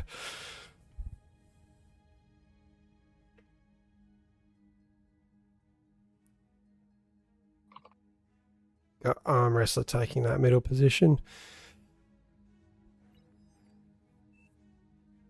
Good point, 2 pumps.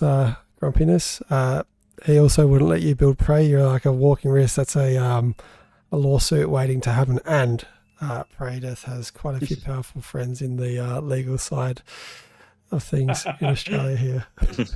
Let's leave them out of this. I wouldn't sue family.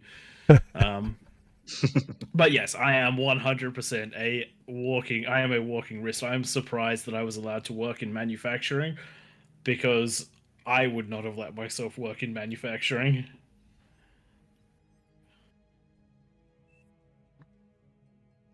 Guys, we're at 2,482 followers or subscribers on YouTube. Just 18 away from 2,500, our next big milestone. If anyone does like this content, we do put out a video every week on King of the Hill on Sundays, and we put something else out on a Wednesday. And also we've got a bunch of shorts, so if you want to see them pop up on your feed, jump over to our YouTube and hit that subscribe.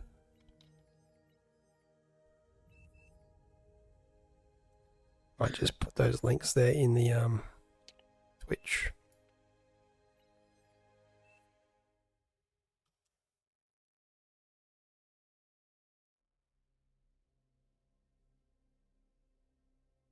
Battle started.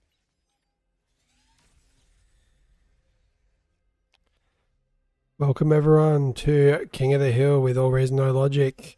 On our 50th episode, we've got a few... Oh no, we've got a peasant that spawned in the middle. That is a metal donation. Ray, do you know how to delete that with your new mod abilities? Yep, I've given it to Cookie. It's going to walk it right out. Put that on hold fire, Kakado. It is in fact on hold fire, so just everyone don't pay attention to that one as it slowly walks out. Sneaky. Nothing to pause, people. Just hit that resume. It's going to walk straight through. Battle started. All right, so what do we got? We got King of the No, Hill. that wasn't actually me. Big thanks to the mods out there for taking care of all this stuff. I really do need a mod lesson. Yeah, we'll get you caught up with someone. Thanks for the follow. We've got, I cannot pronounce your name. Following. Starts with a T. All right, back to the game. We've got 9 kings in the middle and 52 peasants on the outside and 1 on their way to the outside. Going to have to walk through that lava. It should just survive. It's quite shallow. Just going to get their feet a little bit hot. It'll make it. King of the Hill, where we've got 10 minutes of no rush until this lava disappears, and we will see some commie ecos maybe in the corners for the peasants. It looks like that's already happening. We've got Legion on this game. Didn't even realise. Quite interesting. Legion is quite powerful when you can get to those levels of having a Sol Invictus out in the field. One of our favourite T3s that we see in this game. Not as much commie going on as I thought there would be though. I suppose that's normal with about 50 players. Quite often we'll get 60, 70, 80, even plus 100 players in this, and everyone struggles to find a position, but players here being able to do their own thing. A little bit of communism. One of the things that you definitely can consider when you're in a situation like this is to expand the idea of commie out. So if we look at, say, the bottom left-hand side, which is the most commieing at the moment, where we've got multiple comms in each of those positions working together. If SS99, if Beyonce, if Jaxina and Sashanka all worked together to send a lot of their metal, a lot of their wind, a lot of their... Yeah, let's just draw the circle and say if this whole corner worked together, they would be able to absolutely crazily push out some T2s to everyone. They'd be able to get fusions up. They'd be able to then share all the wind that they built back to them, share metal, and get those defenses upright. Instead of potentially going for a big aggressive push at 10 minutes, turn one of these corners, like decide between the whole map that you're going to turn one of these corners into a super eco corner, and then aim for like a 12 or 13 minute push with big tier 2 and tier 1 spam. We've seen a few builds a bit like that in the top left-hand corner from a few of the Cookie Clan as well as some of the higher OS players that have turned the 3 players in the front on those ledges into defensive bastions. They've turned the players all on the mid-ground into spam producers, and then they've turned the player at the very back into a T3 artillery producer, and the other T3 section into a T3 into a hybrid of helping that player as well as sometimes pumping out something like a Thor or a Titan or something along those lines. And that pushing power Twig had to deal with. And Twig, how did you feel about dealing with that? Was that the other night? I think it was two weeks ago or thereabouts. When I had everyone just in my face, the best of the best. Yeah. I held for the majority of the game, so you I was did happy. held with a huge amount of support from the middle player and from the player on your left and right. If there had been pressure put on the players on the left and right of Twig in that one, there's no way he would have held because the amount of damage that those guys got by pushing units up towards Twig was crazy. It was just the fact that they didn't have to defend their own ramps that made that difference. But working together, it is much better. You just have to work out how to do it with the resources you have available. Really interesting, actually. The bottom left, even though it was looking like the best commie corner, they're still on T1. Like they've just kept building wind, and instead of going together, all 3 other corners T2. So what was the commie corner is now not looking so great. The top left probably looking the best with plenty of build power. Fusion coming up now.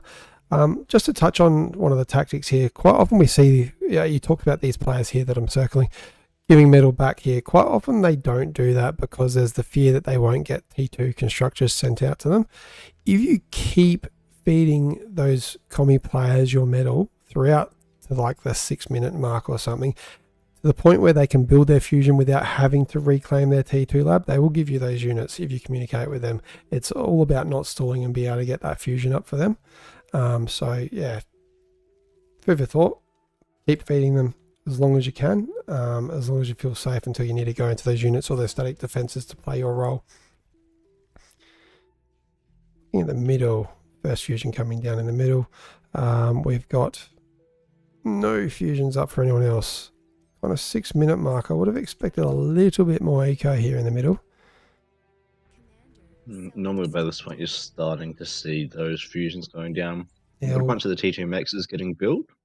6-minute mark, I reckon you guys are a little bit faster than me with fusion. I do go into a bit more wind and whatnot, but you guys usually get them up just after the 6-minute mark, I reckon. These ones looking like they're going to come down at 7 and even later for some players that haven't put them down yet. And that means that they start getting to the point where only just coming up in time to get your units rolling. Yeah. A quick check if there's anyone building units yet. We got 70 something units online. A few on one side. Just remember those shell shockers that you've got on the left, Warrant of Death. You've got to make sure that you cannot hit anything with them yet. And just remember as well, no static defenses that can be used offensively. Don't build any persecutors up on those cliffs. Don't build anything that can reach the mexes of your opponent. Plenty of T1 now coming out of this player. Keanu Wick.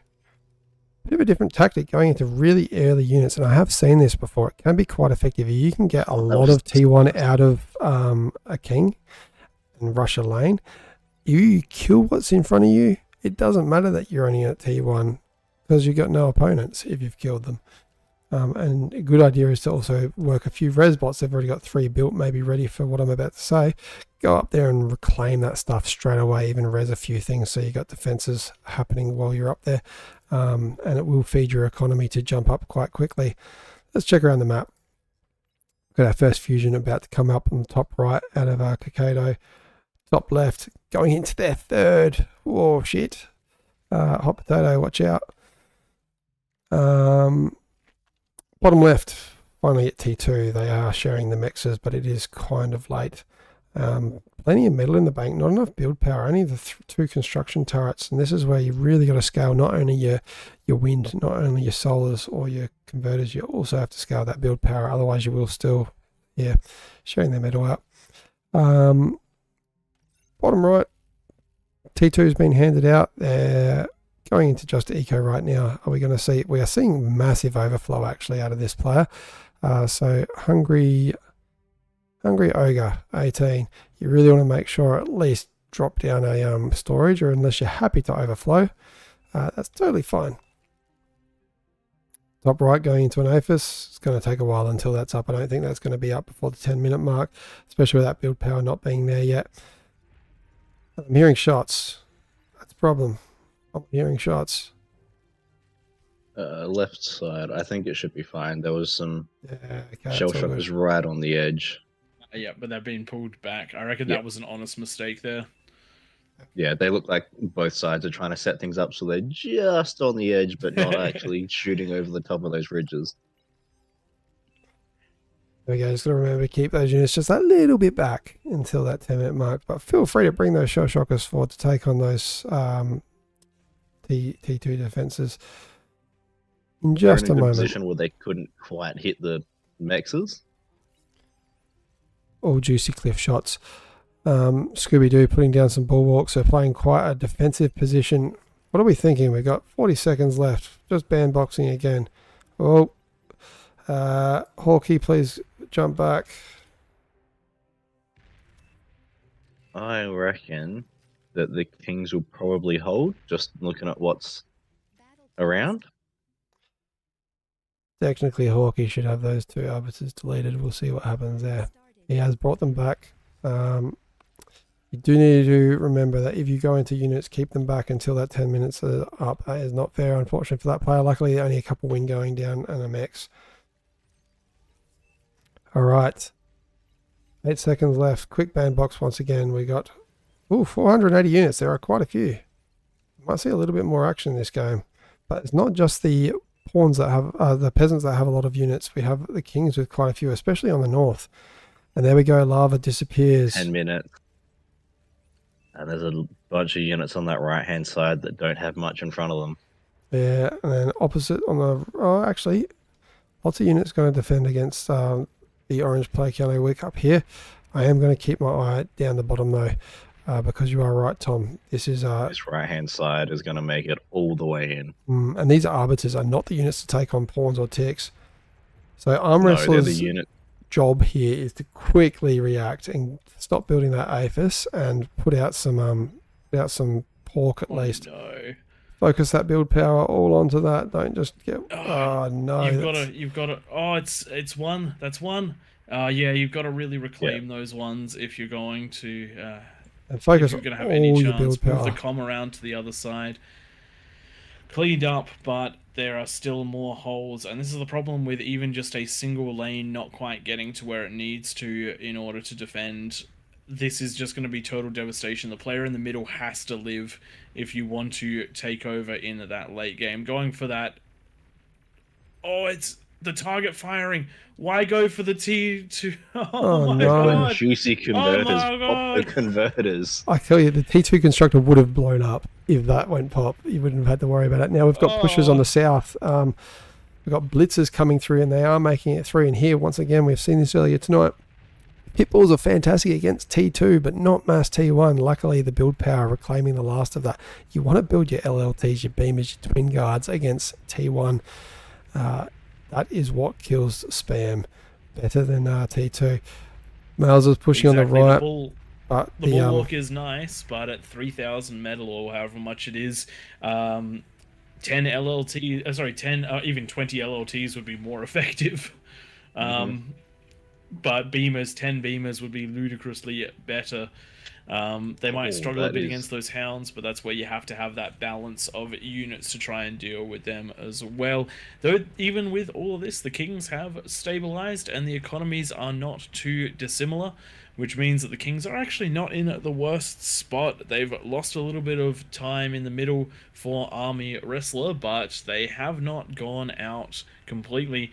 And with that money invested into the early push, it does mean that there is potential for a counter push by the Kings or some strong eco, and we can see that on the left hand side. Endelum is trying for a welder sniper push, having to deal with all of those shell shockers on the high ground, but the shell shockers are targeting a lot of the moving units like the ticks, which means they're not getting the damage onto those snipers, which you have to focus fire. Though I do think too few snipers are here, so they're going to be picked off slowly one at a time. Plenty of jammers though, so it will be hard to prevent that. The Bulls coming in now, though. They're fighting up against the welders. I do think they'll punch through those welders. And that is that one slightly stopped. It does look like we're going to have a pause just here. Probably a rule break somewhere along the line. Look at the top hand side. This is in range of the mexes. That is, in fact, quite true. But I don't think... Can it shoot the mex? I believe it can shoot it. So the direct fire turrets that... Like, you could technically build a twin guard here on the edge, but it wouldn't be able to shoot over the hill. So as long as you can't hit the mexes there. It is popped up, so it is shooting something. Oh, it's shooting. You can actually see the missile in the air. It's trying to hit that radar, but it's missing it. And the mex is missing, which means I think it might have shot the mex too. Essentially. I reckon if these were pit bulls, instead of scorpions, it would have been okay, but because they are scorpions, the rockets do deal with it. There you go, that has been taken out. It's the bulwark. It's the bulwark that's doing the damage. That's the problem. Ollie, you know better than this. You're a veteran of King of the Hill.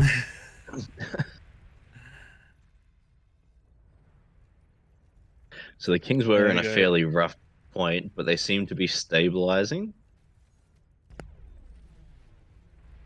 One of the challenges with the peasants is you can have a good push at 10 minutes, but often you can't back it up with a second one for a while.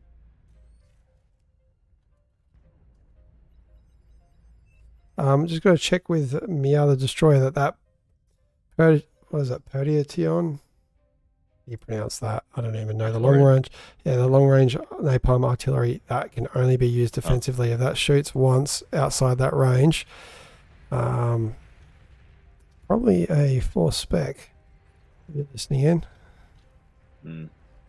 Yeah, that's one that should probably be built closer back to your base, so it can still hit the bottom of the ramps without necessarily firing beyond. Well, it looks like it got removed anyway, so the mods made the decision.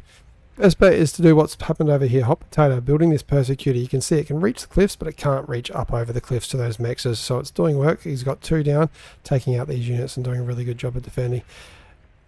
Just build those turrets a little bit further back so they can't kill Eco. That's all we ask. Makes the game fair. Usually it's the kings that get abused on that, but it's the other way around this game. Alright, Fiend's pushing on the right. Not going to do too much there. The Hound's being taken away and doing damage. We might get just on the edge of this eco. No, nothing goes down. Luckily with the Fiends, when they die real well and don't leave much metal behind, so no donations there. One of the things about the Fiend is it's only speed 83 and the Hound is speed 69, so unlike Sheldon's that can be absolutely chased down by the Fiends, the Hounds are going to get so many shots on because you're only clearing 20% of the movement speed distance between each shot. So those Hounds, if they're microed back early enough, they're going to do so much to the Fiends. And you have to pick the right entrance sometimes. Just because the player in front of you is the player in front of you, it doesn't necessarily mean that that's the ramp to attack. The best ramp that it looks like attacks have gone down on so far is... Actually, the defenses are doing quite well for the peasants. They're actually really holding their own, and we're not seeing the same level of scaling that we saw in the earlier games tonight out of the Kings. The pressure is on enough that they're not just building massive fields of turrets and then going into massive amounts of APHIS. They're actually having to spend some of that money on units. Couple Razorbacks, few Razorbacks being taken out on that top lane. The first T3 push out of the Kings getting shut down pretty quickly. Nicely done. But Enderlim's probably putting the biggest pressure on any of these peasants. With now some Marauders coming through. Is Arm Wrestler coming online soon? We do have Razorbacks happening at the moment. And it looks like Hawkeye has come back online. Some pressure in this bottom right. Those Sheldons are making their way down that. No, those are Hounds. Those are Hounds. The Armada Those Sheldon. Hounds are doing a good job of picking away at those defenses. The Mammoths are going to clean them up real well. Yeah. Mammoths are so good. Mammoths are actually really good even against T3. It just takes so many shots. Meat they also have exactly the same range. What is the tactic? Which means that if the Hounds can hit them, the Mammoths can hit back, so that mobility and range advantage they normally have just doesn't exist. Keep an eye on Hawkeye. He does have a catalyst, as long as that's being used defensively only. So that can be used defensively, cannot be used offensively otherwise. Well, here we go. Where's that going? That is technically illegal. If someone wants to delete that catalyst that just got used illegally, it's going to ping it here.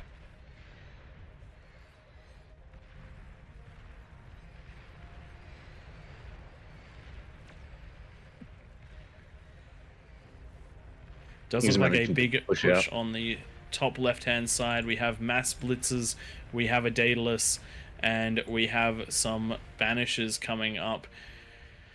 Hopefully this will be able to punch in nice and deep. What we need now is the spam, which is just starting now. Blitzers and Rovers coming down the line. And we'll see how those ones go. They are fighting into Vanguards, so getting through the ramp is going to be difficult. But as soon as they're out and spread out, those Vanguards can only destroy one thing at a time if they can even hit. The Snipers similarly so, which is where that spam comes into play. Whereabouts are you that guys? Daedalus Sorry? will be able to get in range. Top left. Top left. Probably missed Razorback's doing a good job of coming up that left-hand side, clearing out a bunch of that economy. They're going to rapidly need a response out of that top left corner, or they're just going to continue working their way up through there. Good D-gun. Couple more commanders there though. That should be able to stop most of these. If they go invisible, fuel just going invisible now, it should be able to get both of those. Especially with those snipers going down. I don't even think they'll need to. There we go. Shutting down that push. But there are some marauders now coming through. They might be able to just get up, but there is a commander perfectly positioned there. Unless that gets the D-guns off, or the snipers. Does get a commander, so taking those peasants down to 35 commanders. They're not going to do too much work. Where is the action now? It's at the bottom left. This corner that Bottom was the left, commie corner that Razorback didn't push. really go commie too well. This is when you all go solo and don't react to what's happening on your front line. So no units coming up, just keeping on that eco for both of these, sorry, all three of these players going into build aphises, no one going into units. And you're going to see the result of that is no more base. Just remember, when you're playing this game, there are 4 corners, and even though you want to be the one corner that rules them all, sometimes just holding on for that extra 5 minutes, that extra 3 minutes, that extra minute can be enough of a difference to allow another corner to get up enough just to do what they need to do, to maybe push in, to maybe defend. But as soon as you fall, all the resources that were going towards you can be directed towards somebody else, and that is a massive problem, because with a peasant, if a single peasant swings down another lane, it's an addition of about 33% to another lane that they have to deal with. If a king pushes in another lane, then it's a doubling of what you have to deal with, and what you had to deal with already is supposed to be enough to deal with multiple players. Yeah, when they start working together out of that middle, it gets real hard to hold them off. So King's doing quite well down the bottom left. We do have quite the eco on the top right, top left especially. They're going to start coming online now. We'll see a little bit of a pushback. Breaking out on that peasants. right-hand side here, although a good push that's exploring in. Those blitz in front are going to provide vision and show where those weak points are. And these hounds should be following up. Yeah, Great to see those blitzers not stopping and just running through the defenses. we want to see them go over this way. I don't think they can see where to go, and they're about to see a Razorback, which will shut them all down, unfortunately. No, they'll get past. Oh. No, not quite. On the top, though, we've got 4 Razorbacks coming through, and they're about to see the build power, and they're about to see their first APHIS. This is good. I'd be keeping them back, actually, so only one dies. Nice. If these go around the corner, they're going to see the next one. This is how quick things can change. Just as we thought the Kings were doing really well. 2 lanes are going to go pop, and 2 ecos just dead, just like that. Nicely done out of that player. I think that was Eternal Death, providing an Eternal Death to 2 players. Now, just something that is very important to note: some of the players on that team told him to ignore those APHIS. I actually agree with that call. It would be very easy to grab that one again in the future, but if you can push in and if you can grab something like the ecos in the middle before all these beamers came up, you could have the game could have been won right there.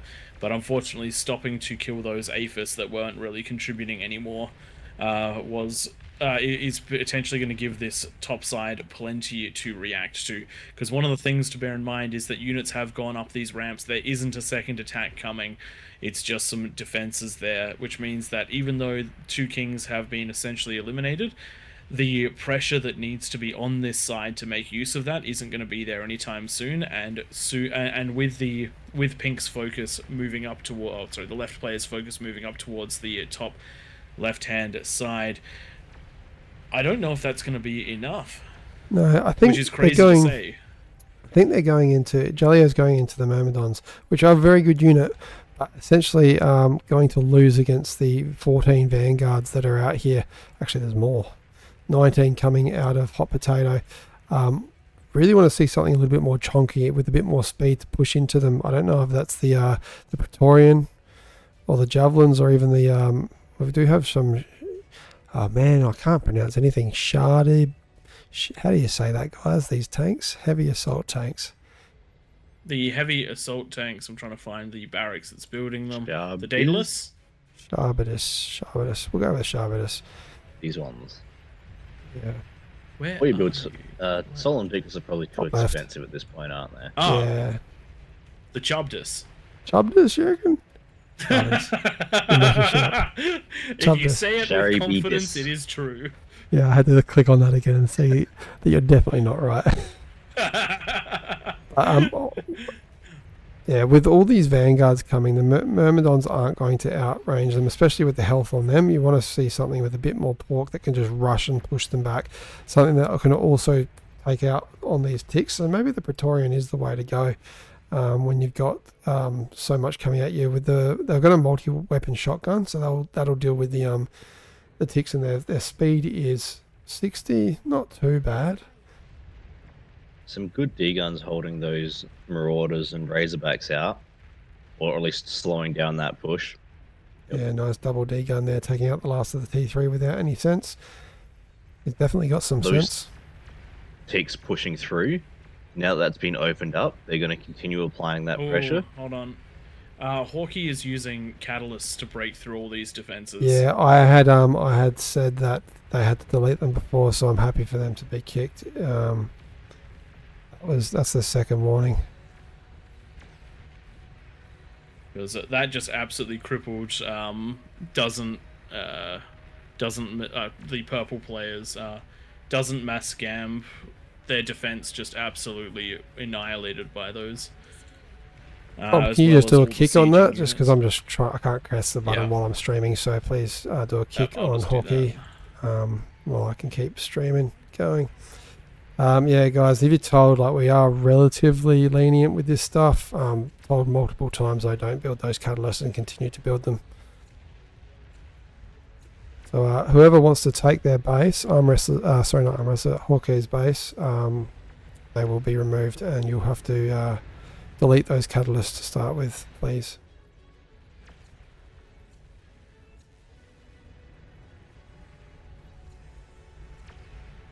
We do have some gremlins trying to find their way through, but unfortunately T2 walls blocking their entrance.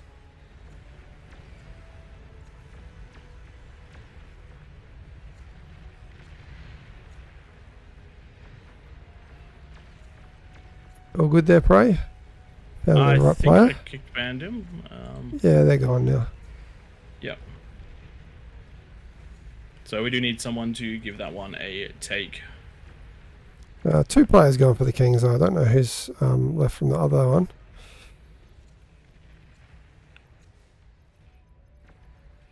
Ghost not quite finding their mark there. I think we must have pinpointers up because those pulsars are quite accurate on the invisible units.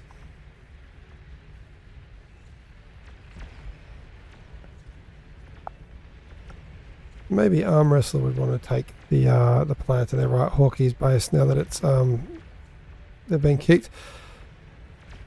Top left now falling, these Myrmidons and these Daedalus is not doing what's required against these fast moving units, and big push on the bottom right into the Kings right now. They are fighting into a heavily fortified position, and unfortunately the Razorbacks are going in without spam coverage. But that second wave, so long as they can take down some of the defenses, is going to be quite devastating. We have Sheldons, we have snipers, and we have vanguards, as well as Jaguars and Mausers. The Titans are going to reap a pretty big toll, but if these units can get in there and punch in, that's going to be a big problem. What they need to do is not go for this exact spot. If you look at the information that they have available to them, Razorbacks, you can actually see that they have a decent view of that wall and the minimum amount of eco, whereas they don't have views of some of the other areas. If they can push into the areas they don't have the views on it, then they'll be able to get more damage done, because the ones they do have views on don't have much. What I like is those Titans got pulled to the right, so it gave an availability for these Razorbacks to move in on the left, and they almost got to the advanced energy conversion. Very closely done there. Ollie has now taken Hawkeye's base. And can use those catalysts defensively now. Right now is the perfect time to select on those and just shoot straight down at these Daedaluses right next to where they are. We do have that breakthrough. It does look like the Sheldons are actually going to get into a pretty scary firing position. The pulsars are going to take out a lot of them, but they don't have to push too many shots through to actually take out some of this eco. What is really doing the work is the sharpshooters. Come on, Razorback, it's got vision. It's got vision, yes! Ooh, that's all the conversion down for Miari. That's a big deal. That's a big deal. The whole player base needs to pivot down to this one attack, otherwise it's going to break through. Those vanguards are going to start getting deep shots very, very quickly. The snipers are doing a lot The of good snipers need to damage. keep pushing. They just need to Oh, keep pushing right You now. can't stop. You gotta cannot keep- Good stop. You choice got to remember. targeting that build power down here, because that's going to start crippling that base on the southern side. Oof. Unfortunately, if you don't keep pushing forward, even if you lose all the units, you're going to be in a bad spot, because if the Kings do react to a push like this, you're never going to break through. You have to take them while the iron is hot. There we go. With those 2 Titans falling down, you want to start pushing forward again. All they need to do is get in range, those vanguards in range of those advanced energy. Have they seen them? They have seen them. Just need to get them that little bit further forward. These vanguards can make that first big eco just go pop. On the top see, like, right, we once do you have start making one Titans eco working their way pop- around as well. With, the peasants are on the clock right now, especially with commanders falling. They're going to start getting some big shots onto these wind farms, and once they break through, they're going to find the APHIS that are down the front ramp. That's going to clear up everything that is here. And this top right side is not overly defensible right now. We are seeing some paralyzers being built to defend. I do love that. I think this is the first night we've seen both paralyzers and catalysts at the same time. These structures are ludicrously good defensively. One paralyzer can block an entire 6 Titan stack for like it's like 30 seconds or something, isn't it? It's a disgustingly long time that it'll stop things for. These peasants really got to push hard at this bottom left. If you're not building T2 units, build spam and just take that fire away from the T2 armies. They are so close, these vanguards.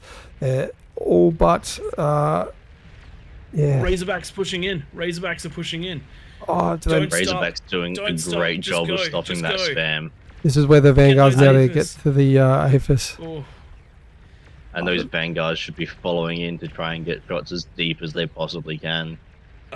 so fun- much defensive power here, though. All of those pulsars and all those Titans coming up to meet.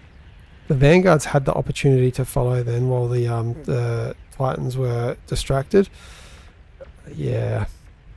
They're doing a good job of systematically taking this out, but at this point, you're almost better with a Hail Mary to There's- get a volley off and pop something rather than have an army. It's not just an almost. The rest of the map has basically fallen. You don't have the time to systematically systematically break your way in. You're going for that Hail Mary play right now. I think they With have that just top lost the left corner opportunity as broken. well. This is too many Titans. And that is the Kings reacting. 20 Titans holding this now. And those 20 Titans will fall slowly but surely. The snipers, the vanguards, the Got some starlights there. the starlights do They know where great those damage. APHIS are. But it doesn't matter, because the Kings can build them as fast as they're being destroyed. It's the eco that's the prize. They can see where those APHIS are. I would be trying to get those units, those vanguards, forward enough to catch that front edge.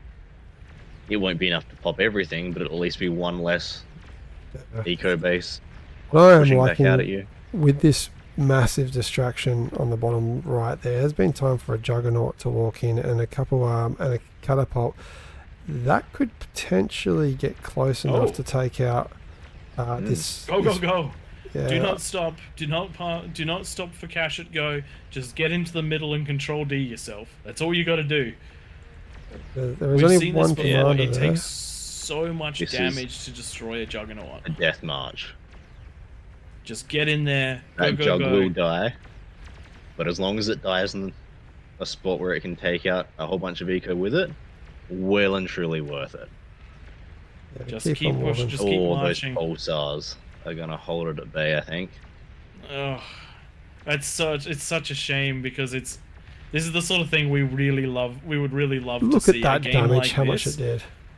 turn around to just one unit or a handful of units, because we've been so close a few times before. There was a game just like this one where the distraction was in the top right instead of the bottom left, and instead of the bottom right, and the bottom right pushed one behemoth and 2 juggernauts in and nearly killed the Kings.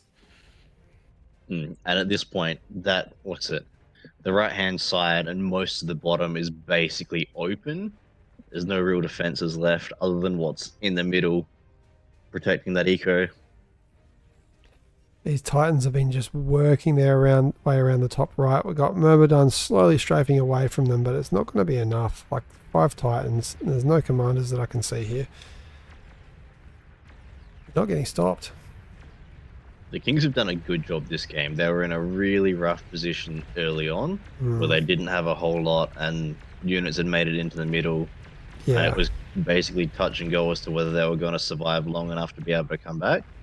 But they've done a great job of continuing to scale and get themselves back into this game and pushing out. Yeah, there's so many knock-on effects as well. If Hot Potato didn't win their lane so fast, that top right, they wouldn't have been able to send these Titans back down there. And right now would be probably in the lobby waiting for the next game. So, yeah, really important to just make sure you're covering all your entrances, which the Kings have done really well. Sol Invictus out here doing quite a bit of work. One of the best units in the game, the Sol Invictus. Unfortunately, against that many Titans, it will still fall to them, but not without taking a nice toll. I think right now we're at that Hail Mary stage again for the peasants. Just grab all the remaining, 11 commanders, and see if you can work your way in. These Titans are just walking. So grab a commander, walk it all the way around the map, walk down one of the ramps that's going to be abandoned, sneak it into the base invisibly, and degun those APHIS. Do it. There's actually a lack of radar up the top as well. Like, yeah, you could get quite far into this top middle lane here with commanders. It's actually super doable. There have been many, many games where it's super doable. The problem is that the time it would take is I don't think we'll be able to get there before this corner falls. But something to bear in mind for future games. Bottom left now under pressure. Just going to quickly look down there as we've got a Sol Invictus walking in against another Sol Invictus. 2 commanders for Lumeta remaining. Going to try and get that D-gun off. Are they going to get close enough? I think they are. They're going to get the D-gun. They're going to get some good D-guns right here. Nice. Unfortunately, that one Razorback is in the base. Ticks doing their thing, and they're just going to take out the build power, and then let's not even worry about the P3 lab. Almost take that Razorback away, but not to worry. Mostly dead there. A couple commanders left, so let's take our attention back over to the right, where we now have Titans up on the upper hill. They should just be able to see that APHIS shortly if they put those Titans next to the edge of the cliff. I always like to just put a unit right on the edge and see what I can see. Instead, going back. Don't do that. Or you just start blind firing and hoping for the best. Yeah. You know, there's probably a good chance that there's a lot of stuff up there. Wind will chain react. Yeah. Conversion will chain react. If something doesn't look like it hit or goes boom, pick a different spot. Yeah, just yeet those shells up there. If you can get in range of a co-op corner, just give them the yeetus deletus.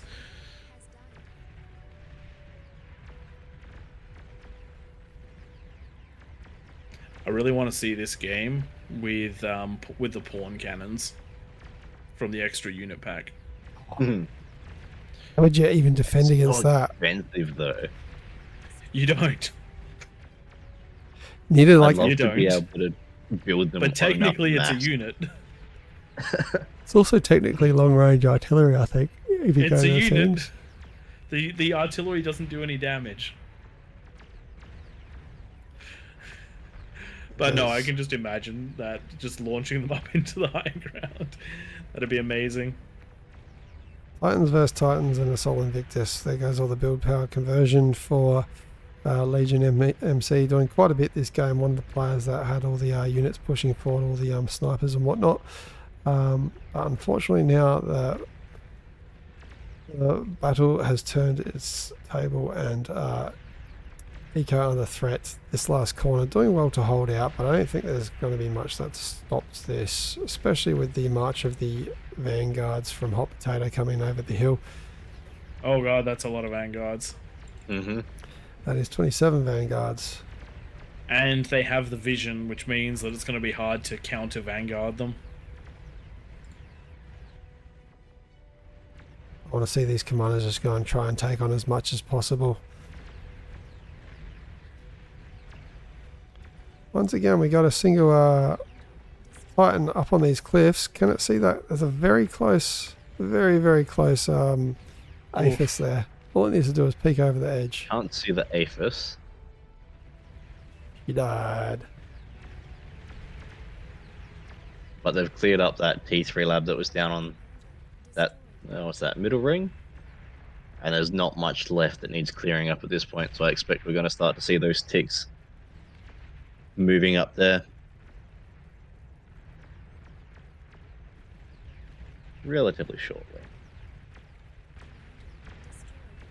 Has everyone forgotten It about does the look top like right? the tick spam is being taken out. Realbot doing a very good job of keeping this up and running. Great D-guns from that comm, though the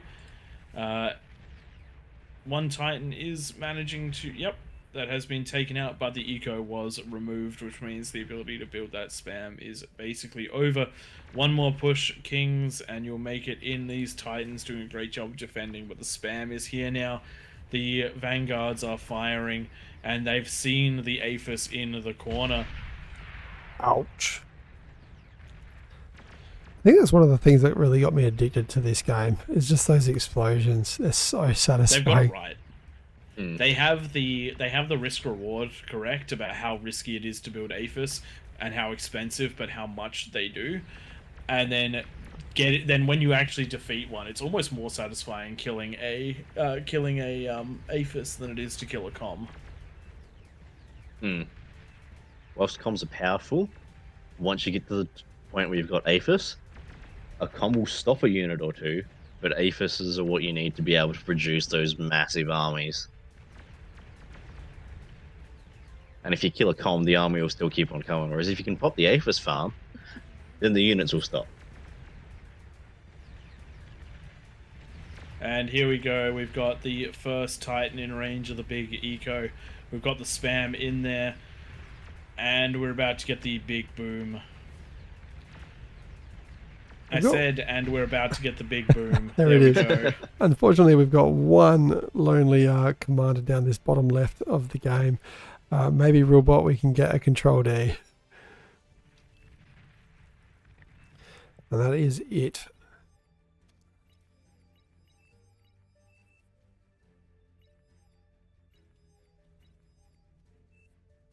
So that last commander is bottom left corner, but on that middle tier, kind of right side of the bottom left corner for those players that are looking for it.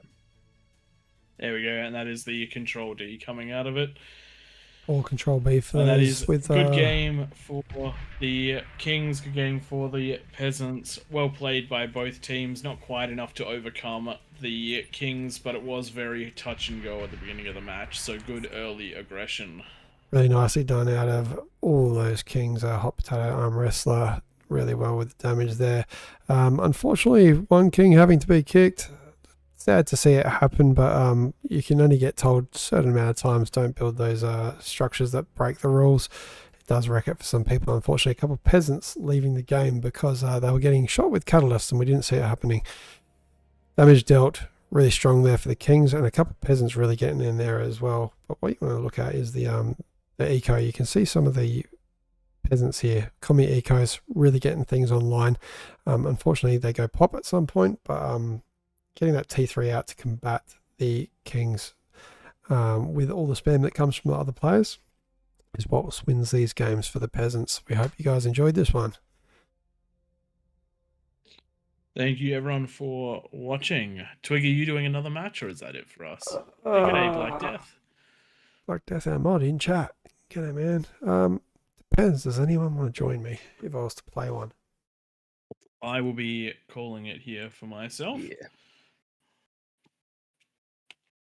Yeah, I'm gonna be calling that a night and going to bed as well.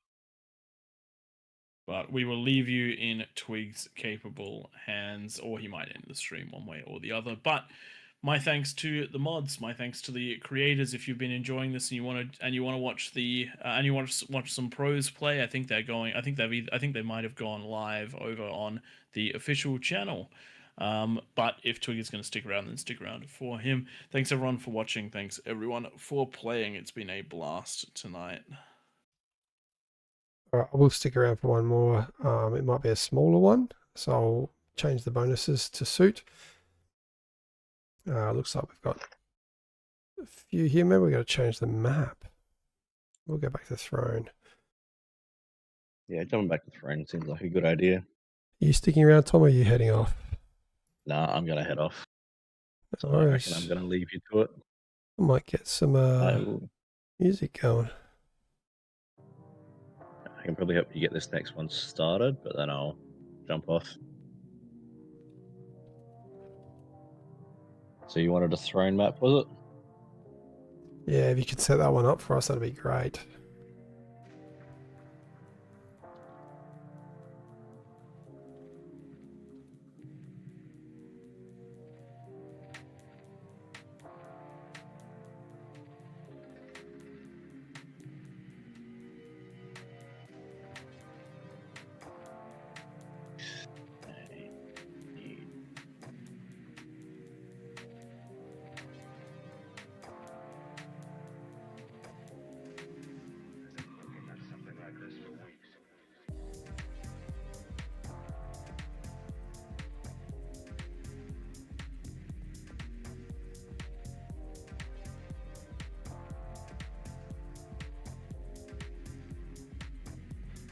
All right, throne's going to happen. Tom's just got starting position for team 1 in the middle instead of team 2.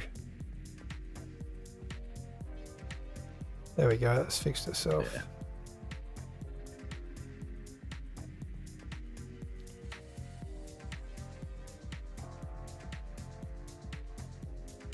Right, this one might be the last one for the night. I'll get 4 players down here with me. Me and 3 others.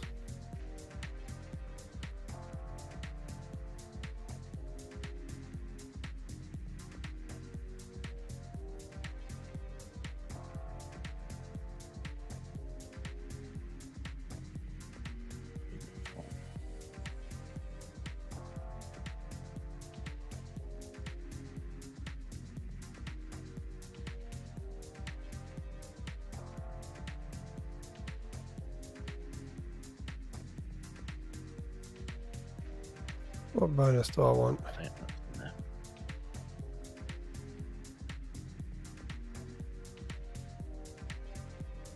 So you should have T2 turrets and no artilleries. I've just been challenged to Twig versus the world. I mean, I could do it. I can do it. I'll just do some AI on my team. Shall I? I don't have that Give it a APM shot for it. if you want. All right. Yeah, that's the thing.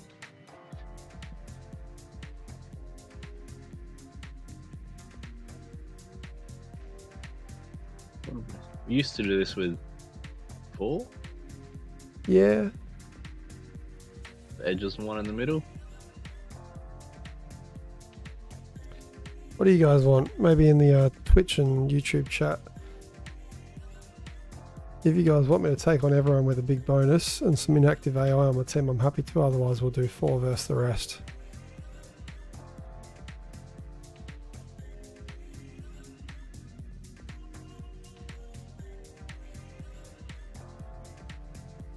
The unit tweaks for missiles. Did you do that one, Tom? I can do it if you didn't. Yes, I Done it? believe that is on. I'll just put it on again just in case. Oh, because you say that as a preset, don't you? No, I've been doing them all manually. Ah. But I've got a notepad with all the bits and pieces and jumping in and out of the Discord as I need to grab the bit. I wonder what these guys reckon. Very well. Is it me versus everyone? You got 3 there. I'm not seeing many responses. Got 4 up there now. See what they say. You can do it with 4. Let's do the usual 4. Alright, let's add a bonus to all of them. 4 kings, there we go. Go bonus 45 now that we got 4.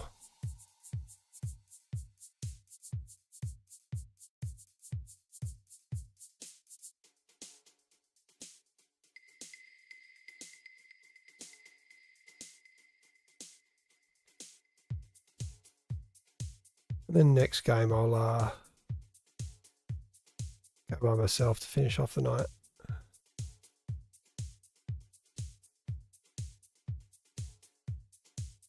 Okay. IDs are all looking good. You got 4 of them. Actually, I reckon we'll lose this with 45, but let's see how we go. We used to do it on 45s. I think that was 13 versus 3 back then when we had a max 16 player lobby.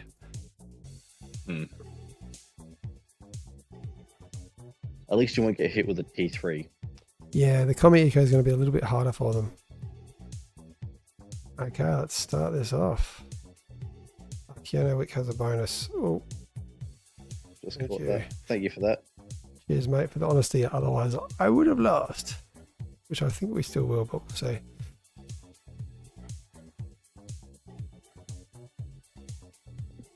There we go. You kick us off, Tom.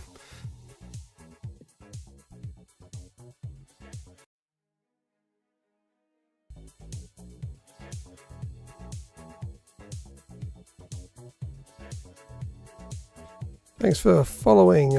What we got? Warwick Resix. Appreciate it, mate. Cool. I'm going to jump off. I will leave you to it. Enjoy the rest of the night. Thanks, Tom.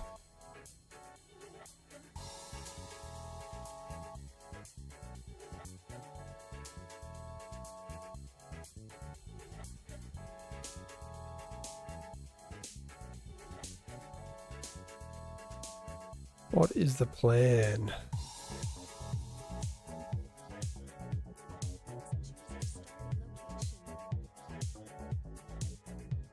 I'm assuming you guys can hear the music in chat.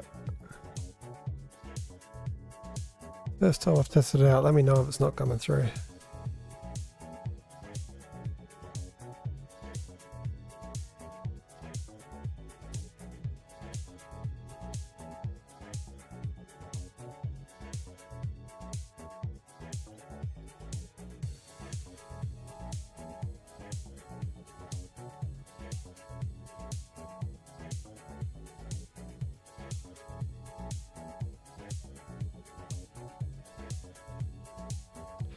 Tango Killer, you here?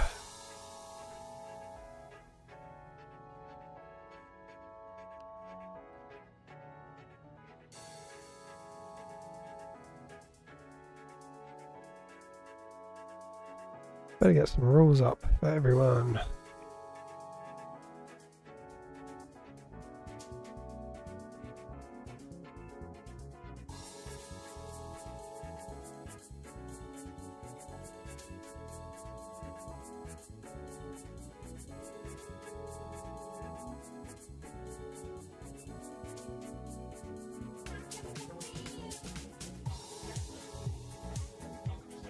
Fortunately, we might have one king AFK. There we go, he's back.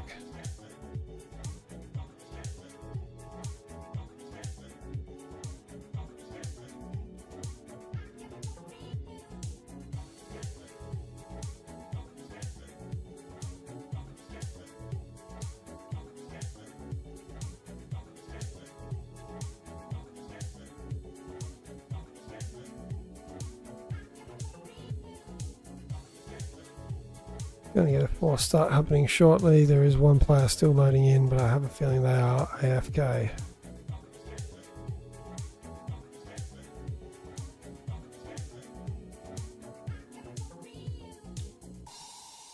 Been told, let's get things going.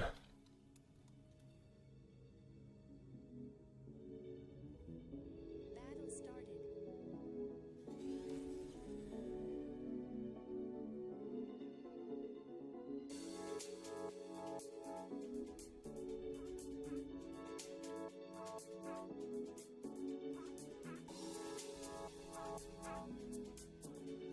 Here we go, we got Robot Wizard, Mania, and Tango.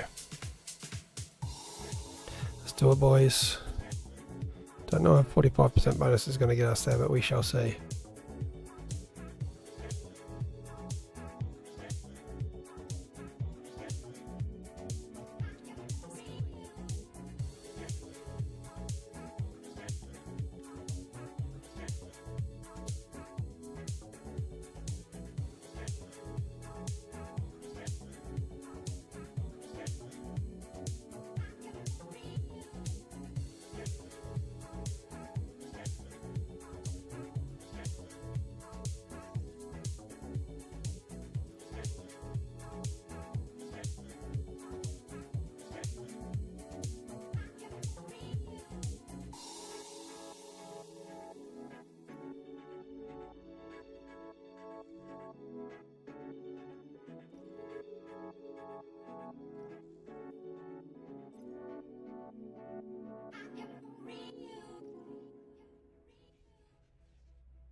scaling twig, terrible.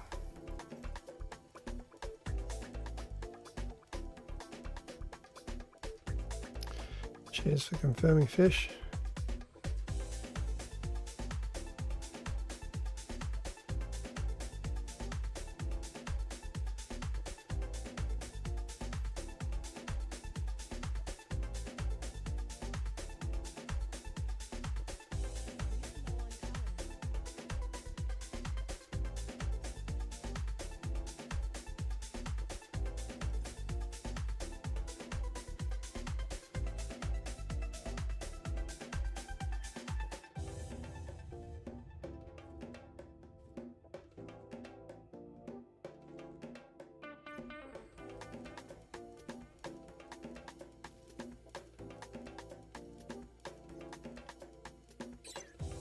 Joking, my eco.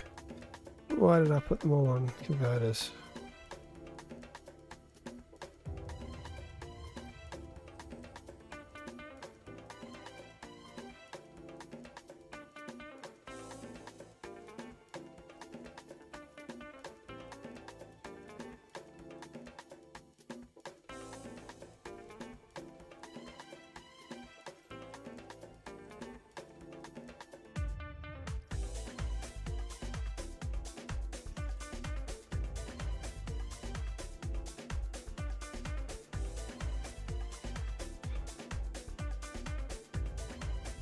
The late night is taking its toll.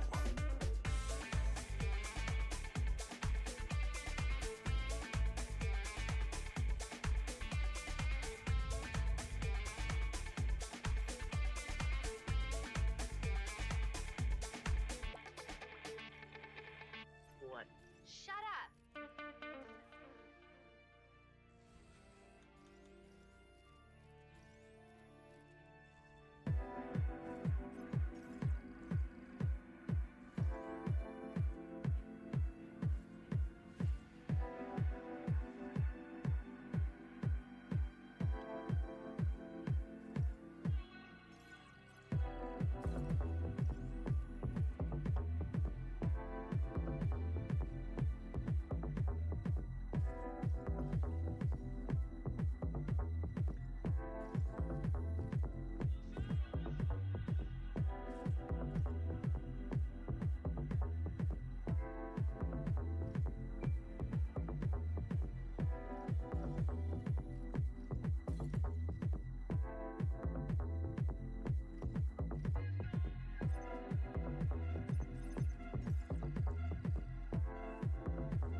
Minute 90 left.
Early harassment.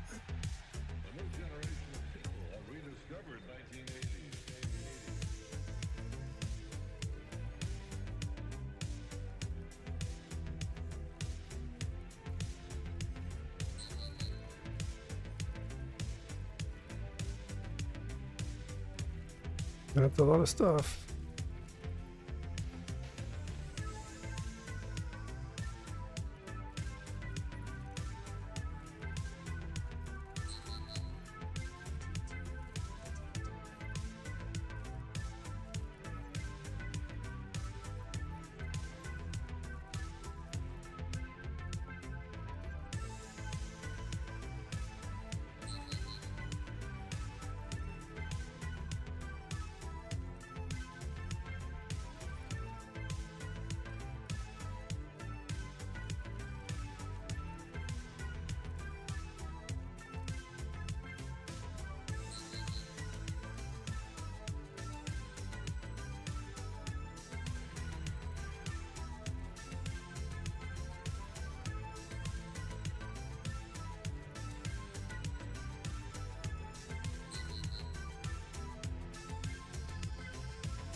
Yeah, boom. Okay, let's keep scaling.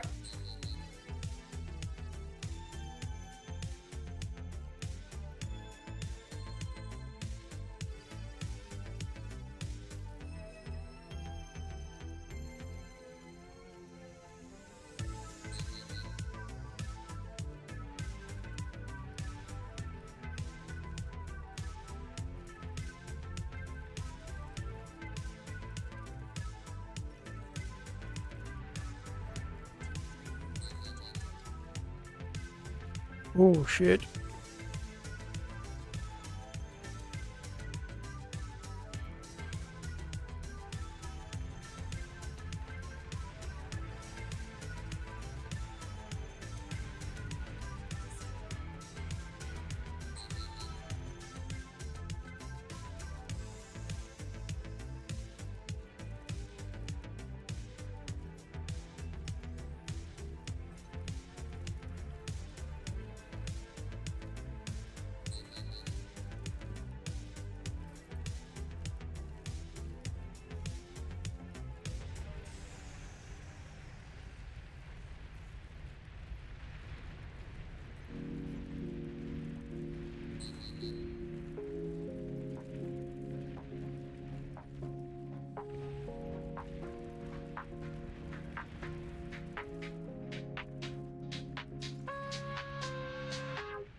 People be sleeping.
What are we doing?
Oh boy.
If anyone wants to stick around for the next one, happy to do the challenge of just being in the middle,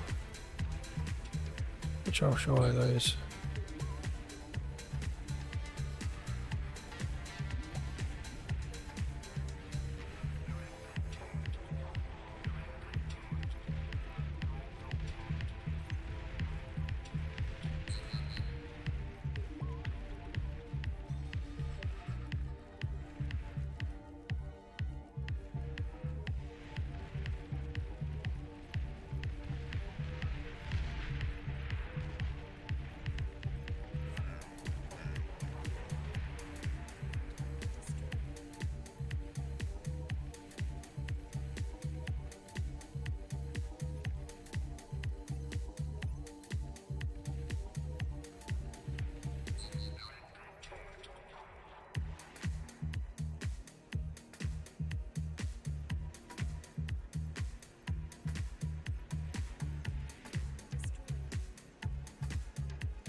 Well done, team.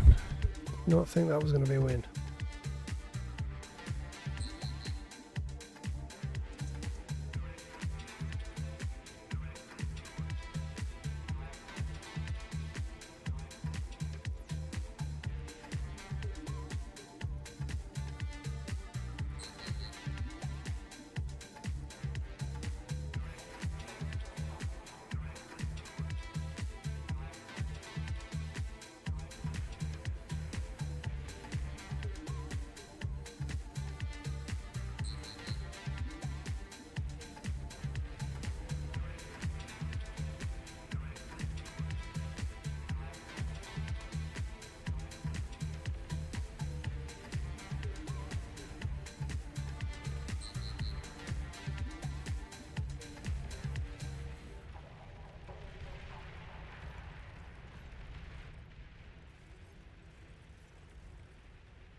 Well played.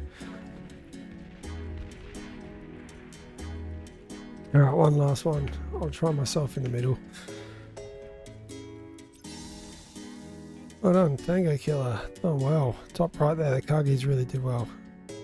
Classic example of not over-ecoing, just putting it all into units.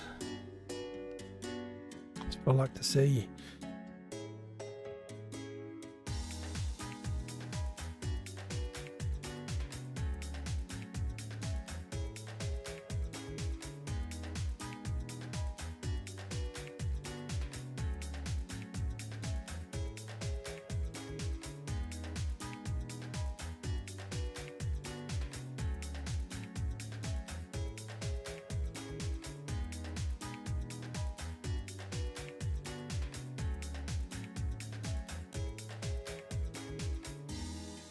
Guys, what bonus do you reckon I should have?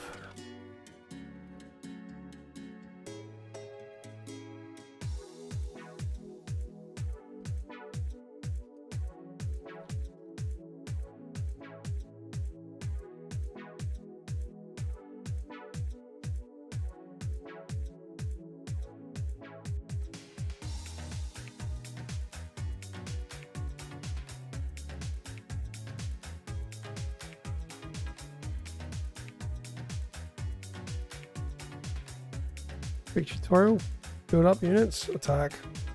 It's King of the Hill where the King in the Middle gets a bonus. And after 10 minutes, the rush elapses and all hell breaks loose. I'll quickly just post a link in there for that player.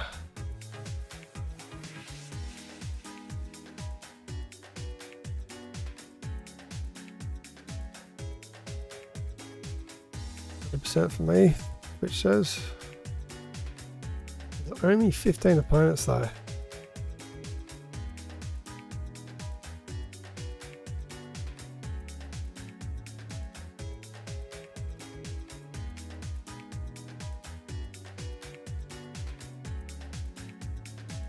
This will be the last one for the night, gents and ladies.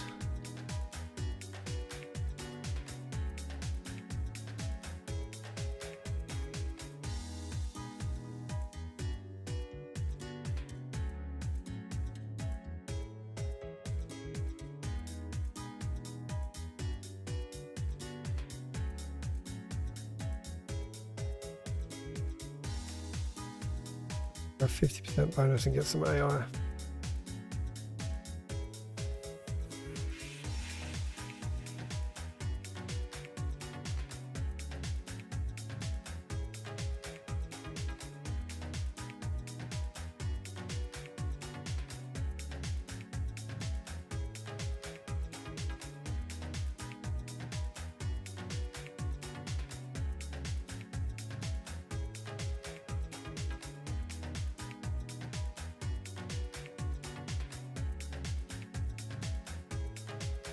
This is going to suck.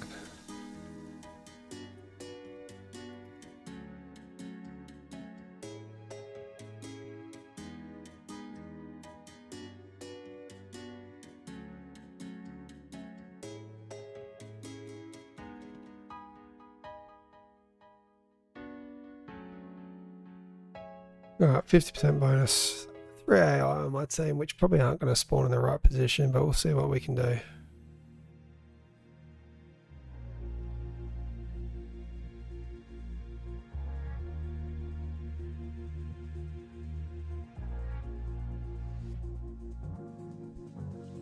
This is not the time of the night for high APM, almost 2 AM.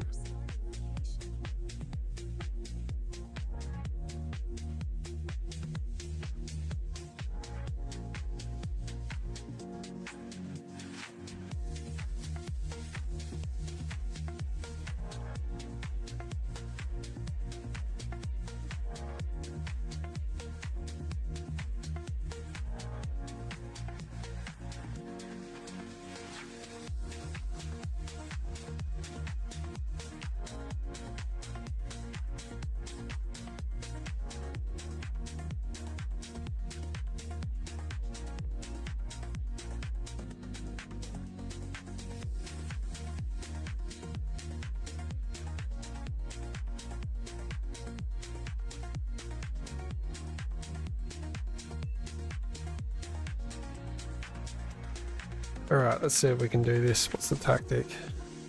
Thinking just T2.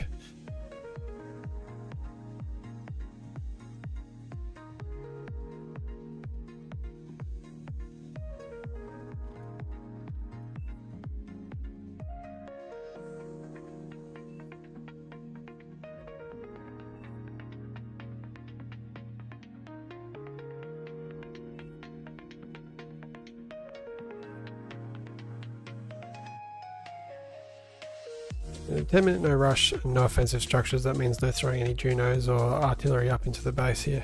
There are some T2 units that are turned off as well.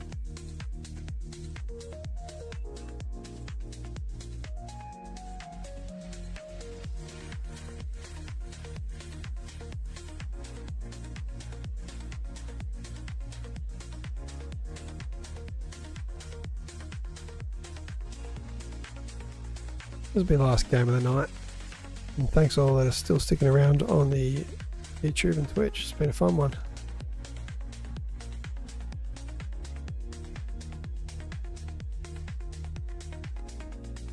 Ben Code's still streaming at 12:47 AM. I'm a South Aussie and I'm just irresponsible. There is no work tomorrow though, public holiday. I do have a 10-month-year-old daughter, so it's not going to be fun.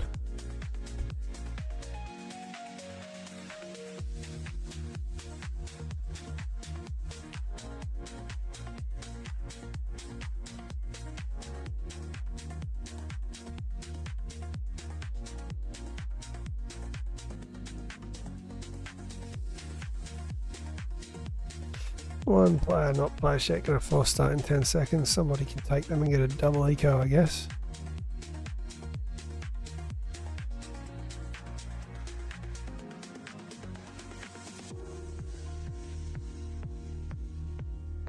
Don't give them tips, hot potato. I need all the help I can get.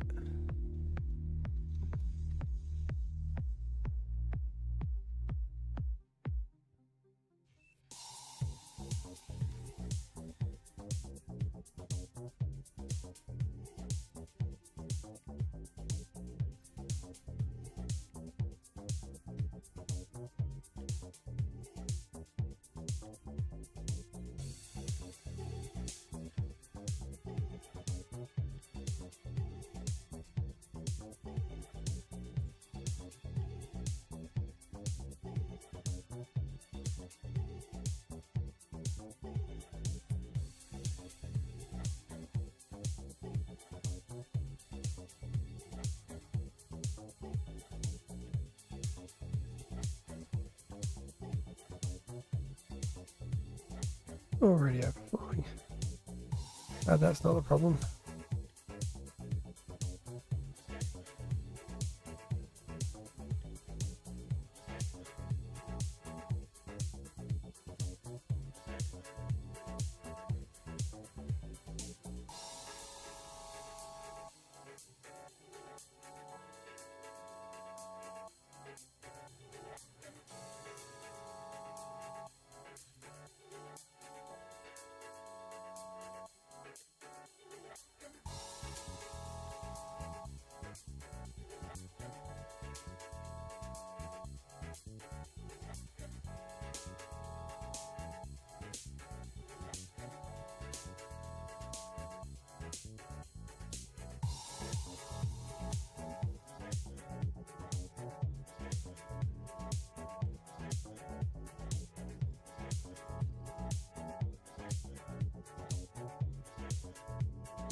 Very little talking when I do this, understandably.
Shit, I'm going to run out of time.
Commander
destroyed.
We'll get back into this.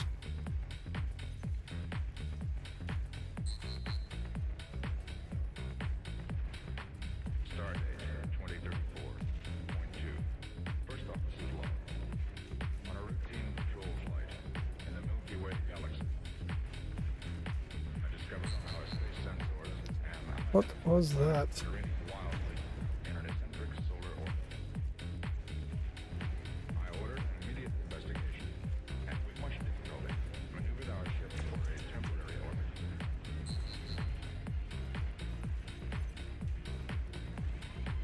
Upon beaming down to the planet's surface, all I could see were ruins.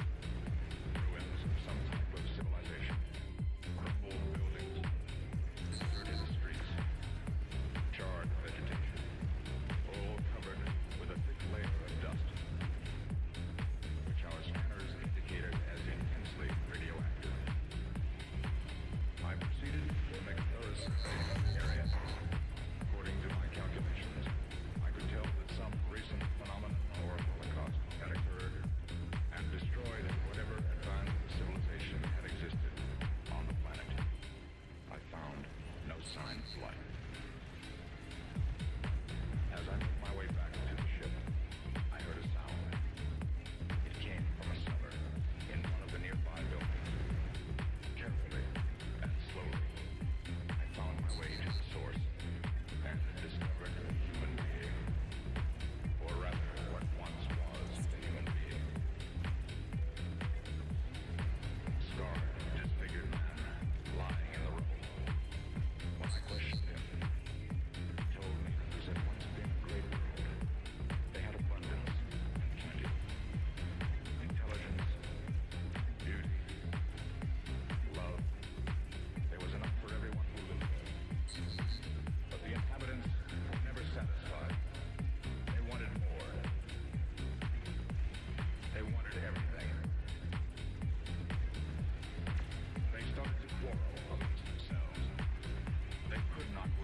That'd be it. Thank you everyone for joining in.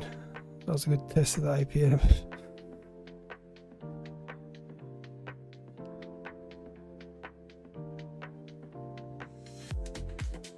Only 93 APM that game. Didn't quite break the 100 mark.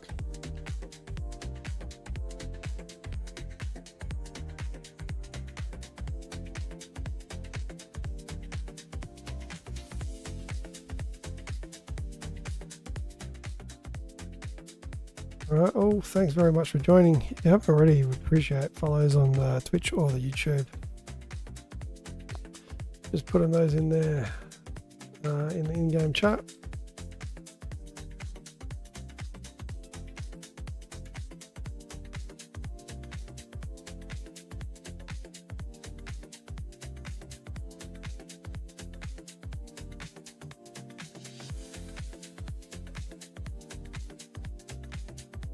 Parting message, if anyone else wants to play it, we're here every Sunday at about the same time. Join our Discord and you'll get the alerts. That is it for me, and we'll see you guys next time.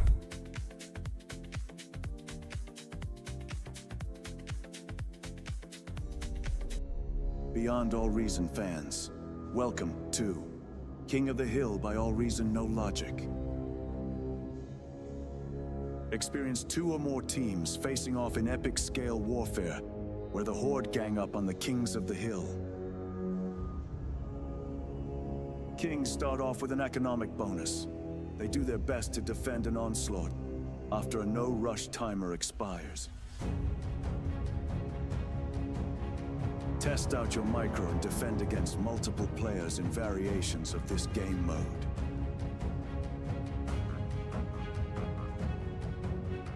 Will be part of the masses. Team up with your allies to topple the throne in a glorious victory.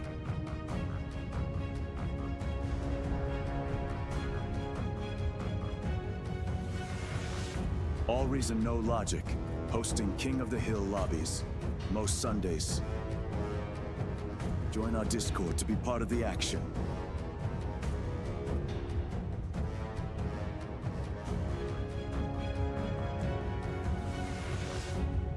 See you in game, Commanders.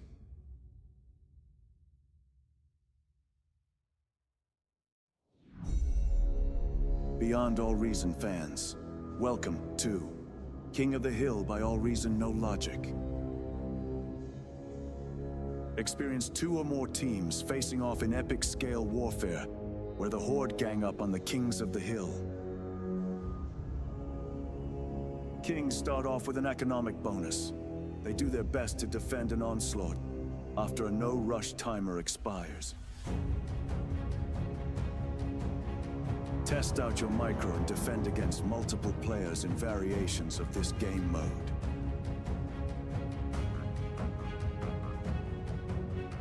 Will be part of the masses. Team up with your allies to topple the throne in a glorious victory.